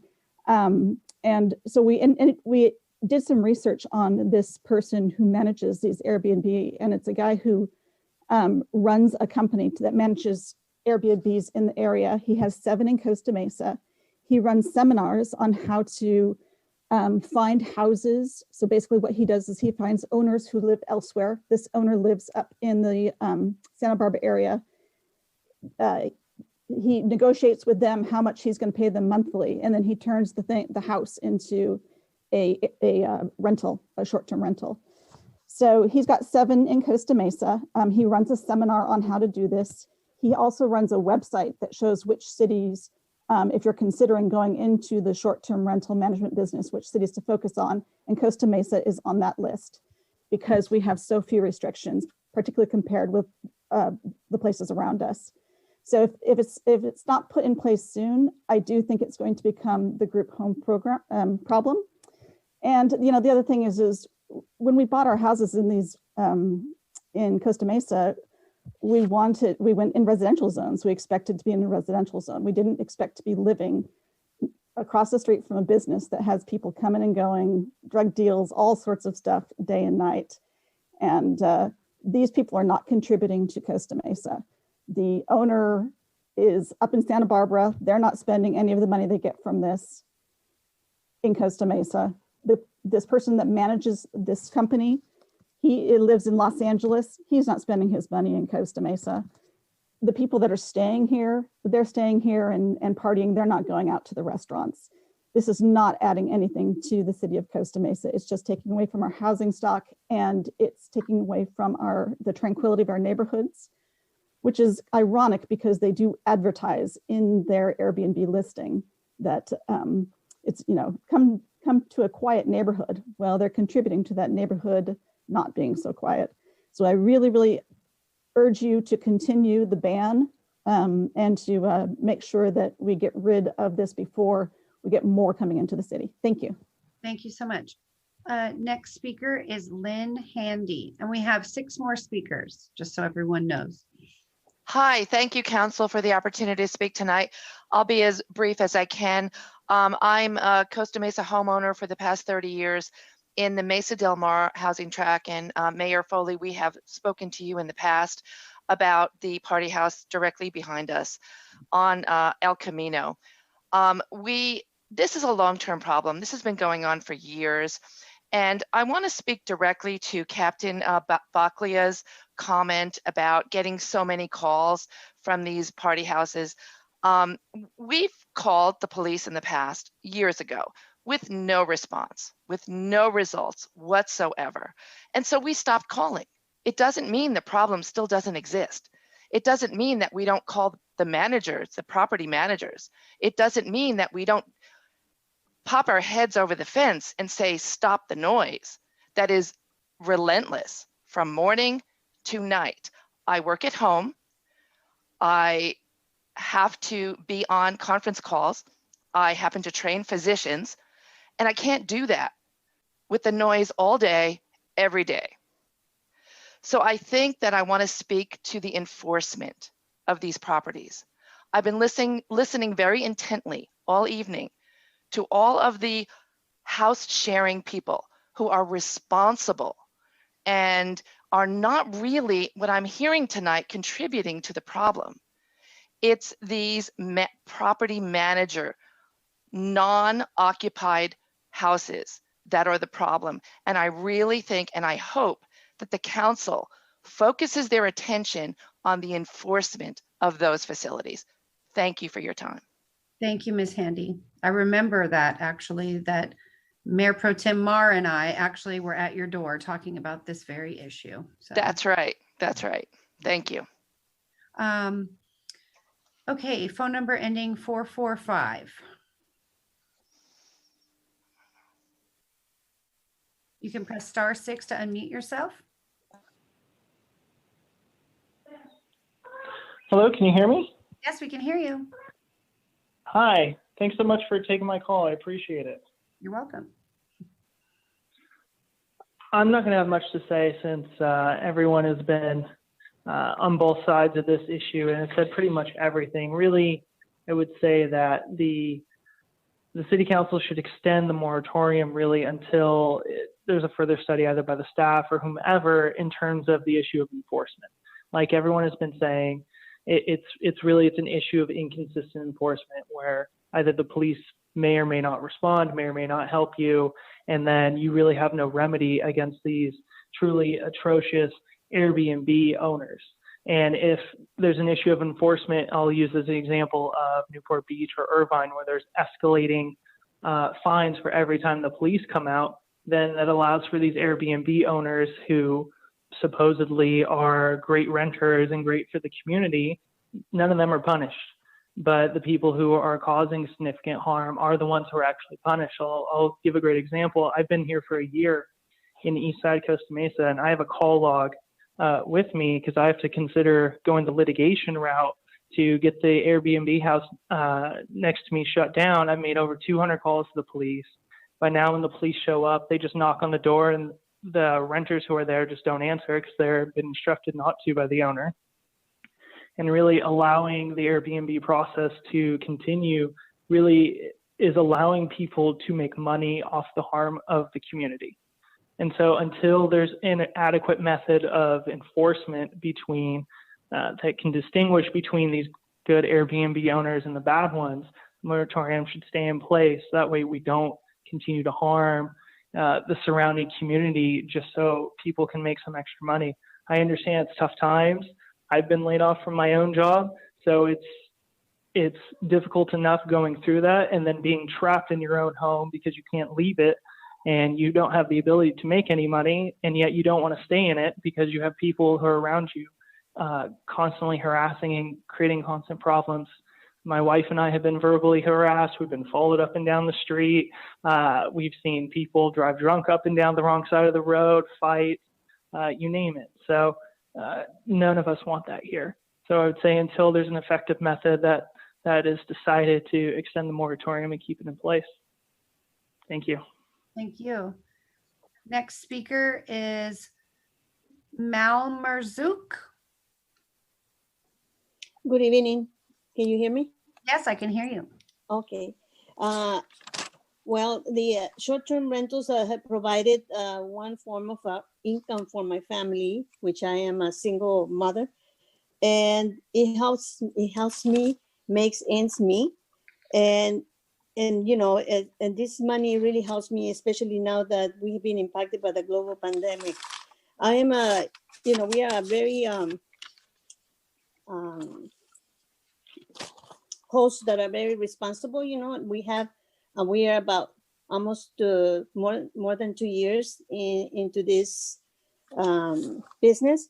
I am a non-owner occupied host, and is the people that we host are people that are needed because they go for medical, somebody has a surgery or something, or cancer. There's people that are businesses that they have their own self-employment and they need a place to go and work. There are people that come in to do work in the city of Costa Mesa, or especially in different places. We also have we are very careful as to who we rent, and also who we host, and we also have security in our home all around. We also have exterior, of course, and then we also have a noise level detection, which is they tell us, and they inform us immediately if it rises to a certain level. So we call them and then we tell them about the quiet hours, and if the people will not. So far, we never had a problem in that we had to tell them to leave or vacate because they respect. But the other thing is that we borrow some money to do this investment and venture, and this is going to impact our life and really, really bad in financially. And I don't know what I will do, with all these loans that we have. It comes down to the fact that there's a good way to run it and a bad way to run it. We've heard many people that are not owner occupied, but as that are owner occupied, but as not owner occupied, you do have to be aware of the security cameras, and there's a way that the enforcement can be integrated with the platforms, so that way, if they don't follow the rules, there's a way to evict them, basically the guests, and to find them. And I think that will be the best way to allow the people that are running it well and respecting the community and the other people that live in the community, and at the same time allow us to make a living for ourselves and run a small business that allows us to do better for ourselves in our lives. And it's not also impacting ourselves financial, but it's also the people that are providing, like the cleaners, the laundry service, bookkeepers, you name it, it's not just us, it's other, we are providing business for also rental because our unit is not. Excuse me, it's been 3 minutes. Thank you. Thank you so much. Mr. Tabor.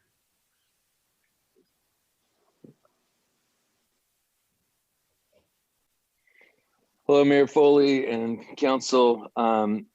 Just listening to this conversation, and I would say it looks like if you can add an exemption for owner-occupied people that are doing Airbnb, that seems to eliminate the vast majority of the problem. Looks like the problem is these corporations running multiple units in Costa Mesa that don't have care and concern for the community, but the owners that live in the community, they have to deal with their neighbors. They live there.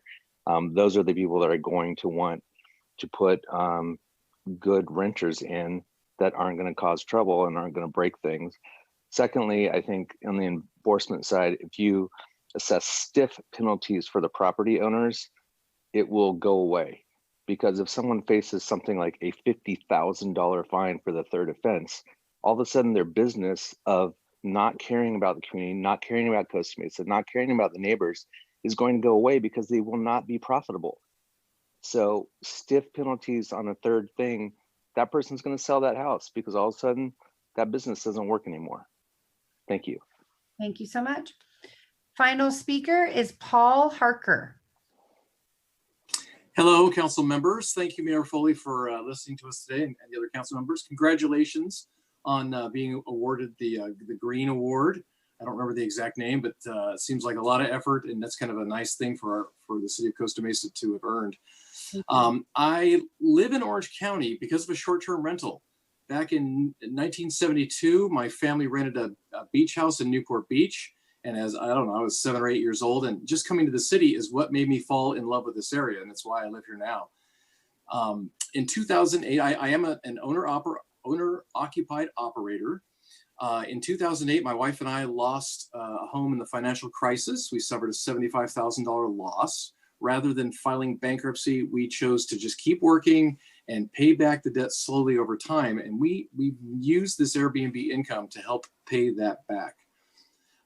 We have a spare room that we've rented to long-term guests. It was a nightmare. Renting to Airbnb guests has been nothing but a pleasant experience. I wanted to add one piece to things that everybody else has said, is that Airbnb actually runs a background check on every registered guest. Most people don't know this. Every verified ID is put through the criminal database and through the sex offender database. And it's actually safer to host, to have people come into your house from Airbnb than it is to get them out of the penny saver looking for a room to rent. I just wanted to add my comments that I don't know this for a fact, but I believe that these bad actors are not using the big platforms like Airbnb. And if they are, Airbnb doesn't know about them. If one guest gives me a rating of 3, I lose my superhost status and costs me, I know this has been discussed before, but my rating with Airbnb is very important. If I shut down I've got rentals out for the next 3 months as well. I do long-term rentals for people that, we had a UCI student that was waiting for college to start. That was our first guest. We had a gal who was coming to work away from home where it's warm for 5 weeks and just sat in her room and she told us she likes the Airbnb experience. We really are providing a fantastic thing for the people that need a low-cost way to come and work for us. I just thought I'd mention the Balboa Bay Club rents its rooms for $251 a night. I don't know if anybody else has figured that out, but at $45 a night, I'm allowing a kid who wants to come and study martial arts, who's barely 18 years old, to have a place to live for 3 weeks while he goes to the art of jujitsu on 17th Street. There's a lot of good that are coming from especially the owner-occupied people, and I really encourage you to remove them at least from the extension of the moratorium. Thank you. Okay, thank you, Mr. Harker. Looks like we have one more speaker, Isabel Prescott.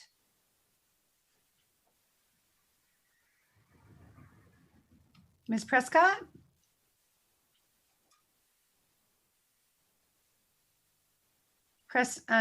You can unmute yourself.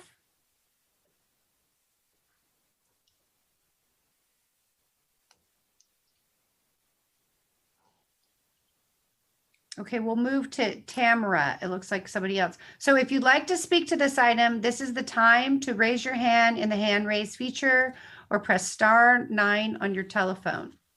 Otherwise, Tamara will be our last speaker. Please unmute yourself on your computer. Okay.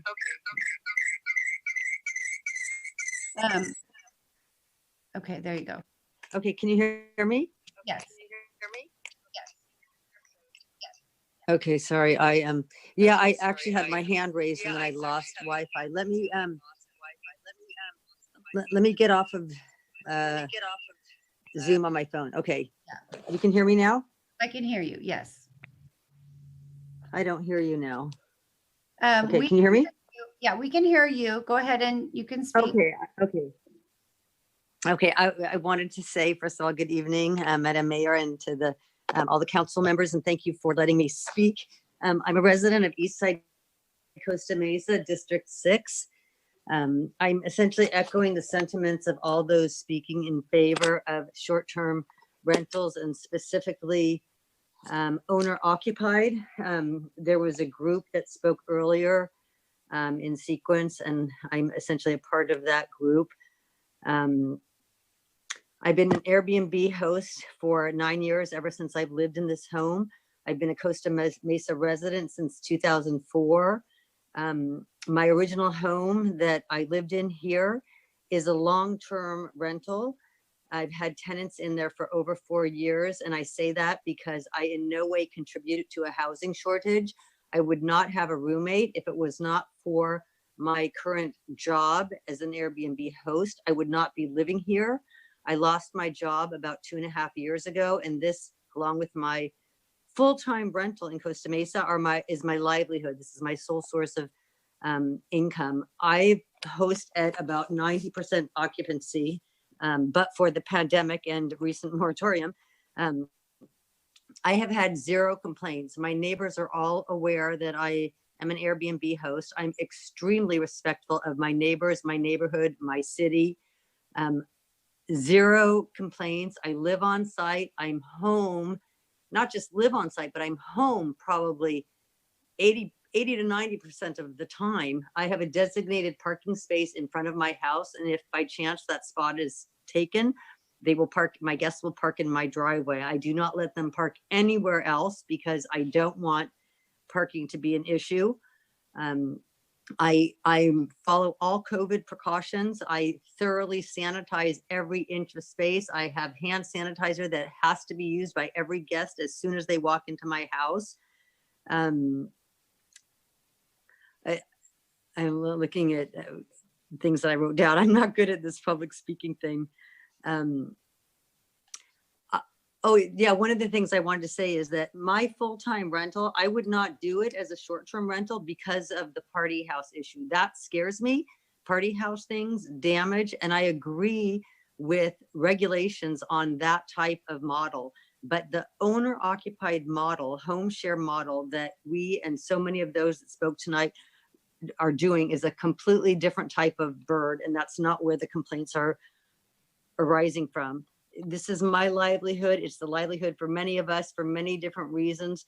The guy that spoke before that said he rented out his house when he goes away. And I think that you hadn't understood what he goes away for is school. No, You want me to stop? We understood. Tamara, your time is up. Thank you so much for coming back on and being able to log back in.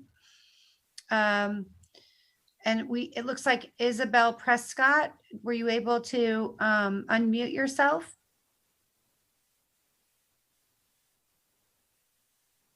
Ms. Prescott, if you want on your computer, you can unmute yourself, or if you're on a telephone, press *6.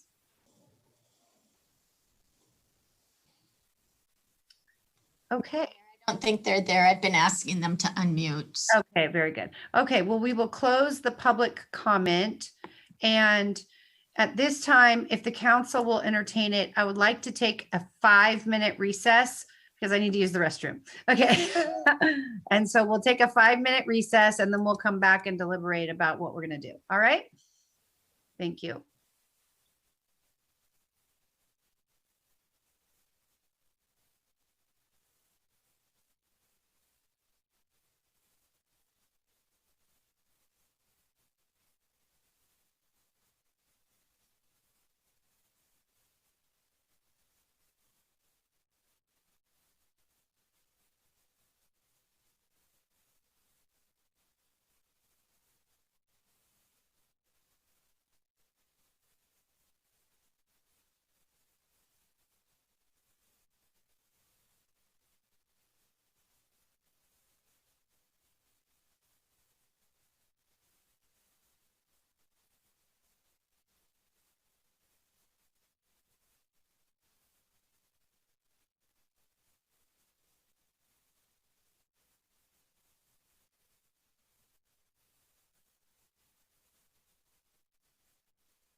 Mayor, we may begin.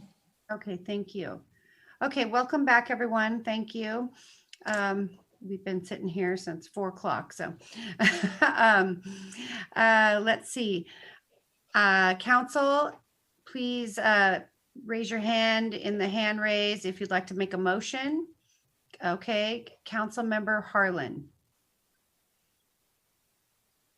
Thank you, Madam Mayor. Actually, I do have a question for staff. Okay, first we need to have a motion on the floor. So if you don't want to make a motion, then unraise your hand. Mayor Pro Tem Mar. Thank you, Madam Mayor. I'd like to move that we accept the staff recommendation that we include owner-occupied home share, that we modify it to allow more than one listing per home share, and that we only grandfather those in that were already conducting home share as of December 1st, 2020. Okay, is there a second? Second. I'll second. Oh, okay. So raise your hand in the hand raise feature. Do you want a second? I guess Jeff can have it. no, it's okay. Tongue-tied. Mayor Pro Tem Mar, would you like to speak to the motion? I would. So I represent District 3, which includes College Park and Mesa Del Mar. Sorry, I'm just shutting my phone. My husband's long asleep.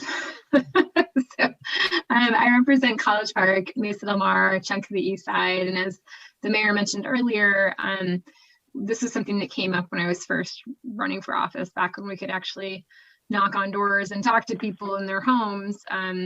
And so I've been concerned about short-term rentals for a period of time, given that we don't have any existing regulation. And numerous folks mentioned that our enforcement is relatively weak, that compared to some other cities, we don't have mechanisms in place. And it's true because we don't have existing regulation on the books.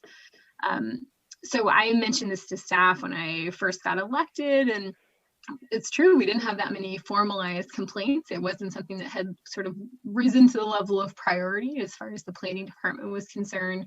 But that picked up steam over the last 6 months. We started getting more and more complaints. We had the one property that had the shooting on it. We had the Brentwood property started becoming really aggressively an issue.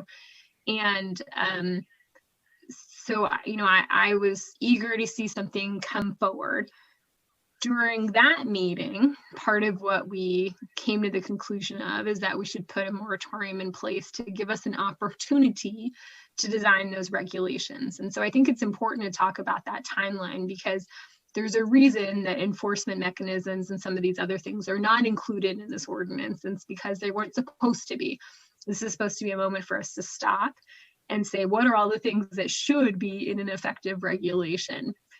I think we're hearing certainly some preferences, and I will say I am not ruling out the potential that if we come back with a strong enough regulation, if we have a mechanism by which we are truly able to track and regulate across the city, that I am entirely opposed to single family home rentals and renting them out. I have stayed in many Airbnbs where we rented out the whole place. That was where my entire wedding party stayed in San Francisco, was an Airbnb. And so, I as long as we have carrots and sticks, then things can move forward. But we have none of those things right now. And so I'm in favor of a moratorium, but I also think that I was wrong in the last meeting to just put a blanket moratorium in place. Because after having spoken with so many residents who rent out a room, who have lost their jobs in the pandemic and rely on this as a single source of income, who have been doing this successfully for a decade with no complaint from their neighbors, who are invested in the community, who are residents of my district and of Costa Mesa, I think it's worth grandfathering those people in, again, until we have the mechanism for regulation in place. And then, frankly, I'll tell you exactly what I want. Like, I want us to do a transient occupancy tax. I want us to have a third-party regulator. I want to have a permitting fee that makes sure that you are allowed to operate. I think everyone needs to have home occupancy permits. Like, we're going to do this right. The question is, how long is it going to take us to get there? And it sounds like probably June. And from now until June, am I setting up a circular firing squad in which we make it worse for some people who make it worse for other people, and the chain continues because so many of these folks are reliant on this as a source of income? And we have done so much during the pandemic in terms of, tenant relief and small business relief. To some extent, I'm putting this in that same category. This is not the time when I want to take away someone's single source of income. That also being said, I care very much about housing stock in Costa Mesa. I think we need to make sure that there is not an ADU built in the future that is just used for rental income. We need places for people to live, because 7 or 9 people in a 2-bedroom apartment is too much. And too many people are commuting from really long distances. And that's part of also why they're renting Airbnbs, so that they can find somewhere to move to closer to home, closer to Costa Mesa. So let's see, did I cover all of it? I have a very long list of things I wanted to say. I really appreciate everyone who called in. I don't think we've had that many public speakers in well over a year. I want to say we're listening to you, right? That I have changed my mind on this issue a couple of times in the last 6 weeks. And that this is this should be a case study for a master's in public administration class or something, right? Because this is the definition of trying to balance competing interests, all of whom you are all very passionate and have very good intentions for the city. I don't think anyone is acting out of bad faith or I think everyone has the best intentions at heart. But how do we balance all of these things in this moment is really challenging. And so I think this is the best I can do for now. And we're going to take another crack at it when we actually write the regulations. That's it. Thank you. Well said. Mayor, I'm sorry. Councilmember Chavez, did you want to speak to the motion? Yes, but second is Councilmember Harlan. I give it to him. But yeah, I'll speak now if Let me give it to Councilmember Yes, Harlan, and then I'll go back no, to by all means, Councilmember Chavez, the floor is yours. Thank you. Mayor President Mar made great points that I was going to make. I think it's very fair to grandfather in people as we figure out what we're going to do going forward.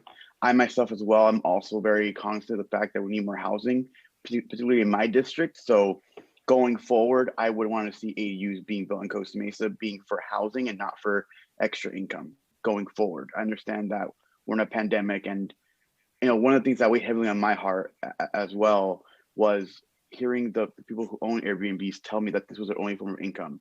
And while yes, we did a complete ban in November for a clean slate, and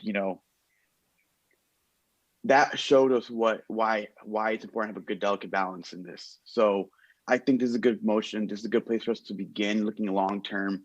I do agree with Member Mar. If we're going to have Airbnbs be in Costa Mesa and VRBOs, there should be a TOT tax. There should be some third-party regulations that know what's going on and keep track of them, because I do know that bad actors will change platforms if they're removed from one platform.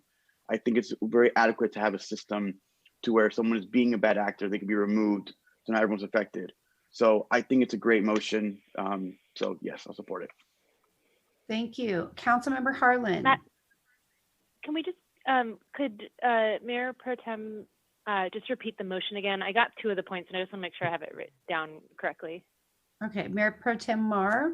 Yeah, allowing home sharing, and then within the context of allowing home sharing, grandfathering folks in who already had listings, and then extending it to, so if there were numerous people I talked to who had multiple listings, they rent out 2 rooms, they rent out the casita in a room. So I don't know that it serves anything to restrict it to 1 room. Okay, just to clarify. Okay. Can I ask a clarifying question?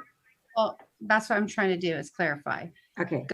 Go ahead, Ms. Barlow. Yeah, I just want to make sure we're clear. Grandfathering in is a phrase that has a legal meaning. So am I to understand that what we're saying is we're going to exempt for now the home sharing group, but subject that won't make them a legal use. It's just an exemption from the moratorium for now. And then we will evaluate that use and any regulations for it as we go forward. Thank you. Yes. It's Thank you. exempting, it's not allowing, it's exempting. Okay, I just wanted to clarify. Thank you. Mhm. Okay, Councilmember Harlan. So actually I have a quick question for Mayor Pro Tem Mar first, just to see if what she had proposed includes a scenario that I was thinking of that was brought up tonight, which is if somebody is occupied, yet they allow their residents for rent while they're not present, is that covered under your exemption? Negative. I'm talking about our definition of owner occupied home share, which include an owner on site. Okay. All right. Well, I came to this issue first by meeting with some of my neighbors here in Brentwood Park. And as you've heard from their testimony tonight, they have one of the major problematic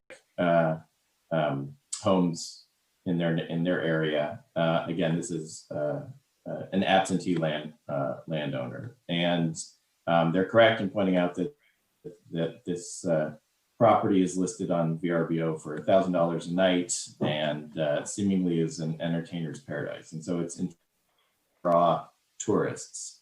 And I think what's clear from what I've heard tonight is that the absentee owners, the non-owner occupieds, are the ones that are intending to use housing stock for tourist purposes. It's essentially removing housing, which is, I share the concern of several of my colleagues on that issue. And this is also the kind of property that essentially impacts neighborhoods in an adverse way. So I very clearly see a distinction between the owner-occupied home share and the absentee owners. I should note that I also did meet with, at least on Zoom, several of the home share proprietors. And I think what was very compelling is that for most of these folks, this was maybe initially supplemental income, but now it's really become essential. And at this point in time, I don't want to do anything that is going to make it more difficult for people to make ends meet. I think they offered very compelling and reasonable explanations about why they do this and why it's important and how they serve the community. And I feel like there's a certain amount of protection that's afforded with the owner occupied. These are our residents. And so they have an interest in making sure that nothing happens that's going to impact their neighbors. Their neighbors too have an interest in making sure that things operate safely. And I would agree with Mayor Pro Tem Mar. All the things I'd like to see in a regulation, I'd like to have that discussion as we proceed with this. But I think at the very least, what we're providing now is an extension of this moratorium that provides another enforcement tool for the city. And so I want to be clear from the city attorney that that's in fact the case, that once this is adopted, if we approve it tonight, that provides another enforcement mechanism for the city. Ms. Barlow, can you answer that? Yeah, it does. Of course, we will continue to be complaint driven unless and until we have additional staff and we have some regulations in place. But it definitely will provide us an additional tool, and we do have another item following this on the agenda that will provide us yet another. Right, and on that end, as far as penalties are concerned, one speaker I think very accurately pointed out, if the penalties are high enough, it'll change behavior. And I don't know if what we're proposing right now is going to make that difference, especially given the price per night that I just cited, but that may be something we need to take into consideration in the future. Okay, thank you, Ms. Barlow. What would be the penalties? Is that on the next item, the penalties? For the civil citations, yes, that's the next item. Okay. Okay. Thank you, Councilmember Harlan. Next up is Councilmember Harper, and then Councilmember Gameros, then Councilmember Reynolds. Thank you. I think there's two classes of trade here. One is non-owner occupied and one is owner occupied. So I think in the non-owner occupied, you've got investors buying properties, which probably drive up prices in the short term.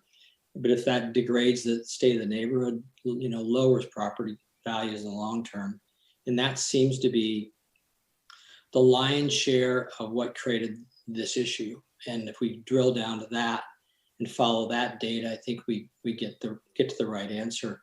I like Dave Farage, one of the people that spoke, his concept about looking at the ordinance or the regulation or rules that Airbnb carry and saying, what can we use from those? How can we mirror and maybe use that as a way to collect problems that we see? And maybe that's an effective and efficient way for the city to regulate this. I'm not a big fan of charging a tax on people that have been doing something for years and over-regulating it if it's not creating complaints and problems in the community. I'm not a big fan of that.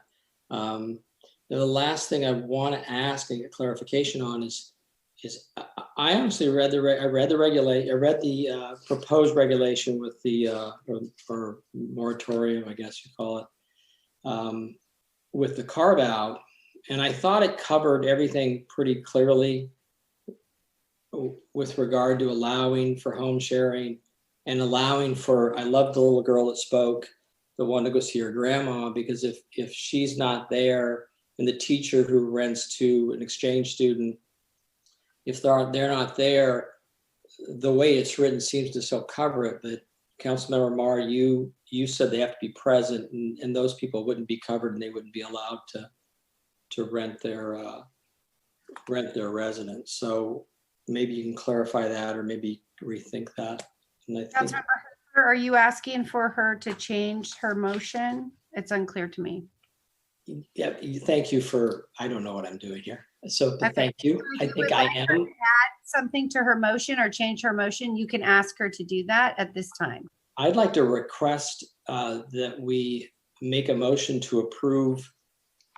Well, that's a substitute motion. I'm suggesting that if you want her to revise her motion, you can ask her as the maker of the motion, would you agree to change XYZ? Okay, Council Member Mar, would you agree to change your motion? But you have to tell her how. How do you want her to change it? Oh, now I got to come up with that part too. I just jump in because I think I understand. Yeah, I understand what he's I'm making him do the work. Come on. No. I'm putting him on the spot his first meeting. I mean, I think that we've well, first of all, I think it's a lot more difficult for us when the owner's not on site, right? And I think that that's a lot more susceptible to uncontrolled uses. I think I'm not sure how long the gentleman is in Paris, but if it's more than 31 days, this doesn't apply to him anyway. And I think, especially for staff, it's a lot harder to go try to figure out under what circumstances the owner wasn't there. So my preference would be when we're talking about home sharing, we're talking about owner occupied home sharing. So I'm going to keep the motion the way it is. Don't you believe it's going to be really hard to enforce that anyway, either way? If you take the ordinance as it's written, or you make that alteration, say you have to be present, to try and enforce someone being present is impossible. So I mean, this is about moratorium, and this is about who the moratorium applies to, and we're going to come back to spend more time talking about enforcement and regulation. I think I agree. I mean, no matter what, it's pretty hard to enforce, but at least carving out folks who are less likely to kind of have the same level of concern is what we're trying to accomplish here. What I'm trying to accomplish. I don't think that there's no data here that I've seen or listened to or heard from Captain Bakla that indicates that the problem is non-owner occupied Airbnbs or short-term rentals. There's nothing I saw in the data that said that. And I did speak, just for Mayor Foley, you asked me to disclose this, but I did speak to the group that supports STRs, and I spoke to several residents that did not support STRs, but when I called them and chatted with them about what's the issue, and then suggested, would a carve out work for you? And they were residents that wrote individualistic letters that weren't just a copied letter that looked like a whole bunch of people wrote it, or one person wrote it and everybody copied it. These were people that had a story and something. I called them and contacted them, and they said, yeah, if you carve out, get rid of these people that are coming in. To me, it's very upsetting to have someone come in, buy a house, and the interest rates you can buy at now, invest, and then just because they're short-term rental, high value stuff, it's a little business within your neighborhood, and that I don't like at all. And that was their problem. Most people the people I talked to. Okay. Council member Guimeros. Okay, so I also would like to disclose that I did speak with quite a few people in the neighborhood, and I did speak with the group, and I had a huge amount of input from them. And it seems to me that the big issue lies with the non-owner occupied. And when we talk about home share, we're trying to ask for the home share people to stay in the home while they invite a family over, hypothetically speaking, to have a weekend at their house. And I know that quite a few people that I talk to, they leave. They live there more than 6 months a year. But when they put the ad up and someone comes to their house, the whole family moves out and a new family stays there for 4 days or whatever it is.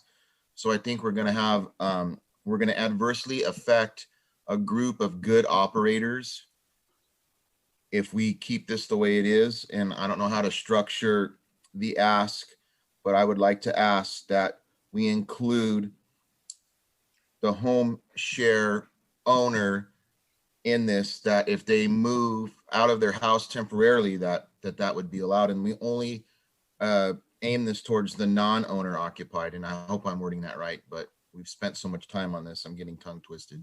Okay, Ms. Barlow,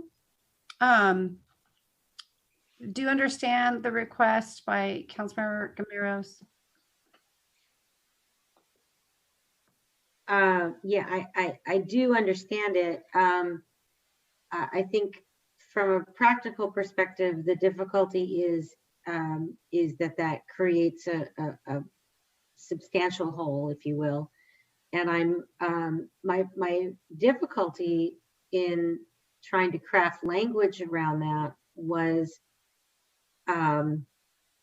how, I mean, if we're not changing anything else, and you are eliminating only the presence, and you're still requiring that it be the primary residence for contiguous, more than contiguous 9-month period, we might be able to manage that. My concern is that they're without any criteria other than the person living there. I don't know how else we are distinguishing that from a whole house rental that is just a party house. Well, I guess my question is, so I'm sorry, Ms. Farrell Harrison, did you want to say something?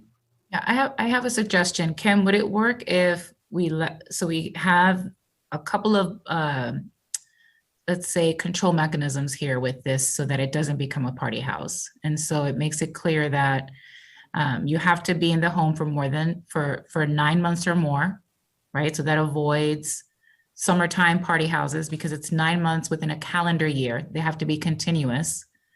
I think another way to control it so that it doesn't become a party house during prime rental periods, let's say, is perhaps to add something that says, that the owner cannot rent for longer than the 30 days. I mean, that's in the short-term rental definition. So I think that there are some ways that we can control for that.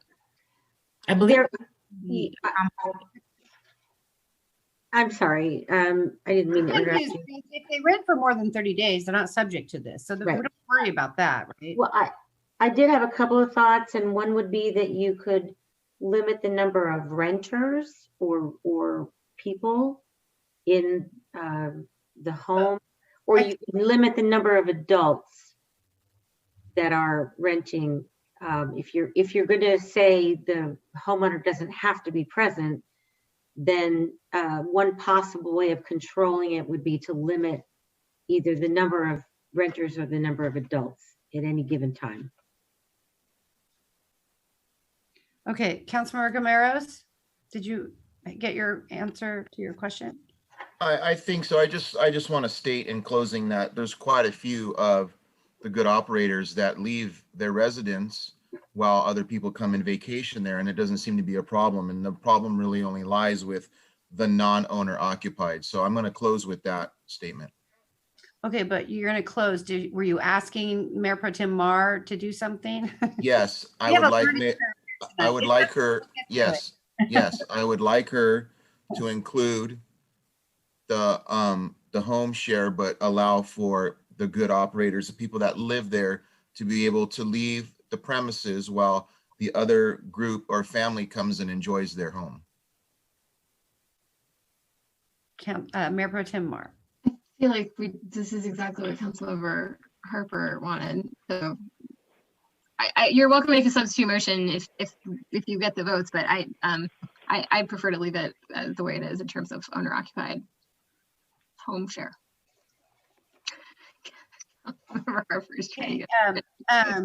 So we have next up, are you finished, Councilmember Gamero? So did you want to make a substitute? I'm finished. I'm not going to make a substitute motion. Okay, Councilmember Reynolds, and then Councilmember Harlan, and they'll go back to Councilmember Harper. Thank you. I'm having fond memories of the training we got before our first council meeting 2 years ago. Mayor Pro Tem Mar and Councilmember Chavez, I think you remember that, with Dave Kiff and some play acting scenarios. So maybe that's in order. Yeah, I really appreciate this discussion. When we took the first vote, I was really reluctant to support the overall moratorium because of what we heard tonight. We just didn't have the sort of data or the story at that time. So I really appreciate all of the residents who are active home sharing hosts now for scrambling to pull together a lot of information and for staying with us going on 5 hours now for public hearing number 1. This is an urgency ordinance that we were raising specifically to tackle the party house problem.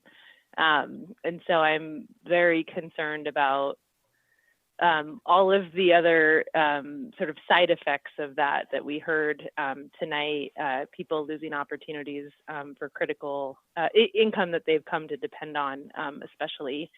So like I think some of the other council members with their questions, I'm thinking about the scenarios of good operators that I don't want to lose here. So I really appreciate the motion. I still want to explore a sort of clear mechanism to sort of support the scenario where someone who occupies their home most of the year might do a home share for a few weeks a year. I'm thinking of, again, I think it was our first speaker, the young girl who said, this is how my family pays for its vacation. So Ms. Barlow, I think you were sort of getting at a potential way to include that scenario in language. You had said contiguous 9 months. What about sort of demonstrating or, you know, an owner who, so sorry, let me step back. Right now, what the motion and the language is written says that the homeowner has to be present while a renter is present. I'd like to include the scenario where a homeowner doesn't have to be present like that day, but lives in that home, I don't know, 40 weeks of the year, 45 weeks of the year. And I want to keep in mind that this is I'm going to ask him for a recommendation on the language. I want to know what's feasible, but I want to keep in mind that this is sort of a, 10-month runway. This is, while we try to figure out all of the other rules that people have described. And I'm also keeping in mind that this is really a complaint-driven enforcement issue, right? So I worry that if our language is too strict and we're cutting out opportunities for current home share people, these are the good operators who are going to follow the rules. So we are excluding home share opportunities that people have been depending on that we didn't mean to exclude with this urgency ordinance. If someone tries to take advantage of that somehow, they're going to get complaints. And if they can't demonstrate that they live there, we can enforce. So is there language, Ms. Barlow, is about, I don't know, a homeowner who is a resident 40 weeks of the year? I just want to get your sort of legal feedback on that as a clear language to propose. Right. Well, we have a minimum period in which they must reside in the home every year in order to establish that as their primary residence. We already have that in the language. So can you remind me what that is? It's in the definition of primary residence. Oh, that is, okay, thank you. Yeah. So what we are looking for, as I understand it, is something to distinguish between the primary resident who is present during the rental and the primary resident who is not present during the rental. And other than the suggestion that I had for Councilmember Gameros about either a limitation on the number of renters or a limitation on the number of adults in any particular rental group, the difficulty that I have is twofold. One is this is not a regulatory ordinance. And so it's difficult for me to come up with language that speaks in prohibitory and exclusionary language as opposed to regulatory language. And the second is that I'm struggling to figure out what the right mechanism is to control the renters if the homeowner's not present. That seems to be the problem. And so that's my difficulty in coming up with alternative language for what you're asking. So short of providing either that they have some kind of other local person who can respond to complaints or something like that, or some kind of limitation on numbers, I'm not sure that there's an effective mechanism to distinguish the way you're asking. So the first is there a complaint or not, right? So if this is a response, we've heard some examples of people who do this, and if it's not a complaint, we don't hear about it, fine, right? If there is a complaint, I think we heard some examples where people have sort of noise, where people are staying at their friend's house while they're renting their whole home out to like another person's family, right? So sometimes they are actually in the vicinity. And then we heard of other control, ways to monitor noise and occupancy. But really, ultimately, is there a complaint or not a complaint? So I think that piece is fine. Let me ask you about the language that's in here. So in the on handwritten page 20 and the definition of home sharing, we have this line that says, this is the piece here, while that person is residing, occupying, and physically present at the primary residence. So what's the difference between residing and occupying versus, I wonder if we can just strike physically present, for example. Would that cover what we're trying to, several council members were interested in? If you strike physically present, then you could conceivably have someone who goes away for 2 months and has a repetitive string of renters there while they're gone, without any necessarily controls. And again, complaint driven, maybe that's not an issue, I don't know. But I think that the difference is you can be a resident, theoretically you're a resident, even if you're not living somewhere. So you are a registered voter, let's say, at a particular address, but you're actually away at school. So that could still be your primary residence right? But you may not actually be occupying it.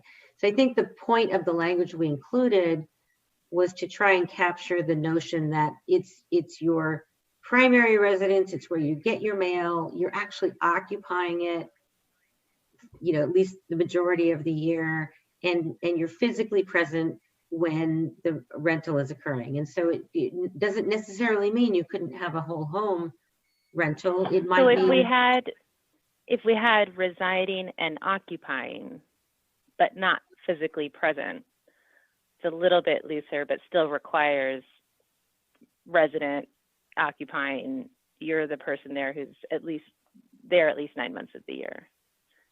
And if no one complains, we're fine.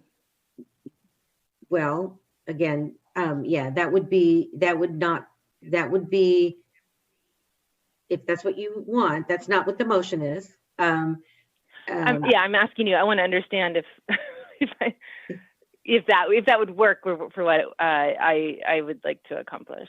It could work. The struggle that I have again is what's the mechanism by which the property owner then controls and provides oversight to the renters? That's what I'm struggling with. To the short-term renters. Right. Well, I'm just wondering if that matters, again, because if there's no complaint, I mean, we heard what some of the mechanisms are, but if there's no complaint, again, fine, it's not causing a nuisance to anyone, which is the issue that we're trying to address with this urgency ordinance. If there is a complaint and it is one of these party houses that is not homeowner occupied, then they're not meeting the other things. They're not residing, occupying, or there for 9 continuous months of the calendar year. Am I understanding that correctly? In theory, that's right. But you could still have someone who goes away for 2 months and it's a party house while they're gone for 2 months. Right. I think from an enforcement standpoint, it gets very complicated to know, is this house truly owner occupied in the sense that it falls into this category where someone might be away for a short period of time, but they occasionally rent, versus someone claiming that it's owner occupied, but it's really a party house. Okay, Councilmember Reynolds, at this point, you need to make a substitute motion or let it go. What's your move? Well, yeah, I mean, trying to understand what, whether, what may work.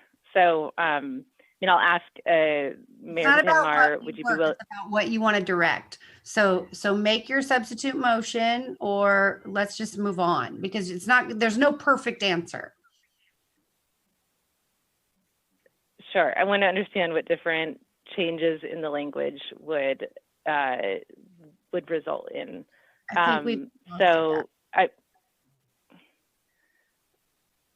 I'm assuming Councilmember, I'll just ask you first, would you be willing to strike the "and physically present" language? No. She's already said that. That's why you have to make a substitute motion. I wanted to confirm. So I'll make a substitute motion to just keep everything else in the original motion as proposed, but to strike the "physically present" language. Okay, is there a second? And we have too many hands up right now, so if you want to second the motion, then you need to do so by just stating second. I'll second the motion. Okay, motion by Reynolds, second by Harper. Okay, Councilmember Reynolds, did you have anything else you wanted to share on your motion? Yeah, well, the intent is to, of course, I think across 2 councils now has been to shut down the party house and to give us our city staff the authority to shut down the party house. I'm trying to minimize, again, the side effects of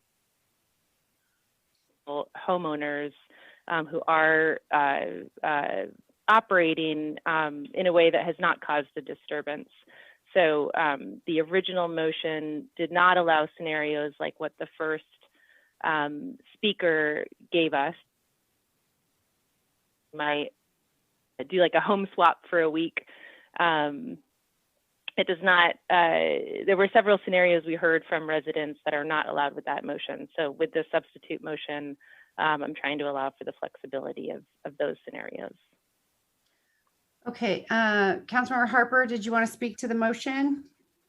Yes, I think that it's past my bedtime, but at 11:17 in the evening, I do Welcome to appreciate Costa Mesa City Council. I know who voted for me. I hate those people.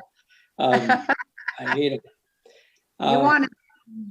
I think Mayor Pro Tem Mar, I think I get your intent and I agree with it, but I think what we're doing here is, and in 45 days we revisit this. And I think the initial moratorium took everybody out of play, could have fines, penalties, and loss of super status for some renters. And I think that was too far the one way. So if we can ask for some latitude here in 45 days to allow for Jenny Brown's daughter and grandma, go see your grandma, I think we ought to do it. And we could come back and battle us out in 45 days and come up with an ordinance that makes everybody happy.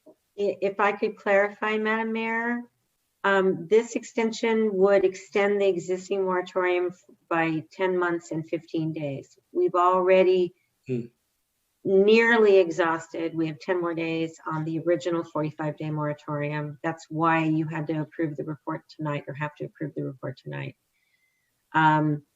So we won't be back in 45 days. Staff would be working as quickly as possible to evaluate options and at some point take it to the Planning Commission before it comes back to council. But we can come back earlier, Kim, if we come up with something, if the process moves along, and not that it might be earlier, but. We could, but this is like on the priorities, like there's a long list.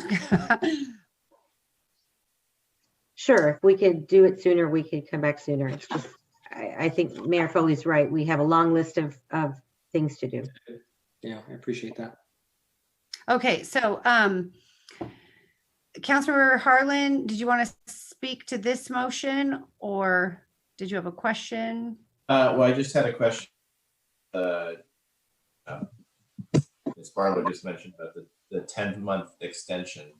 I kept hearing Mayor Pro Tem Mar talk about June. That doesn't kind of pencil out. So is it 10 months? This extension would take us out to November of next year. And I think, as Director Lee mentioned earlier, it's a somewhat involved process. We have to look at what other cities have done in terms of regulation and prohibitions. We have to evaluate what seems to work best for Costa Mesa, put together some proposals, take it to the Planning Commission, have them consider it before it ever comes back to council. And so I would say June is probably very optimistic at best. Okay, Councilmember Chavez, did you want to speak to the motion? I'll be supporting the original motion. Okay. Councilmember Gameros, did you want to speak to the motion? Did you have anything else to add? No. Okay. So here's where my concern is. My concern, and I'm sorry to put you all through this, but my concern is that the way that the substitute motion is written, just striking out physically present and without having any other restrictive language, pretty much allows all the things that we're trying to defeat in terms of the homes that are acting like hotels. And so the corporate managed event centers, if you will. So I don't know that we are accomplishing the goal of the one goal that we have, which we have many, but the one goal of eliminating the event center style of home rental. So I think that if we are concerned about any of the people, for example, that spoke on the call tonight that are homeowners here in the city of Costa Mesa and that have been renting out their home periodically while they're going abroad or whatever they're doing, that we have to have some restrictive language that limits it to the people that had those kind of homes that they were renting as of December 1st, right?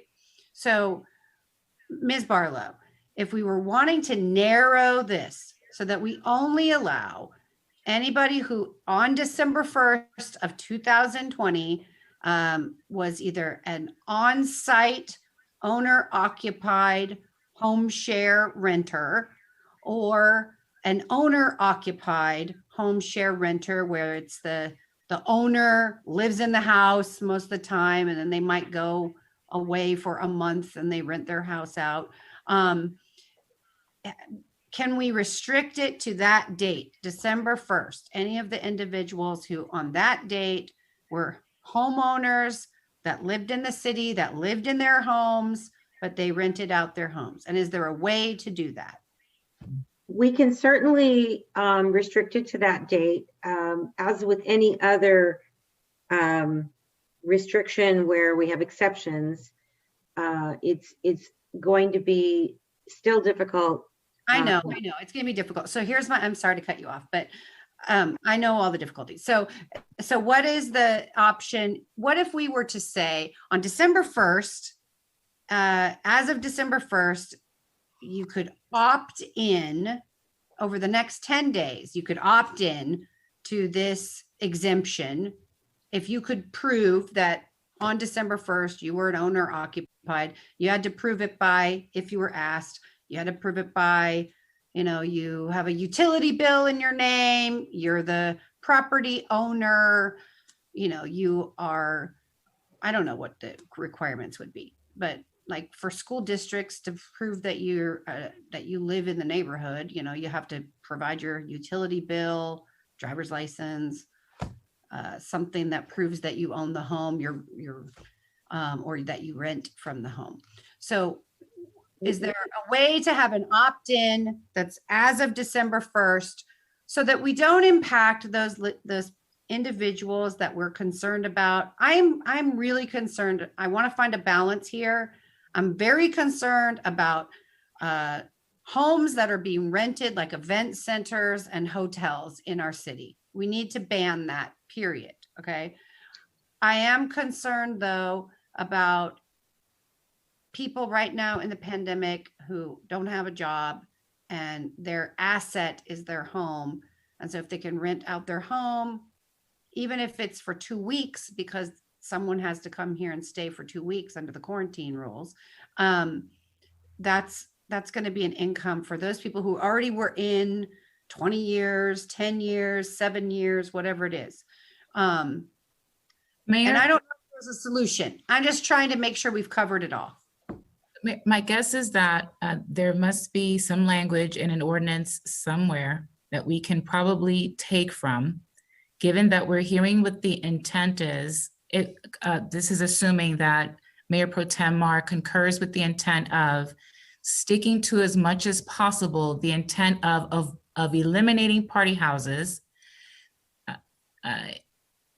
exempting owner occupied to the greatest extent possible for the maximum period of time possible, while still allowing that there are occasional times when an owner may be away from the residence and will want to generate some income for shorter periods of time that don't allow for an extensive party house situation, is what I'm hearing.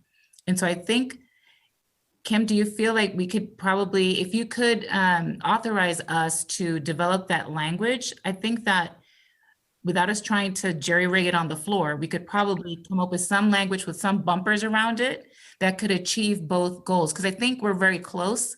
It's just a matter of bridging this gap, allowing this small opportunity for an occasional rental without it being vacant, the owner not being on site and allowing for rampant abuse. Does that make sense? I think that it certainly could come up with language. My concern would be that whatever language I come up with will require some sort of documentation and some sort of staff effort. And so I think Ms. Lee and city manager will have to address whether the staff effort can be made to address that? Because I suspect that. I'm not,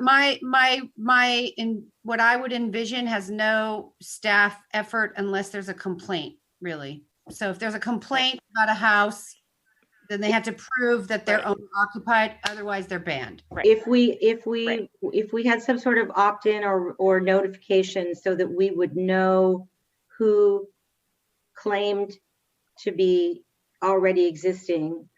Yeah, and then if there's a complaint, we do something else. Right. It's not just ownership that needs to be proven. It's actual residing on the property, because obviously there are people who own properties and are just never there. Right. I would be looking for proof that not just that they were that they owned the property and that they were residing there, but that they were actually already in the home sharing business at that as of December 1st. I think that can be addressed through internal regulations and policies. I'm not sure that needs to be contained in the ordinance tonight. It doesn't, but it will take some staff effort, and that's what I'm asking you about. Right. So I think since the staff effort falls under my purview, I'm more than happy to work on this internally. If there's concurrence from the council that this is the way that you want to go, so that we're not haranguing over the language here on the floor. The ordinance is already permissive in terms of defining primary residence, so it has some leeway there. So I think if we could administratively deal with this, I think we understand where you're trying to go, which is make it very difficult for someone to own a property, live elsewhere, not care about the neighborhoods, rent it out for the majority of the year, and have no responsibility or accountability, versus people who occasionally use it for rentals when they go on vacation. And then of course we have the home sharing. So I think we have the intent and the spirit, and we'll work on the administrative regulations to adopt that, if that's where the majority of the council wants to go. I'm not sure where. Can I make a motion to do what Lorianne just suggested? Well, okay, we have a motion on the floor, a substitute motion by Councilmember Reynolds. If we want to vote on that motion, unless you want to make the substitute. Right. Or can I rescind my substitute and then yes, offer a new? I'll rescind my substitute and instead make the substitute motion to follow Ms. Farrell Harrison's recommendation. What you described, Ms. Farrell Harrison, is my intent. I second that motion. Okay, Mayor Pro Tem Mar. Okay, I mean, there's no way you can do that without basically creating a regulatory scheme. And then also, this is like a slippery slope now. So, okay, it's okay if they're gone for a couple weeks, but the guy who owns the retirement home, like a couple blocks away from his current home, like that's not allowed, even though he might actually be physically present in his primary residence, but have his retirement home a block down the street. So why don't we just allow that too? It's just, I mean, we're carving out like the whole point of putting this moratorium in place, which was to step back while we created all these regulations, while we created a platform for us to have these conversations. And I was just trying to carve out the narrowest group of folks that I felt were getting penalized in the middle of the pandemic. We're making a ton of staff work for something that like we hadn't contemplated. And I think we're undermining the whole point of a moratorium right now, but that's my take. Okay, call for the question on the substitute motion by voice vote. Councilmember Reynolds? Yes. Councilmember Harper? Yes. Councilmember Harlan? No. Councilmember Camaros? Yes. Councilmember Chavez? No. Mayor Pro Tem Mar? No. Mayor Foley? No.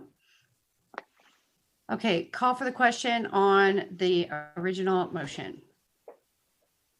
The original motion.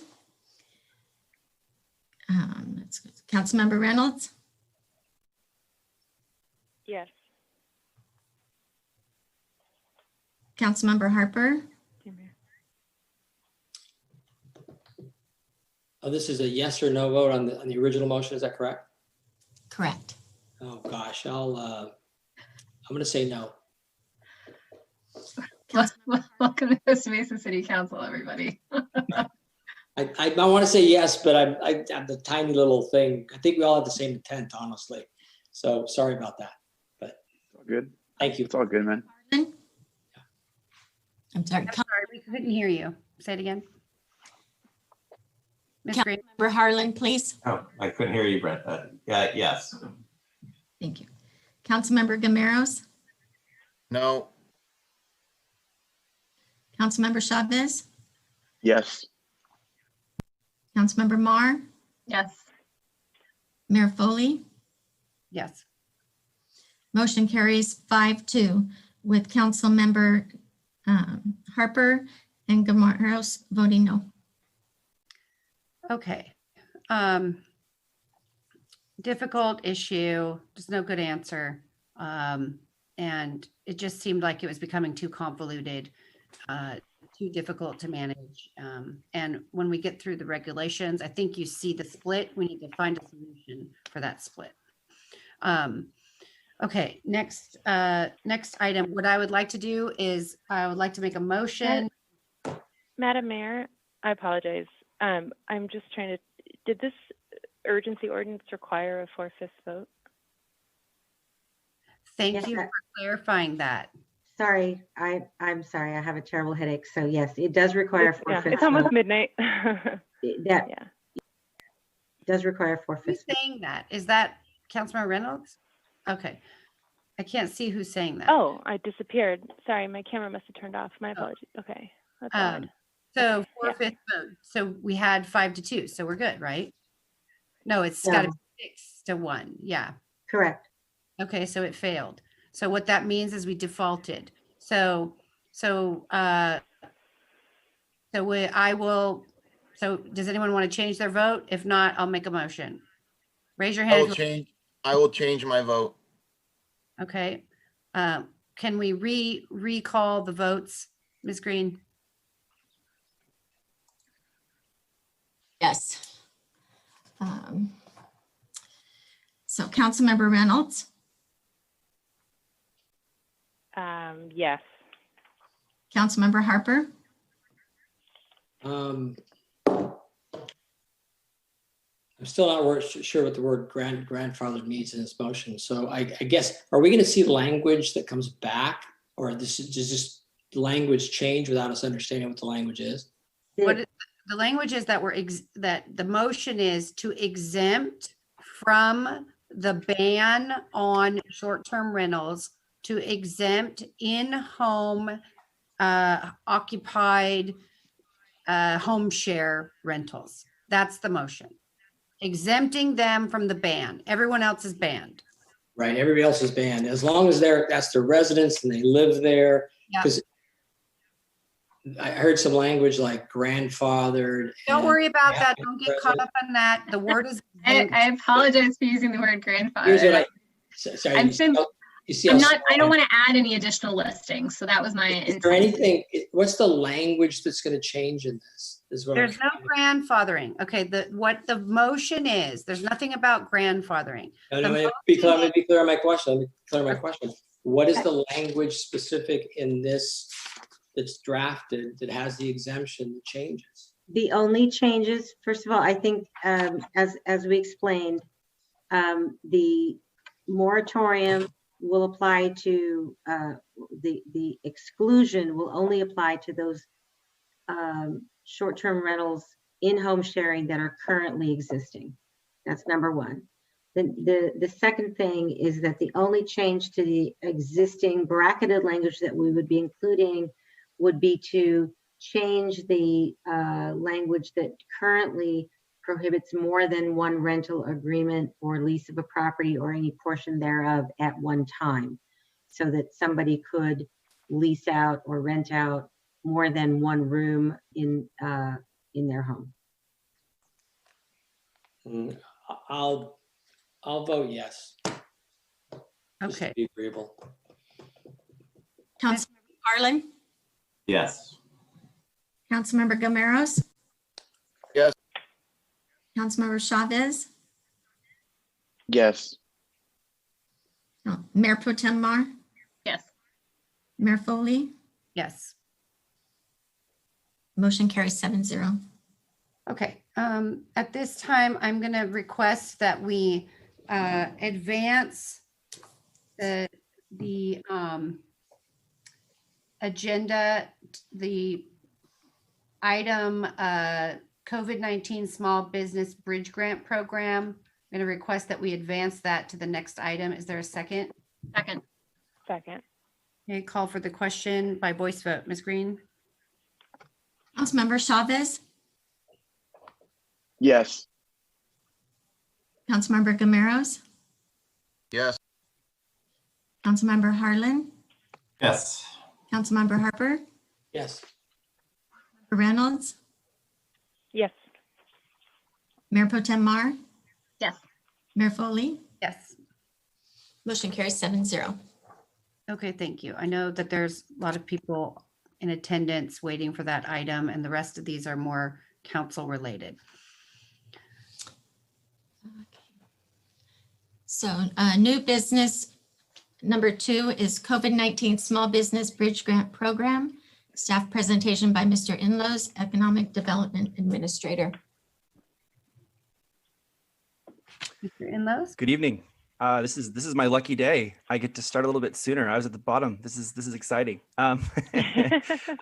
Thank you. I'm sorry for all the others that got pushed back. Well, thank you. I'm Dan Inlows, the Economic Development Administrator. For those of you I haven't had a chance to meet, today we will be talking about the Bridge Grant Program.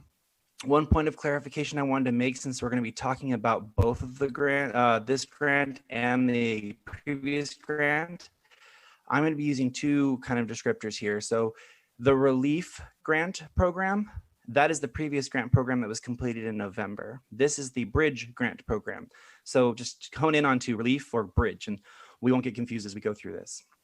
So the background to why we're discussing another Bridge Grant Program after completing a Relief Grant Program is primarily because the one thing that businesses do not operate well in is inconsistency. And so over the last 9 months, we've had to be versatile and flexible in dealing with a pandemic, which means we've had to initiate a stay-at-home order, a Reopen California program, a blueprint for a safer economy program, and a new regional stay-at-home order that was effective December 6th and will last for a couple more weeks at a minimum. Because of this, we've had businesses that have had to fluctuate with each one of these parameters. This means that businesses like restaurants and personal care services have been impacted heavily. For personal care services, we're talking about 6 of the last 9 months, they've been forced to be closed completely. And for restaurants, they, through these various programs, have been asked to be closed, provide takeout or deliver only, allowed to open at certain levels up to 50%, and then have a 50% outside component, which was great because it allowed them to get to a potential 100%, but allowed them to result in them having to spend and invest in that outdoor space only to have this most regional outdoor, this regional stay-at-home order result in those being closed. So this inconsistency is really kind of at the heart of what's injuring specifically these two types of businesses: personal care services and restaurant businesses. However, there's light at the end of the tunnel, as borrowing a phrase from our governor. As we know, there is a potential federal economic stimulus package that's being considered. Whether it's 908 or 748 is yet to be determined, but it's billions of dollars coming to hopefully coming to help support businesses, at least a portion of that. And then there is a state stimulus that's being considered, both in a grant format and a loan program, and also tax incentives. All of this saying that help is coming, but it's not here. And that's what this proposed Bridge Grant Program is for. It's meant to provide immediate assistance, financial assistance to help fund and support restaurants and personal care services during this regional stay-at-home order and help them survive until additional support comes.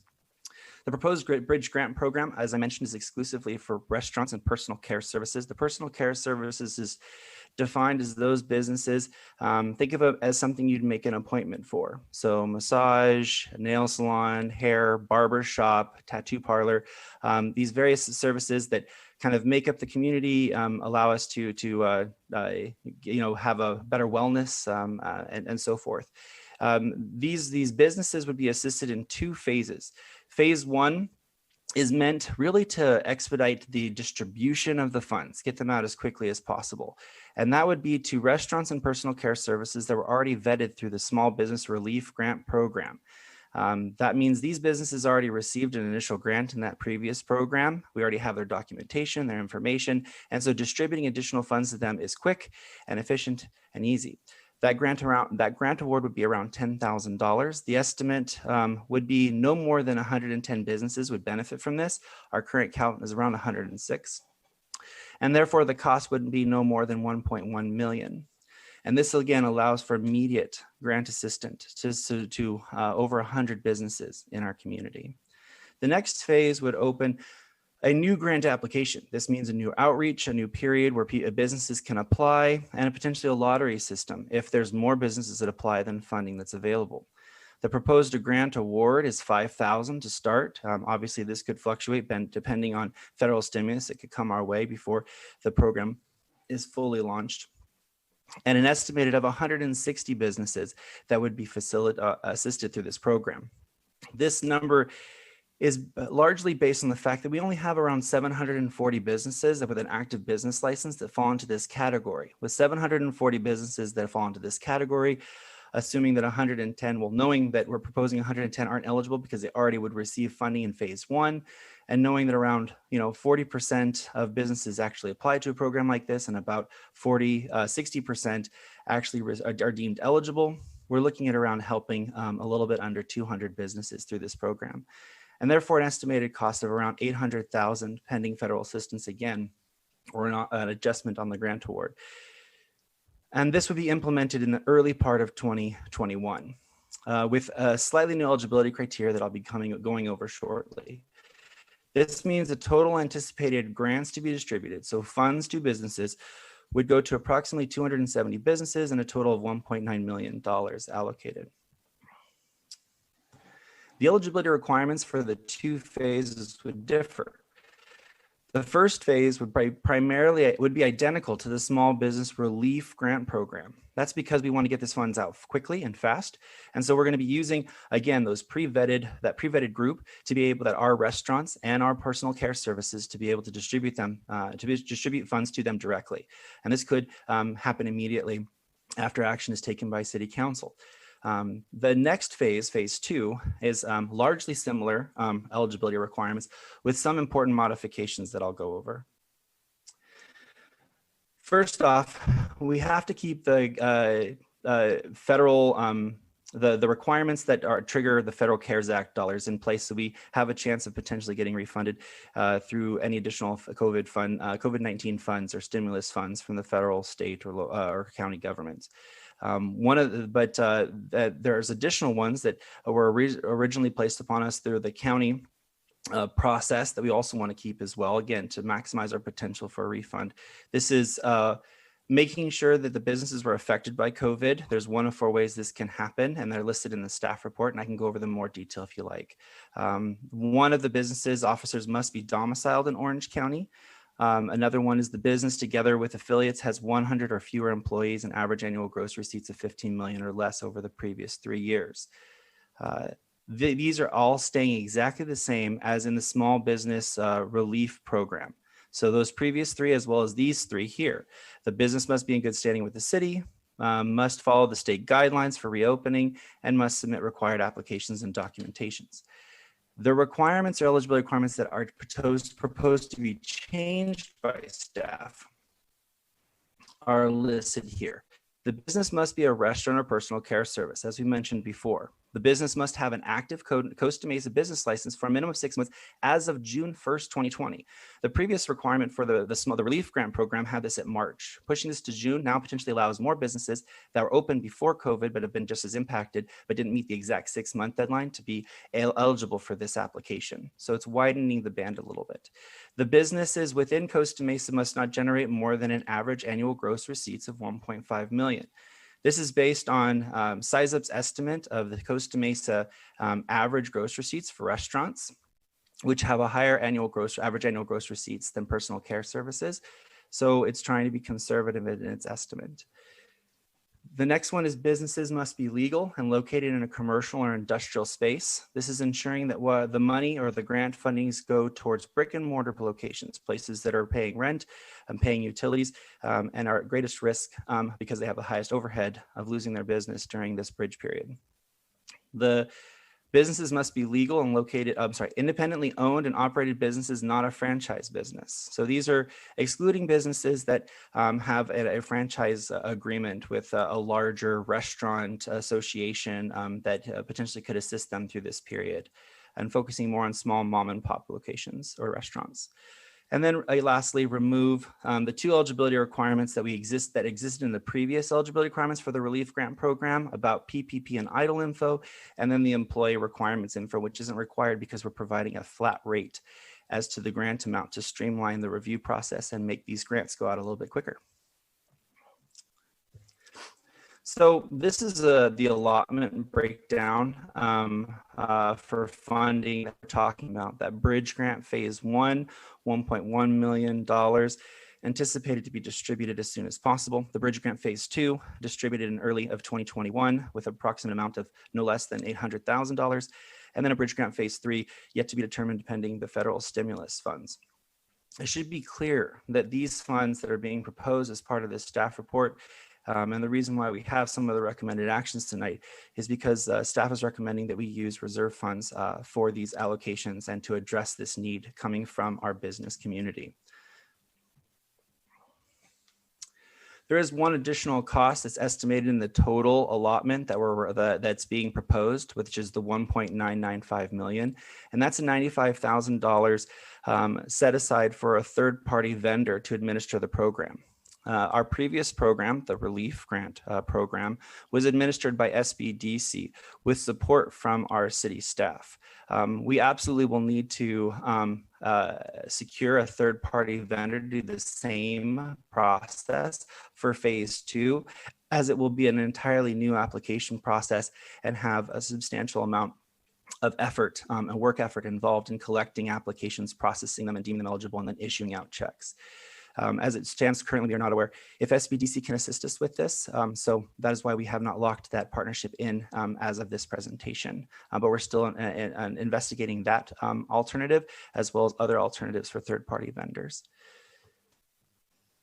As mentioned previously, the city has declared disaster reserves that we are proposing be used for this program based on its necessity in bridging this gap for businesses that if we lose them, the city results in vacancies, in other additional negative externalities of other businesses that may be able not to be supported through, those niche industries or connected industries that participate in our kind of food niche and our personal care services niche here in the city.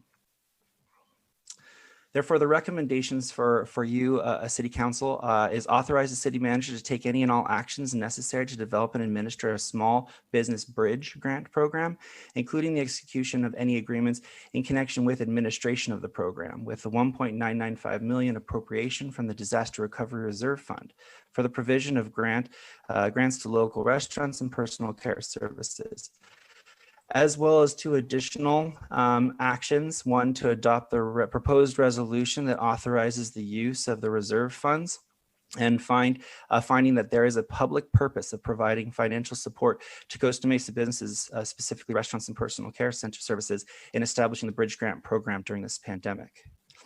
This concludes my presentation. I'm more than happy to answer any questions you might have. Hey, thank you, Mr. Enlows, and thank you for pulling this together in a relatively short period of time. I know that I was really anxious to get this on the agenda, so I appreciate that. Okay, council, does anyone have any questions? If you do, please raise your hand in the hand raise feature. Miss Councilmember Harper, Mr. Inles, or Miss Green, can we move the slide? Councilmember Harper. did you have a question? Sorry, Mayor Foley, that was a leftover. Oh, okay. All right. Does anyone else have any questions? If not, I'd like to just open up for public comment. Okay, we're going to move to open for public comment. If you'd like to speak to this item, please raise your hand in the hand raise feature, or if you're on the telephone, press *9 on your phone, and when your name is called, you can, or your number, you can press *6 to unmute yourself. The first speaker is Sustainable 2020, who I believe is Mr. Roberts, if I'm recalling earlier. Yep, there we go. Hello, I didn't know I raised my hand, but I apologize. From what I heard, it sounds very good. It's Costa Mesa centered in requiring the businesses to be owned by Costa Mesa, and that franchises were not eligible. Is that correct? Yes. Correct. Yeah. Sounded very good to me, very succinct. Thank you. Okay, thank you. Mr. Bradley, thanks for hanging in. Okay, thank you, Mayor Foley, and good evening, council members. Thanks for the opportunity to speak. I'll try to make it quick. I know it's late. My name is Dan Bradley. I'm a District 3 resident of 38 years, a co-owner, operator of the Tin Lizzy Saloon and Memphis Cafe, which are both located in the Sobeca District or District 2. And just a note, Memphis Cafe is celebrating its 25-year anniversary this year, but I use the term celebrating quite loosely. It's been a terrible year. I'm here tonight to tell you that Costa Mesa's independent restaurants and bars are in trouble and need help. Those small businesses fortunate enough to have been able to navigate the pandemic to date now face yet another existential crisis in this recent stay-at-home order. Without significant relief in place, restaurants understandably have had to make some very difficult decisions. I urge the council to pass the grant program and help Costa Mesa small businesses bridge to the relief we expect Congress will deliver soon. Thank you, and if you have any questions, I'll stay around to answer any if you have any. Mr. Bradley, I have a question for you, and I'm going to pose this question to you and hopefully the other speakers on the call. If you are a restaurant owner or representative, you can answer this question in your comments. The staff proposal is that you must not make more than 1.5 million in gross receipts in 2019. Is that number going to eliminate some of the independent restaurants like yourself? Yeah, sorry, I didn't catch that earlier, but yes, that would. 2019 was a strong year. Economy was very strong, and restaurants of my size, which are considered small, believe it or not, are in the range of like $2 to $3 million. But that was 2019. That's certainly not the case for 2020. Right. So what would be the number that you would think would be appropriate so that we can make sure we catch some of the independent restaurants like your own?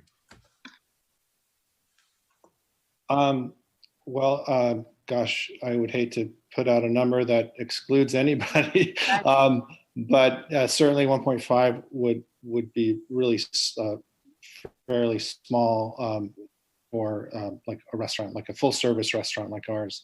I think if you were to raise that to say 3 million, that would, I think, capture those that were operating in 2019 during a good economy.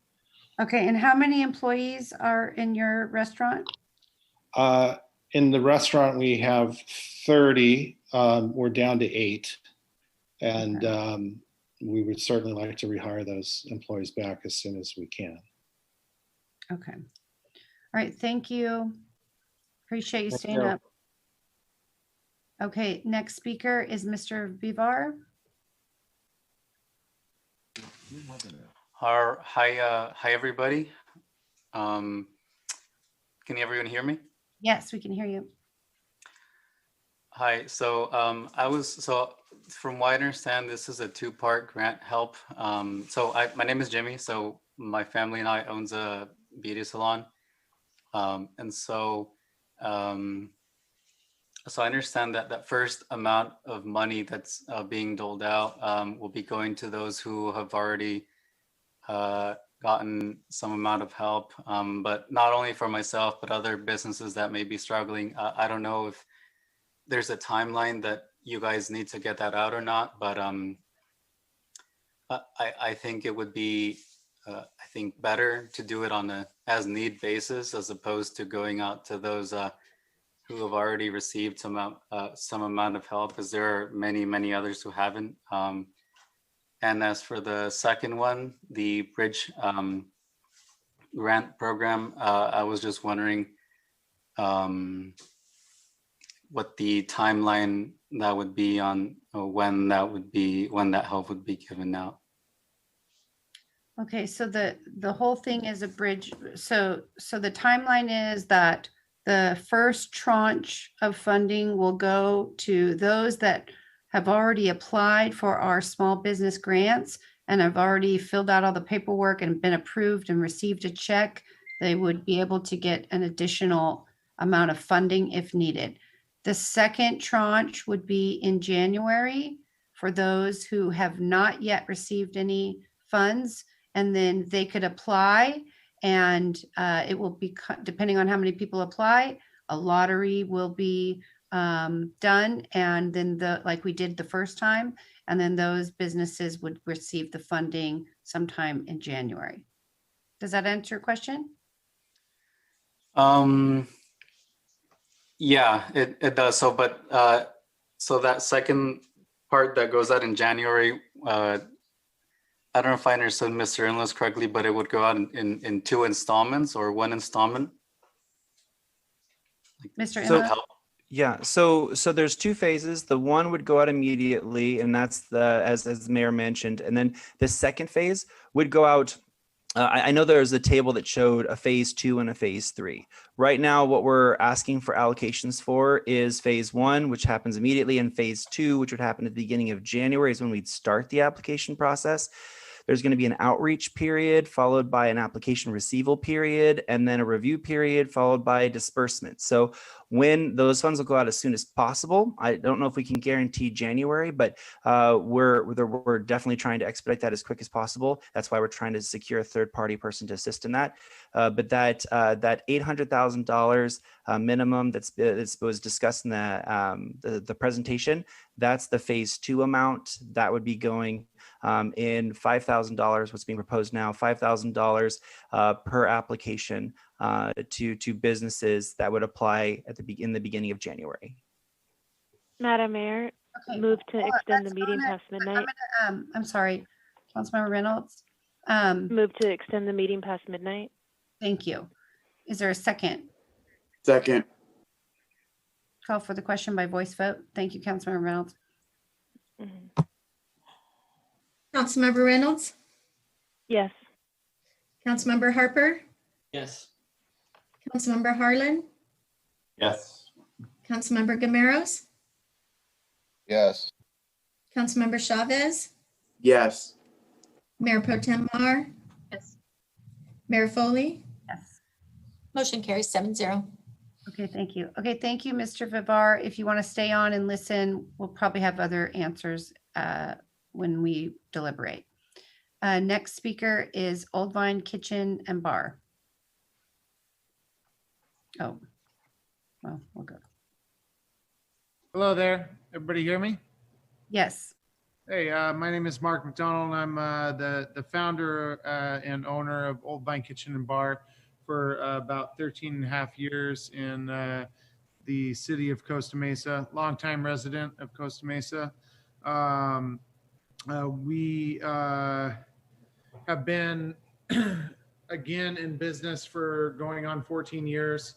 with average gross receipts in previous years of about 1.4 million.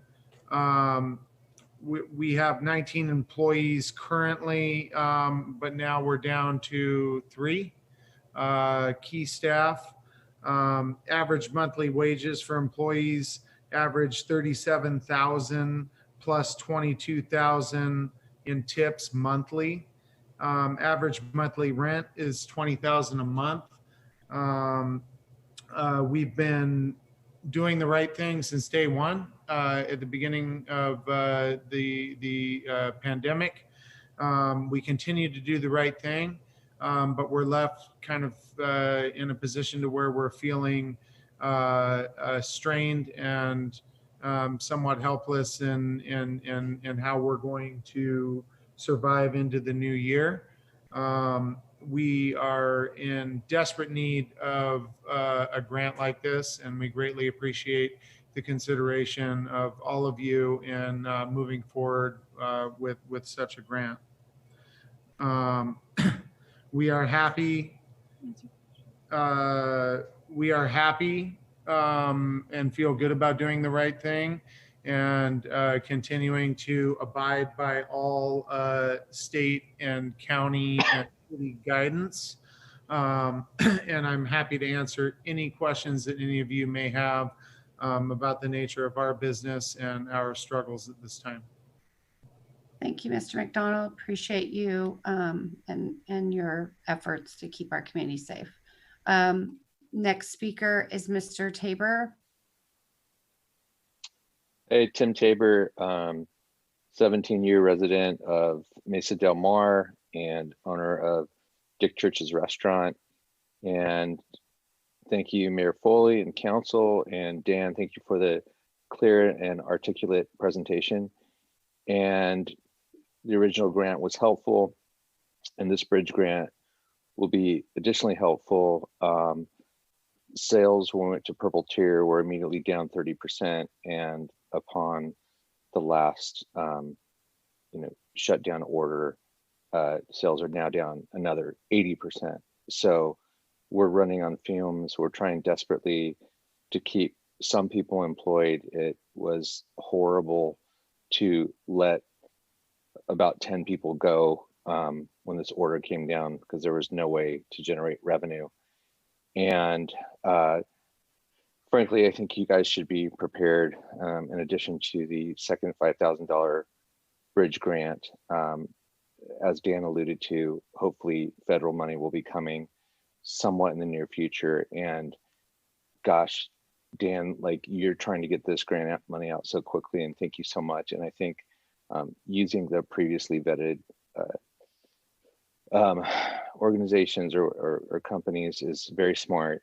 And I think that the people that you're targeting with restaurants and service industries, they're all hurting. So I don't think there's somebody that doesn't need the money that are in the industries that you highlighted. So thank you for that. But I think that you need to be prepared as soon as possible that federal money comes. Like we are running on fumes, we are running out of cash. Like this is a desperate time for many, many people in restaurants and service industries. So please stay diligent to this. You see the numbers around the country, locally, California, Orange County, of businesses been around for 50, 60 years, going out of business forever. Dick Church's opened in 1947, and I believe is the longest running restaurant in Orange County. And we're in desperate need. So thank you for this grant, and please keep restaurants on your mind in the next coming weeks and months. Thank you. Thank you. It's painful. If you would like to speak to this item, please raise your hand in the hand raise feature or press *9 on your telephone. Otherwise, we will close the public comment, seeing no other hands raised. Okay, we're going to close the public comment. Council, is there a motion? Mayor Pro Tem Martin. I'll move to approve the item as written. Okay, I'll second, but I'll ask you to, if you would increase the the gross receipts number to 2.5 million. Yes, thank you. I meant to do that and then I forgot. So thank you. And After midnight. would you be willing to increase the second grant to 10,000 instead of 5,000?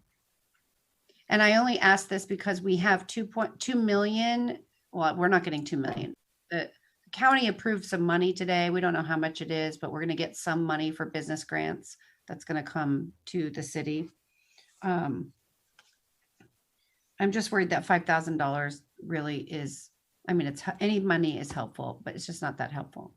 Are you increasing the total 1.1 or are you decreasing the number of potential businesses?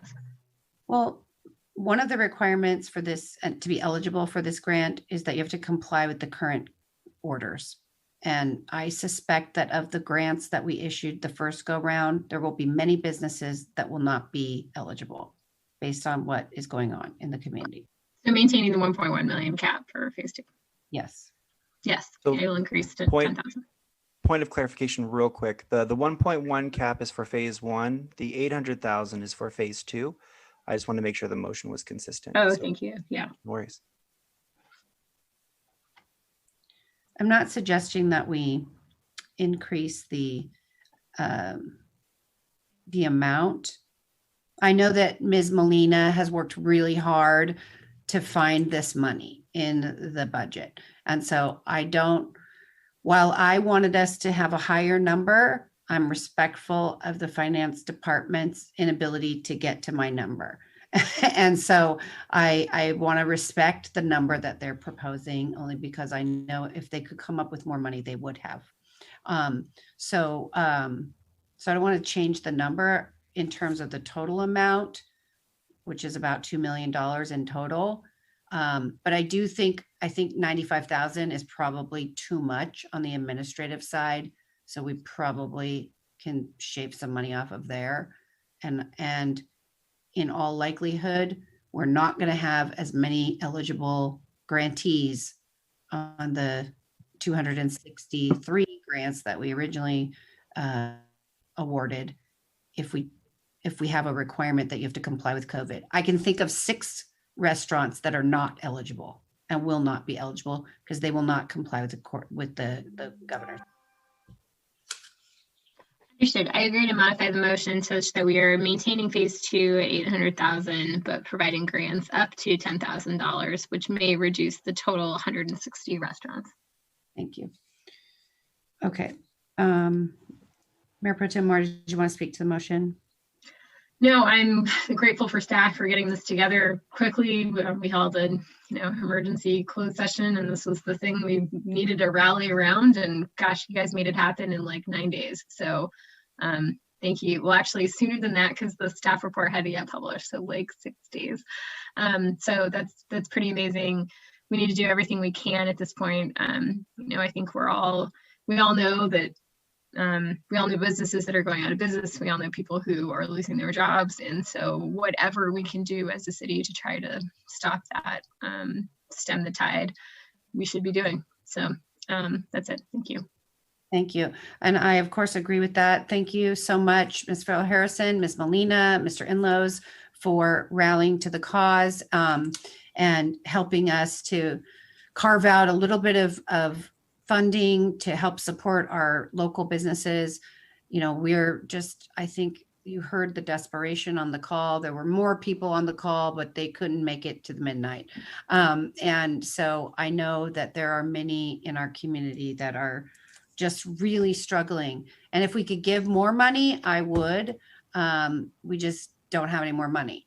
I'm hopeful that everybody on this call will contact Senator Mitch McConnell and demand that he do his job and that he approve our congressional relief funding. And I think that it is just critical. We don't have any place to go. No one has any way to make money at this point if we are to continue to keep our community safe. And we heard all the things that are going on with our hospitals and illnesses earlier in the evening. So I wanted to also ask Mr. Inlows, I wanted to make sure I got that other item. 6 months, 100 domiciled. Mayor, I think that Can you clarify, because I know, Ms. Barlow, we talked about this, the way that is there going to be a form that someone has to fill out that they have to comply as of today, they have to be in compliance? So, Madam Mayor, if you'd like, I can answer that. All applicants, whether it's phase 1 or phase 2, will have to sign a grant agreement. That grant agreement will have language in it that says they are adhering to all state, regional, federal guidelines. And so they know that in this case, restaurants and personal care services will have to operate either entirely closed for personal care services or takeout and delivery for restaurants upon receipt of the funds. And if they can't adhere to that, then the funds cannot be issued. Okay. Okay, Councilmember Reynolds? You had your hand raised. Yes, just wanted to ask a question on the sort of the sequencing and timing, and realizing that January is just 15 days away. That was a surprise to me. Second time today that surprised me. So, Mr. Inlows, just now that we know you can do things so quickly, any way to kind of best position any restaurants or what do we call them, personal care service businesses to shorten that time frame? I don't know if the intent was to sort of post the application in January. If we could get information up on what type of data those restaurants and personal care services would need to provide, even getting that posted so people can work on pulling their paperwork together.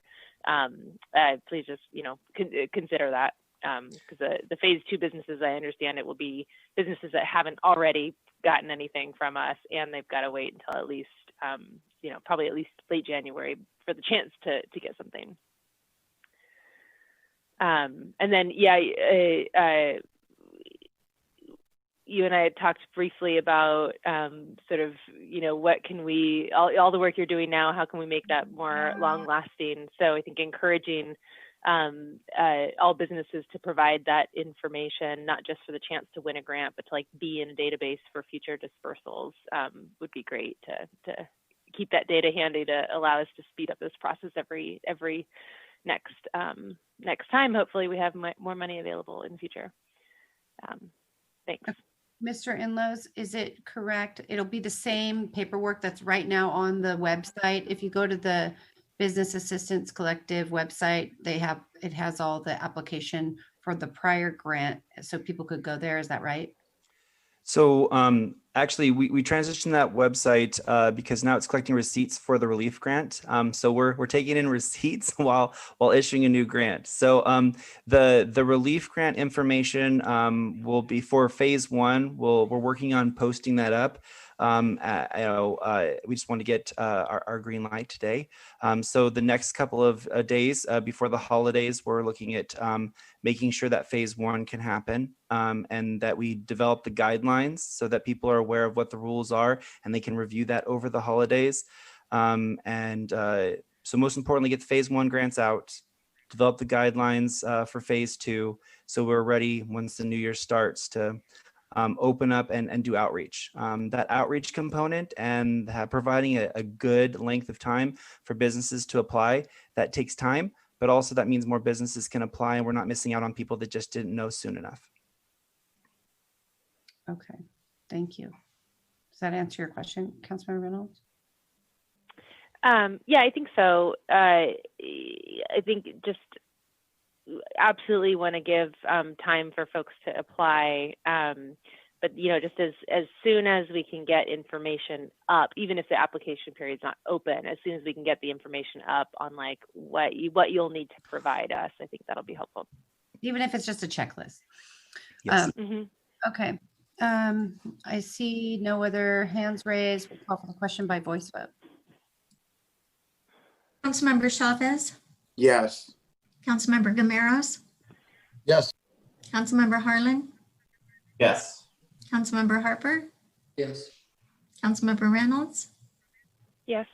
Mayor Pro Tem Mar, Yes. Mayor Foley. Yes. Motion carries 7-0. Thank you. Thank you, Ms. Molina. Thank you, Mr. Inlows. Appreciate you. Okay, we will now go to what was public hearing item number 2. Ms. Green? Thank you.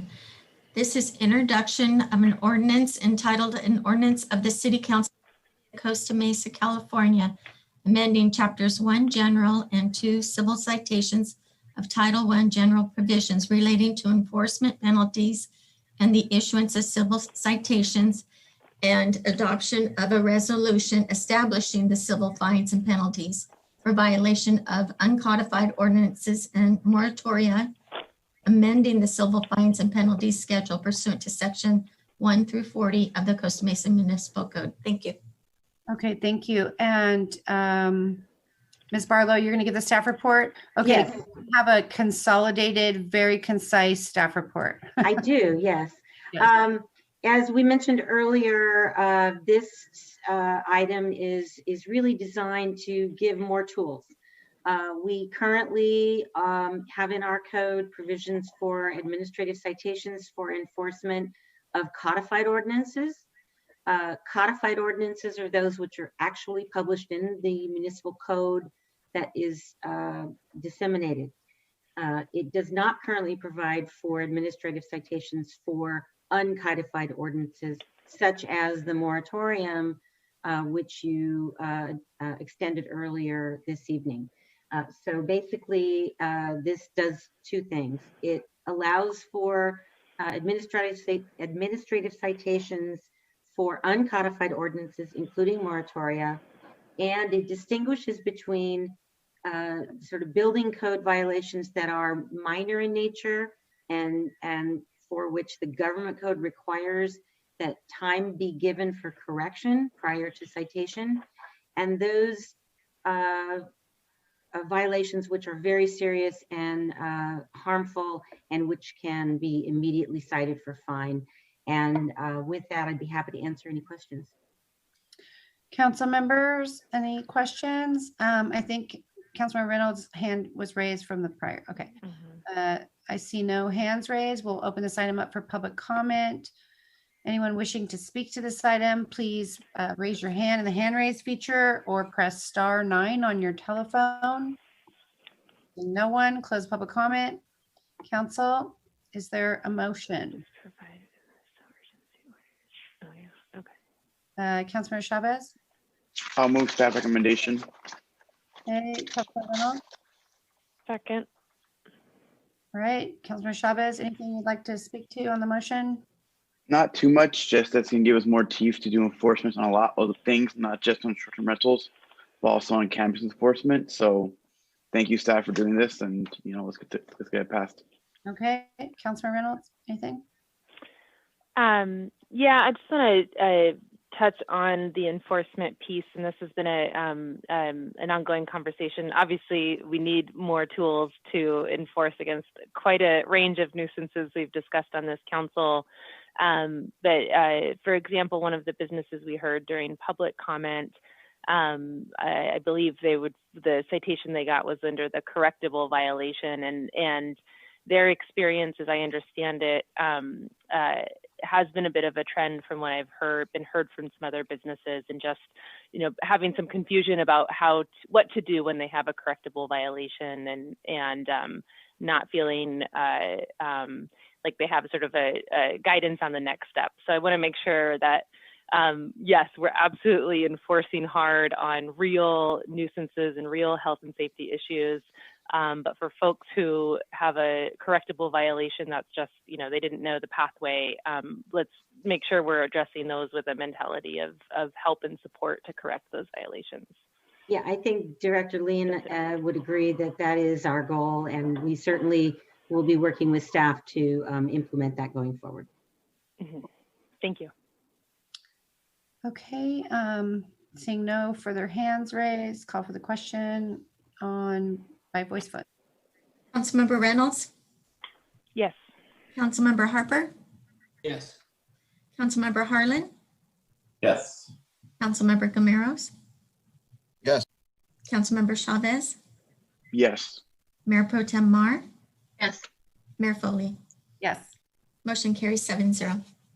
Okay. We have, oh, sorry, Councilmember. Mayor Foley, I was going to ask if I can make a motion to move the next two items to the next council meeting, if possible. Let me ask, my only concern with that, is it 2 items or do we have 3? It should be only 2. It should be. I'll second. I'll say it. Thank Um, Hold on, please. My only concern, and I want to ask Ms. Green, is we have to do a recruitment. If we don't vote on this tonight, we won't be able to do the recruitment so that we can appoint February. So, I take it back then. Madam Mayor, we can postpone the old business item. We can still do recruitment. That's a minor change that doesn't have to do with the numbers. But the final item, the realignment, that should be taken care of tonight before we do recruitment. okay, I'm sorry. Why would we not have to do the parks? That's a really short presentation. We could probably get it done in a minute. Yeah, let's just get it out. Yeah. Okay. Okay. Items. All right. Old business item 1 is first reading of ordinance entitled An Ordinance of the City Council of the City of Costa Mesa, California, amending Chapter 3 Parks, Arts, and Community Services Commission of Title 12 Parks and Recreation of the Costa Mesa Municipal Code. Madam Mayor, members of the City Council, this is a very small change to correct an error in the municipal code where the City Council will be selecting the liaisons to the Senior Center and the Arts and Cultural related liaison on the Parks, Arts, and Community Services Commission. That's all it is. It's just changing a few words in the municipal code. Okay, council members, Reynolds and Chavez, your hands are still raised from last item. Does anyone have any questions on this item? Okay, seeing no one, open this item up for public comment. Is there anyone wishing to speak to this item? Please raise your hand with the hand raise feature or press *9 on your telephone. Seeing no one, we'll close public comment. Council, is there a motion? Please raise your hand in the hand raise feature if you want to make a motion. Mayor Pro Tem. I'll move to approve the item. Okay, Councilmember Chavez. Second. Call for the question by voice vote, unless Councilmember Reynolds, you want to speak to the item? Yeah, I don't know if I'll get support here, but I'm just recalling this item from when it was with us a few years ago, and I had preferred a different makeup. So I'll make a substitute motion that we, my words are, we assemble the commission similar to how we did the Planning Commission, with a member appointed from each council and one from the mayor, and let the commission body pick its liaisons. Second. Okay.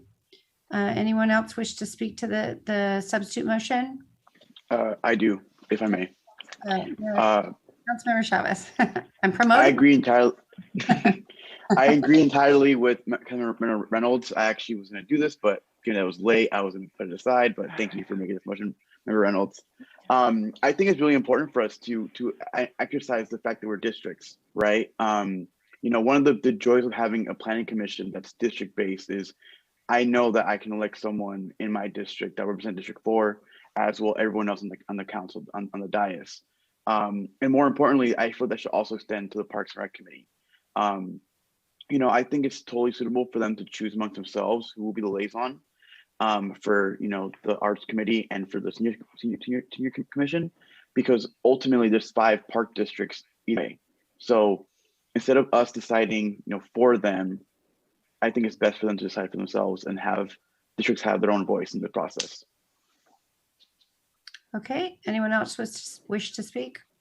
Seeing no one, close the, or both, Ms. Green, roll call, voice vote. more. And this is on the substitute motion. Councilmember Reynolds, Yes. Councilmember Harper, Yes. Councilmember Harlan, Yes. Councilmember Gameros, Yes. Councilmember Chavez, Yes. Mayor Pro Tem Mar. You're on me. Okay. Oh, sorry. Yeah, I was going to vote no, but at this point I can count. So yeah. Foley, Yes. motion carries 7-0. Well, that worked. All right. Anyone want to be representing the arts, then just contact me because the mayor gets a vote from the whole city. Okay. Next item, Ms. Green. Yes, this item is realignment of Bikeway and Walkability Committee and restructuring of the Finance and Pension Advisory Committee. And one moment, please, while I share the screen. Councilmember Chavez, can you unraise your hand? Thanks. Sorry, can I ask a question? Sure. I was going to ask, does this membership selection of these committees, is this as urgent as the other Parks and Rec, or can this No, item be these are the deferred? ones, Councilmember Harper, these are actually the two items that actually have to be voted on tonight. The other one wasn't necessary. It just was fast. These two have to be voted on because we can't do the recruitment without them.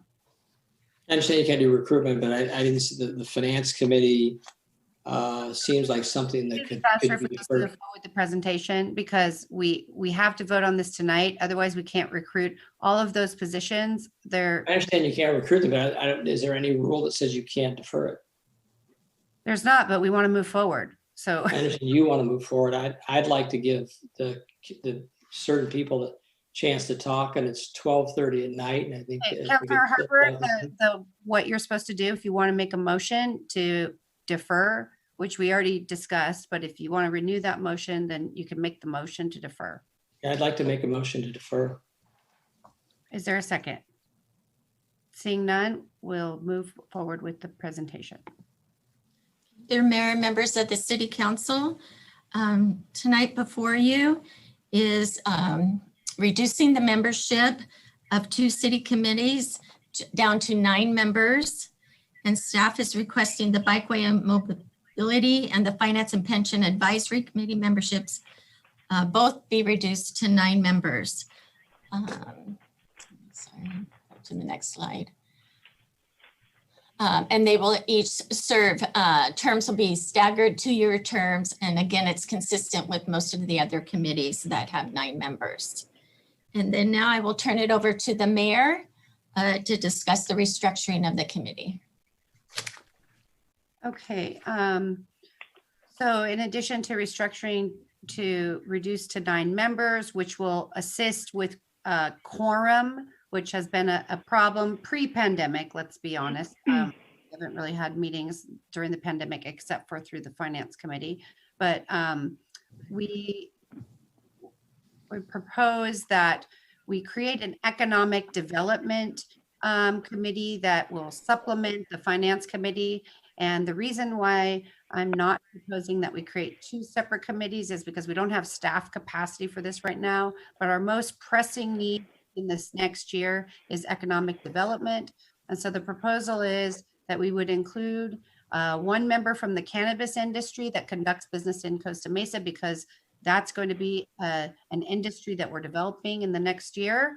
Hospitality, tourism is going to be important. We've already learned about restaurants and what's happening with restaurants, personal care services. We're going to need to continue to help that industry develop over the next year. We want to hear from individuals that actually are in that industry. 1 member from labor, 1 member from housing. We're working on our housing element. We want to make sure that we're addressing those issues.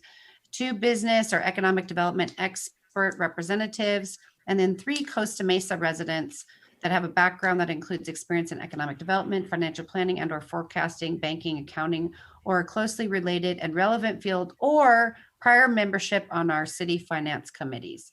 And so this would give a good balance of resident oversight, the scope of work with regard to the committee will be unchanged as it relates to the oversight on the budget matter and the finances, but will only be supplemented by an economic development role and recommendation to the city council. The vision is to create a work plan and to make recommendations and to have people on the committee that have professional experience that will allow them to do work off of staff time and make recommendations to the committee that can go to the city council and not rely so heavily on the city council, the city staff to do all the leg work, if you will.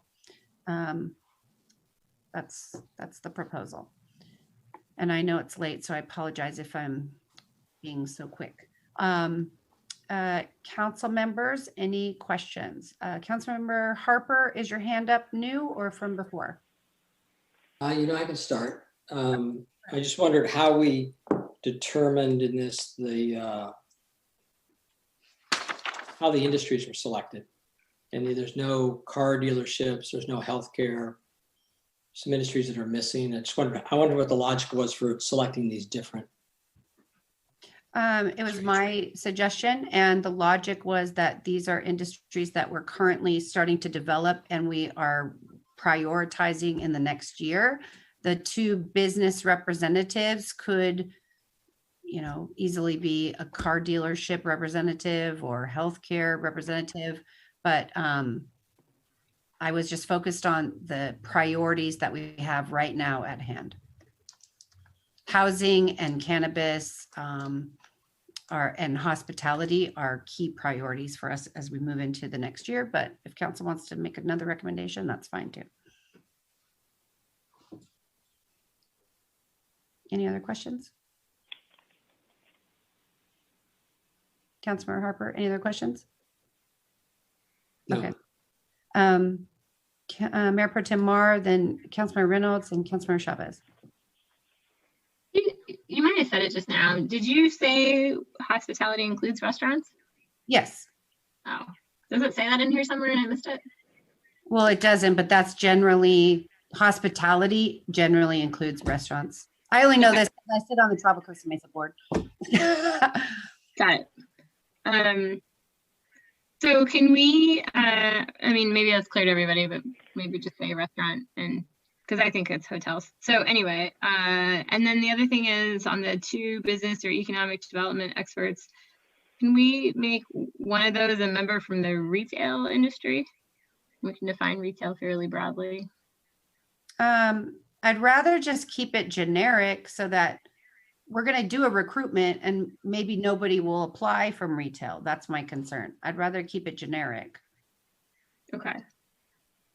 And then is the housing industry for profit and nonprofit? Yes. Okay. And then do we want to add any economic development goals to the task list since we've gone through the effort of adding a bunch of economic development people? Well, that was what I was talking about. The committee would be charged with creating a work plan and making a recommendation. I think my thought is that we won't be able to do that till after January when we have our retreat. But the committee the vision is, and since I'm going to be the liaison on the committee, the vision is to create a work plan that we bring to council for approval. And then those goals could be included in that. Okay. I guess I could just see those goals being pretty significant, right?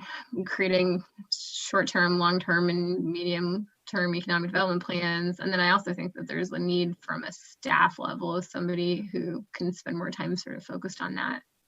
Because I know we've got Dan overwhelmed with grant applications and other things right now. So I think I'll sort of punt some of this potentially to our long range or our strategic planning session in January.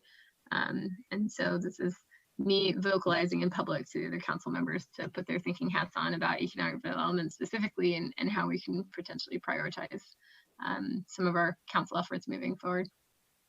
Thank you. I agree with you. Councilmember Reynolds? Yeah, I had thought we had an economic development plan in process. What is the status of that? We don't. I know COVID blew everything up, but we don't. We had that in process, like, not process, but we had talked about doing one, but then COVID hit and we haven't really done anything on that. Ms. Farrell Harrison? That's correct. I think COVID put the brakes on a lot of things that we were actively working on. And so when we have our council goal setting next month, and we talk about this particular goal during that process, we can talk about objectives within that. Another alternative is just to have a retreat or a strategic planning session, even if it's just for half a day, just around this particular issue for the new, I don't know what the acronym would be, but the new formatted committee so that it can develop those goals and have a full block of time where it's really dedicated to thinking about the path forward for this committee and what the work plan would be. okay. We can And then my second, sorry, go ahead. yeah, my second question, just on the makeup, it looks like there are 3 Costa Mesa residents and 6 members of industry, and that would be the group that serves the function of also, I don't know if monitoring the right word is, but sort of reviewing and commenting on city's internal finances and investments. Is that am I understanding that correctly? The whole committee will be finance and economic development. The proposal will include, what I would be pitching is that we break up into subcommittees so that the subcommittees can focus on, an oversight committee that then makes recommendation to the overall committee, and an economic development committee that then makes recommendation to the overall committee that then makes recommendation to the city council. So that we don't have an extra committee because we don't have any extra staff to add. Yeah, what makes me a little bit uncomfortable about it is I just feel like finance, our city's finances and then economic development are 2 different things. The way I've been thinking about it is, my company, our sort of marketing and strategy firm, is a very different group of people than our accounting folks and CFO. And so I'm not sure we have the right people. I think we have sort of a too broad a group of people working on 2 very different, connected certainly, but different things. And then I also worry that going back to Councilmember Harper's, I think, initial question, I just think economic development is broader. We're missing stakeholders. Yeah, I'm a little uncomfortable. Councilmember, but those are my questions. Thank you. So just to answer, I've been on this committee, the finance committee, since 2014, I think. And in doing our Restore Costa Mesa recovery team meetings, it's clear to me that we've got to jumpstart this. We need outside influence to help us to come up with ideas and to do some of the, I'll call, grunt work, and to form recommendations. And our city staff is too burdened right now to be able to help to kind of push that forward. And so that's the intent. In the best of all worlds, yes, we might have 2 separate committees, but we just don't have staff capacity. That's the reason. Let's see, Councilmember Chavez. Thank you, Madam Mayor. I just can't reach the screen anymore, so it's that late in the night. I really just had 2 questions, and there might be more comments and questions by this point. The first one is I kind of want to reiterate Mayor Pro Tem Mar's point of retail.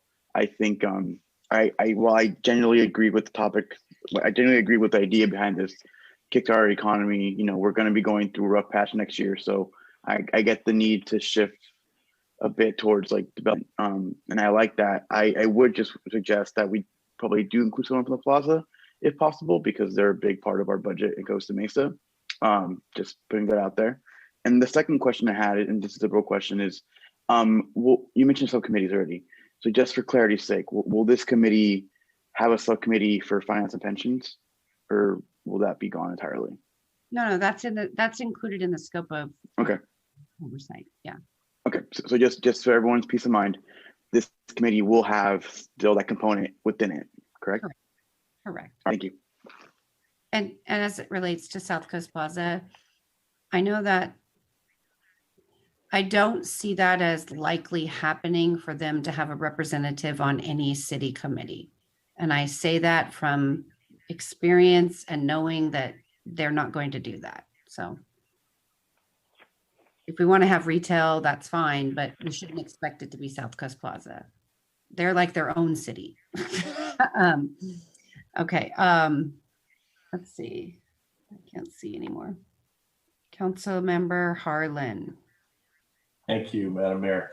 I too share Councilmember Reynolds' concern about resident representation here. It does seem a little heavily weighted towards certain businesses and industries, which may not necessarily be bad, but I'd like to think that we've got enough homegrown talent and interest here in Costa Mesa that we could get more resident involvement. And secondly, I noticed that,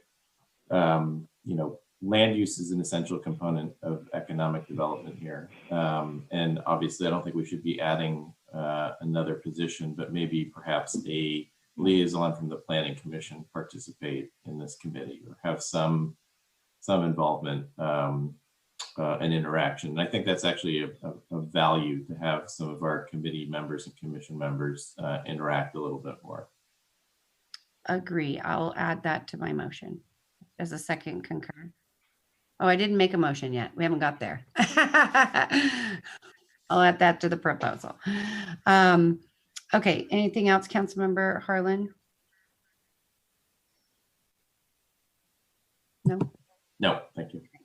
I can't tell if Councilmember Reynolds and Chavez's hands are raised from prior or. Okay. Yeah, I want to ask a couple more questions. So one of yes, I had mentioned this already, wanting to have a group of residents, I think more than 3, and I'd rather, when a committee's voting on sort of recommendations related to city finances, I think I would rather the number of residents outweigh the number of industry members. That makes me uncomfortable. And then on the economic development side, what I'm concerned about is the opportunity for broad input and a focus. One of our council goals from 2 years ago was, diversifying our revenue base, right? And so I don't know how much, I think each of these representatives from each of the industry sectors are going to be thinking about theirs alone. We mentioned the auto dealers, some of the big businesses, the ones who are already bringing in the big dollars, but what about, all of our small businesses? I don't know. I imagine for something so broad, similar to our housing element, I feel like developing an economic development strategy, I would rather have a small committee seems a little bit exclusive in the way it might operate versus having someone spearhead an effort whose job it is to solicit broad information across the city, across the industry, across council members, across districts. So I just wanted to articulate one of the other things that made me feel a little bit sort of uncertain about this approach going forward. And I'd be happy to hear your recommendations related to that. But let me just throw another idea out there. I absolutely support the sort of sentiment of like prioritizing effort to take everything we've learned, the relationships we've built through this pandemic to figure out what our strategy is going to be as soon as possible on economic development. Is that maybe more appropriate in the short term in the form of a task force that's facilitated by an economic development professional that's not going to be biased by any particular industry, whose job is to look at sort of Costa Mesa as a whole as a very diverse city with, you know, South Coast Plaza and, you know, brand new resident-owned local boutique, right, and everything in between. I don't know. I think that something like that might be a better approach to developing an economic development strategy that then maybe after that we pull together a team that works on implementing that. Is that it? You want me to respond? Is that a question? I'm just sharing. I'm sharing my, yeah, I don't, the way I've seen sort of committees operate in the past, I don't see a lot of opportunity for sort of broader input, and that concerns me. Okay, so just to make sure, I don't disagree with you, Councilmember Reynolds, in terms of if we could have that kind of a plan, I would 100% be supportive of that. But that is not within our ability today. And so we don't have one, we don't have the funding for that. We don't have the capacity for that right now today. Maybe we could start that in February after we kind of get through this pandemic. I don't know. But all I'm suggesting is that we get a group of stakeholders that are businesses in the city. Maybe they live in the city. I'm happy to entertain that if they're on one of those categories, they have to live in the city. And I only picked the industry categories because this next year, we're going to be working on opening up cannabis retail in our city. This next year, we're going to be working on housing initiatives. And so this next year, we're going to be working on bringing back our tourism, our hospitality, our restaurants, and our personal care services. So that was the method behind the approach, because those are going to be the key priorities for the next year. A broader discussion over time is certainly, absolutely, we should do that. But that's not what I'm proposing here for tonight. And if no one wants to do it, we'll just vote it up or down. But I just want to move to the public comment at this point, if that's okay. Mayor Pro Tem Mar. I was going to offer a motion, but we can go to public comment. Okay, I have comments. I thought this was questions only, so I have comments. This is questions. I was answering her question. You have questions? Okay, we're going to open it. Well, I question how the committee stays focused on the portion on items A through L that are all finance related and oversight related. I don't see how, with 6 members that are potentially not residents, not voters, that have an interest in doing business at Costa Mesa, how there's a balanced approach to this committee that it has a proper focus on oversight. Well, we're going to have the residents would be outvoted every time. That's my concern. Well, not necessarily. It's not necessarily. Not necessarily, but that's the way that the vote is balanced. Well, no. That's not the intent. The intent not the intent, but it's a structure. You would never structure this. You would never structure. Harper, you're implying something that's false. Okay. I'm not implying anything. So I was going to say something. If you want me to say it, I'll say it. Okay. I'm going to open up for public comment at this time.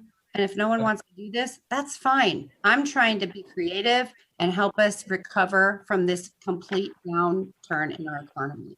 And if you don't want to do it, don't do it. I'm just trying to be creative. I'm just making comments that I'm raising concerns that I have.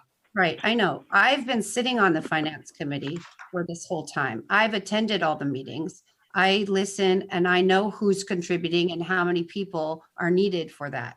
So that's why my motion is what it, or my proposal is what it is. I'm going to open this up for public comment. Let's see, we have 3 speakers. If you'd like to speak to this item, please raise your hand in the hand raise feature or press *9 on your telephone. Phone number ending in 869. Good evening.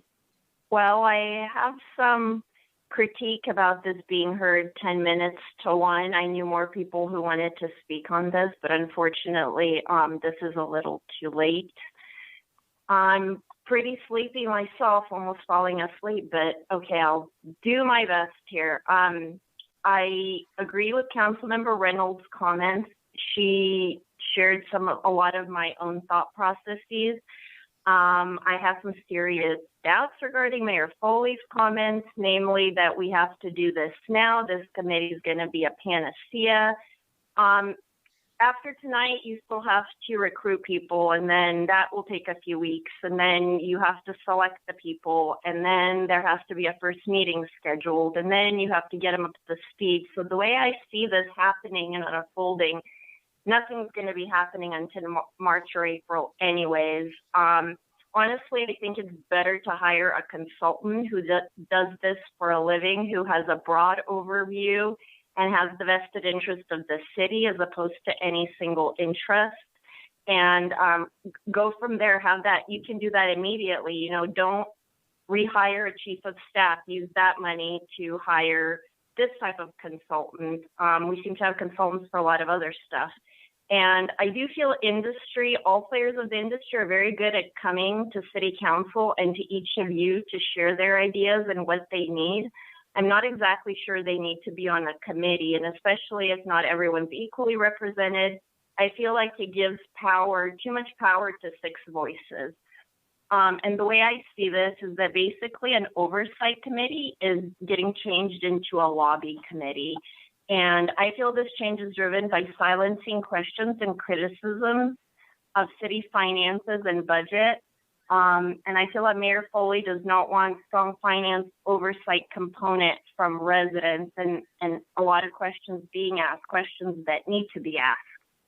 And over the last several months, as questions and criticisms over the budget, spending, and presentation of city economic status have increased from half of the FIPAC committee, member comments have been relegated to email, under the guise of watching staff time, and FIPAC's been slowly silenced and now, permanently cut. So FIPAC has been discussing de facto economic development for years. We've been trying to talk about, this concern we have about trends of online shopping and worrying about our brick and mortar establishments and what that means for the city tax base and revenue. Yes, finance and the pension oversight is, pension liability is more the forte, but those things have been kicked around. We understand that you have to be creative, but because that really wasn't a task, we didn't do that. And also FIPAC is perfectly capable of working on city economic development if that's what's needed. You can add a few people. We're missing a few members anyways. So basically what's being proposed is a business. Thank you. Your time is up. It's 3 minutes. Thank you. We're going to move to call in user 3.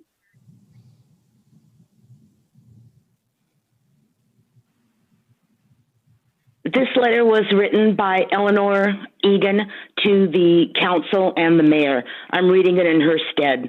Everyone wants a prosperous Costa Mesa with a thriving commercial sector. We also treasure a Costa Mesa that is a good place to live and financially sound. I am concerned that the proposed changes to the Finance Pension Advisory Committee may upset the balance between the interest of businesses versus the city as a whole and have long-term effects that would be detrimental to the well-being of Costa Mesa. The proposed changes would most completely eliminate citizen oversight and input from a powerful city committee and replace them with excessive influence and control by private business owners who may not live in Costa Mesa and may have no connection to our interest in the city's well-being other than an opportunity to turn a profit. Because of the way the reorganized committee would be structured, the perspective of residents would potentially be on the losing side of every 6-3 vote. Residents who volunteer to serve on city committees do not get paid and have no authority. Their incentive to serve is the opportunity to influence the decisions of the city council. If that is taken away, there is no incentive at all. No one wants to do the committee's work, yet be on the losing side of every committee decision. Finally, the proposed restructuring creates a big loophole that would empower business owners to use the status of a city committee to offer their financial support in exchange for favorable treatment in terms of development fees, traffic impact fees, public improvements, and allocation of police resources and other public resources to the detriment of all Costa Mesa's financial well-being. Any reorganization of the Finance and Pension Advisory Committee must not take power from the citizens and transfer it to private businesses. The City Council must conscientiously balance the benefits of hoped-for economic development with the continuing need for citizen oversight and influence. That was written by Eleanor Egan, who is an attorney, prior city attorney, an activist, and a very wise woman. These comments are mine. This is a sham trying to be rammed down the throat of the people of Costa Mesa at almost 1:30 in the morning. We accused other councils of doing the same thing, and here we are right back at square one. I agree with everything that's been said by Mrs. Egan in this, and hope that you have a well thought out vote on this. Phone number ending in 445, please. Can you hear me? Yes, we can hear you. Hi, Mr. Thank Malone. you. This is Al Malone. As a long-term member of FIPAC and predecessors, I believe a separate economic development committee is overdue, but merging it into the present FIPAC would significantly dilute the contributions of both. First of all, not a lot can be accomplished in what is a 1-hour meeting once a month. Since COVID, we no longer have an opportunity to discuss matters and share ideas and concerns among the FIPAC members. Member comments are relegated to written statements submitted by 2 p.m. And then there's no time to review any of them and perhaps arriving at consensus as is done in your council hearings. My understanding is that the creation of FIPAC was one result of the Orange County bankruptcy years ago. The idea was to have a financially oriented members of the community outside of government provide some degree of oversight. The first committee had that term oversight in it. Then it got watered down to advisory. We presently have 8 active members with 3 seats vacant. Reducing the 11 to 9, which is a good idea, and adding economic development people would result in perhaps 6 or more of us current experienced members being terminated, replaced with people with less experience, most whose focus is economic development, having little or nothing to do with the basic mission of FIPAC. And what little time they devoted to FIPAC matters would subtract from the time needed by the economic development contingent. Please give economic development its own committee. You'll find staff to help you. It could affect staffing levels and service levels for years to come. Not many other committees could rise to that level of importance, in my opinion. But don't destroy FIPAC. It will be buried, Mayor Foley, and you know it. Thank you very much. Mr. Chapman. Unmute yourself. There you go. Mr. Chapman, you have to unmute yourself. Good morning. I'd like to thank Councilman Harper for questioning the finances. Councilman Harper's a CPA, the first on Costa Mesa City Council dais. Mayor Foley, I just ask that you please stop interrupting Councilman Harper when he's just trying to ask simple questions. He's asking questions that we, the people of Costa Mesa, want answers to. So just please stop interrupting him. Thank you. Next speaker, Ms. Martin. I'd like to speak about the Bikeway and Walkability Committee. Is this appropriate now or should I wait? No, this is appropriate now. Thank you. Okay. If my memory serves, and I'm 3 months shy of 79 years old, so bear with me. The Bikeway and Walkability Committee was formed in the spring of 2015. 15 members, myself included, were seated. All 15 members attended meetings regularly and were active participants in writing the city's active transportation plan. This core group also sponsored a booth at local events such as the Concerts in the Park and the OCC Earth Day. Fast forward now to March the 4th, 2020, the last so-called live meeting at City Hall. Only 9 members were present. 6 were absent. These same 6 attended several meetings after their appointment to the committee in 2019, and then they disappeared. The same held true for the committee of 2018. 8 to 9 members, mostly the core group from 2015, attended faithfully and were actively involved in the various subcommittees. They were also actively involved in discussion during the meetings. This core group, Cynthia McDonald, Ralph Taboda, Brian Estrada, Michelle Fay, Rick Huffman, Jim Kane, Michael Knoll, and I created the quorum necessary to proceed.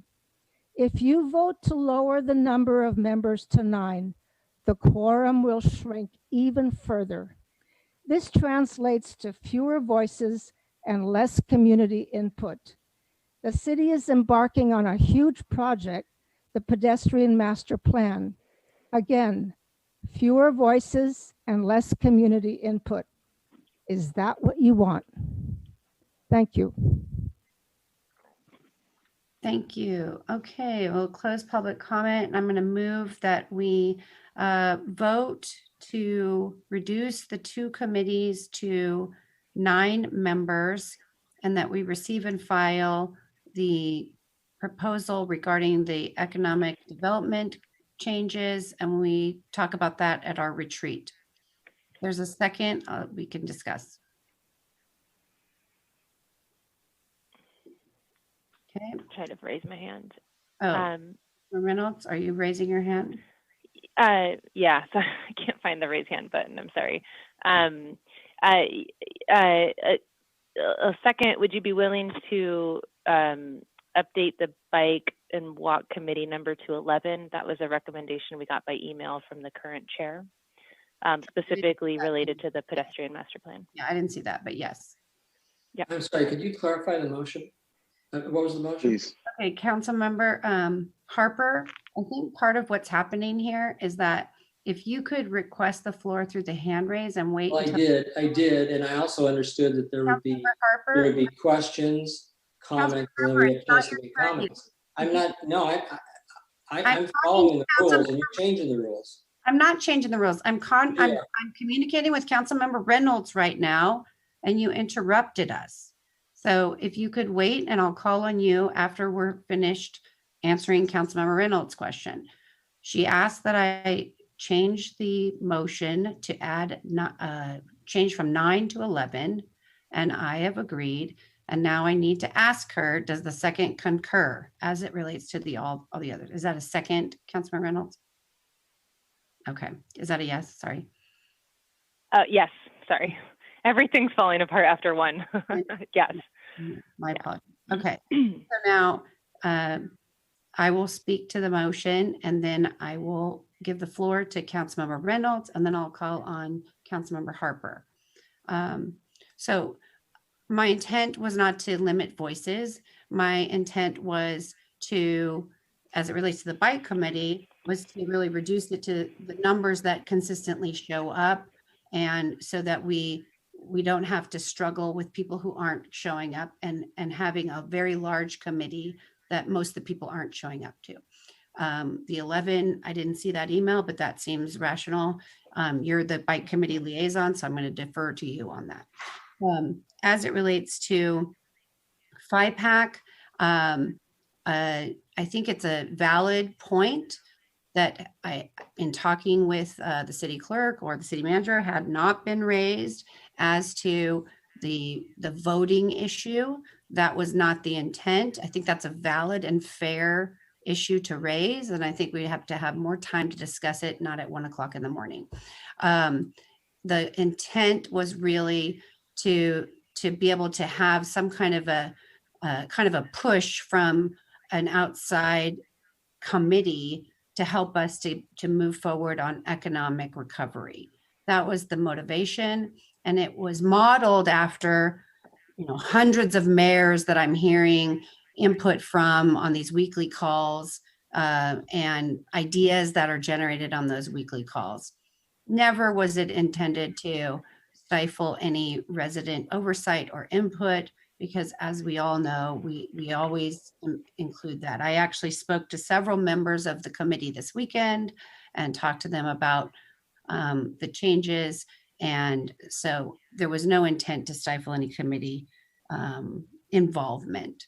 But I do think that it's too late to really discuss it in a substantive way. And so I'm happy to defer to our council retreat to further discuss it. I do think we should do something though, because we can't just continue to have a committee that predominantly is just kind of managing the finance director. Our committee should be maybe more involved in making recommendations and helping us to get through this recovery. And so if that means having a separate committee, we can talk about that at the retreat. I'm just concerned about dividing up staff time. So there was no intent to eliminate oversight. In fact, all of the oversight is included. Just trying to get us moving and helping us to recover from the economy and get some outside voices that have more expertise than we do.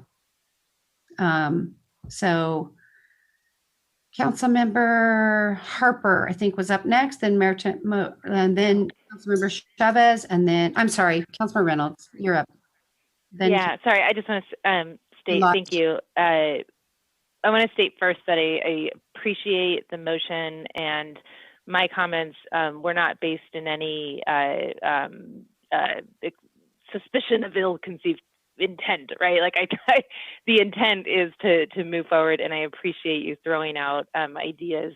One of the things I've sort of always not liked about the whole council meeting process is it is a really difficult sort of environment to have brainstorming discussions, and I think we all have the same interest at heart. It's the being able to brainstorm together about what's the best vehicle going forward. And certainly in our, I can't even do the math, in a late hour, 1 o'clock in the morning doesn't feel like the time. So I really appreciate bringing new ideas to the table, and I don't question any of the intent at all. And I appreciate the moving the Bikeway and Walkability Committee number up to 11. Just to reiterate again, that was a recommendation of the current chair of the Bikeway and Walkability Committee, specifically because we're embarking on a pedestrian master plan process where we've acknowledged that we're going to need a lot of community input. And so a few extra committee members I think will be helpful in that. So thank you. You're welcome. Thank you for those comments. Councilmember Harper. Yeah, I'm not sure what I was trying to imply earlier, so I'll just say what I was trying to say. Maybe I didn't say it very well. But first, what Eleanor Egan wrote, what they read is very to the point. It has to do with really more about structure and how things kind of play out. So I thought it was well written, and I agree with it. The second piece is, I truly, I support you, Mayor Foley, in trying to find someone to drive economic development. I think I'm concerned about having volunteers on a committee that are from specific industries that might just promote their own self-interest and not the broader interest of Costa Mesa. I think we are better hiring an economic development director and let him tap into various industries. For her. Interest. For her. I was thinking it. Sorry. Oh, did I say something wrong? I was teasing. You're fine. Is it wrong again? No. Okay. I didn't imply anything, did I? Okay. I just think that's the right direction to go. I know in my role, I would never put the marketing department in charge of the accounting department. And that's what I felt like this was structured, and that was my problem with it. And I would never put the sales department in charge of the credit department, because they would approve all the credit and make the sales and no one would pay. So that's kind of how I look at this. And I look at this, and I don't think the intent of a business development group or local business guys that are probably great to have their input, but maybe they're lousy accountants. And so that's my struggle. I do support something in economic development. If we can find some common ground there the next meeting, I'm all for it. Okay, thank you. Councilmember Chavez, then Mayor Pro Tem Mar. Thank you, Mayor Foley, Mr. Harper. I had to check out the sales department and credit department stuff because that's what I do all day. Handle the sales department in my job. So thank you for that quick little tidbit. Mayor Foley, just for my own clarity, because I know it's late and I want to get the concise answer. What was your motion specifically for this committee, for the County Development Committee? We're not doing it. We're going to have okay. 9 members on the 5-pack at this time. That's okay. So just to confirm, if I want to make sure I have it right before I vote, we're going to discuss it at the January planning meeting, correct? Correct. Okay, thank you. Mayor Pro Tem Mar. Thank you. I'll be supporting the motion. I agree. I think there's a lot to discuss here, and I think there's a lot of opportunity on the economic development front. I will also say I would potentially like some representation from small businesses in Costa Mesa, whether they are restaurants or anybody else. I think that they have a unique perspective about what's happening sort of on Main Street, and what's working and what's not working, that potentially a broader economic development person might not. So more for consideration and discussion, and also agree that maybe in parallel, I think you're hearing City Manager Farrell Harrison that we're sort of interested in figuring out how we can get our arms around this economic development piece. So potentially, if we don't, I know we've got a lot packed into our goal setting session, so maybe that needs to be a separate meeting or a study session potentially as well. So thank you. Thank you. Seeing no other hands raised, and yes, I think just to be clear, I've been supporting us having an economic development director for, I don't know, 10 years. We never seem to be able to get it. So I know that when Ms. Farrell Harrison first got here, that was a plan. We've had a few things that have interrupted that plan. So I know that is a priority. We just need to figure out a way to do it. Call for the question by voice vote. Councilmember Reynolds? Yes. Councilmember Harper? Yes. Councilmember Harlan? Yes. Councilmember Camaros? Yes. Councilmember Chavez? Yes. Pro Tem Mar? Yes. Mayor Foley? Yes. Motion carries 7-0. Okay. I think that was the last item, right, Ms. Green? Correct. Okay. The only thing I needed to be sure to do, even though it's 1 o'clock in the morning almost, is that I forgot to do this earlier because it was kind of an emotional member comments. And I wanted to recognize Theodore Ted Tanner, who is celebrating his 100th year of life, which is pretty amazing. And he is somebody who is part of our Freedom Committee of Orange County. He served in the U.S. Air Force as Lieutenant Colonel in World War II. He was a fighter pilot, Curtiss P-40 and a Douglas A-20. He did combat flying in the South Pacific Theater during World War II with Colonel Ted Tanner was his name, or is his name, I should say. So I am wishing and giving the Mayor's Award for Colonel Tanner for his 100th birthday that's coming up. And we are so grateful for his service to our country. On behalf of the City of Costa Mesa, on this magnificent and joyous occasion of your 100th birthday on December 24th, 2020, on Christmas Eve, it's an honor and a pleasure to extend to you heartfelt congratulations and best wishes for an extraordinary day with your family and friends, followed by a year of blessings and good health. We celebrate 100 wonderful years of you. Thank you, Colonel Tanner. Thank you so much, and enjoy your birthday. And with that, we will adjourn the meeting in in memory of Noel Bascon, Kim Folsom, and Jay Kelly. Good night, everybody. Merry Christmas. Happy Hanukkah. Have a great holidays. Be safe.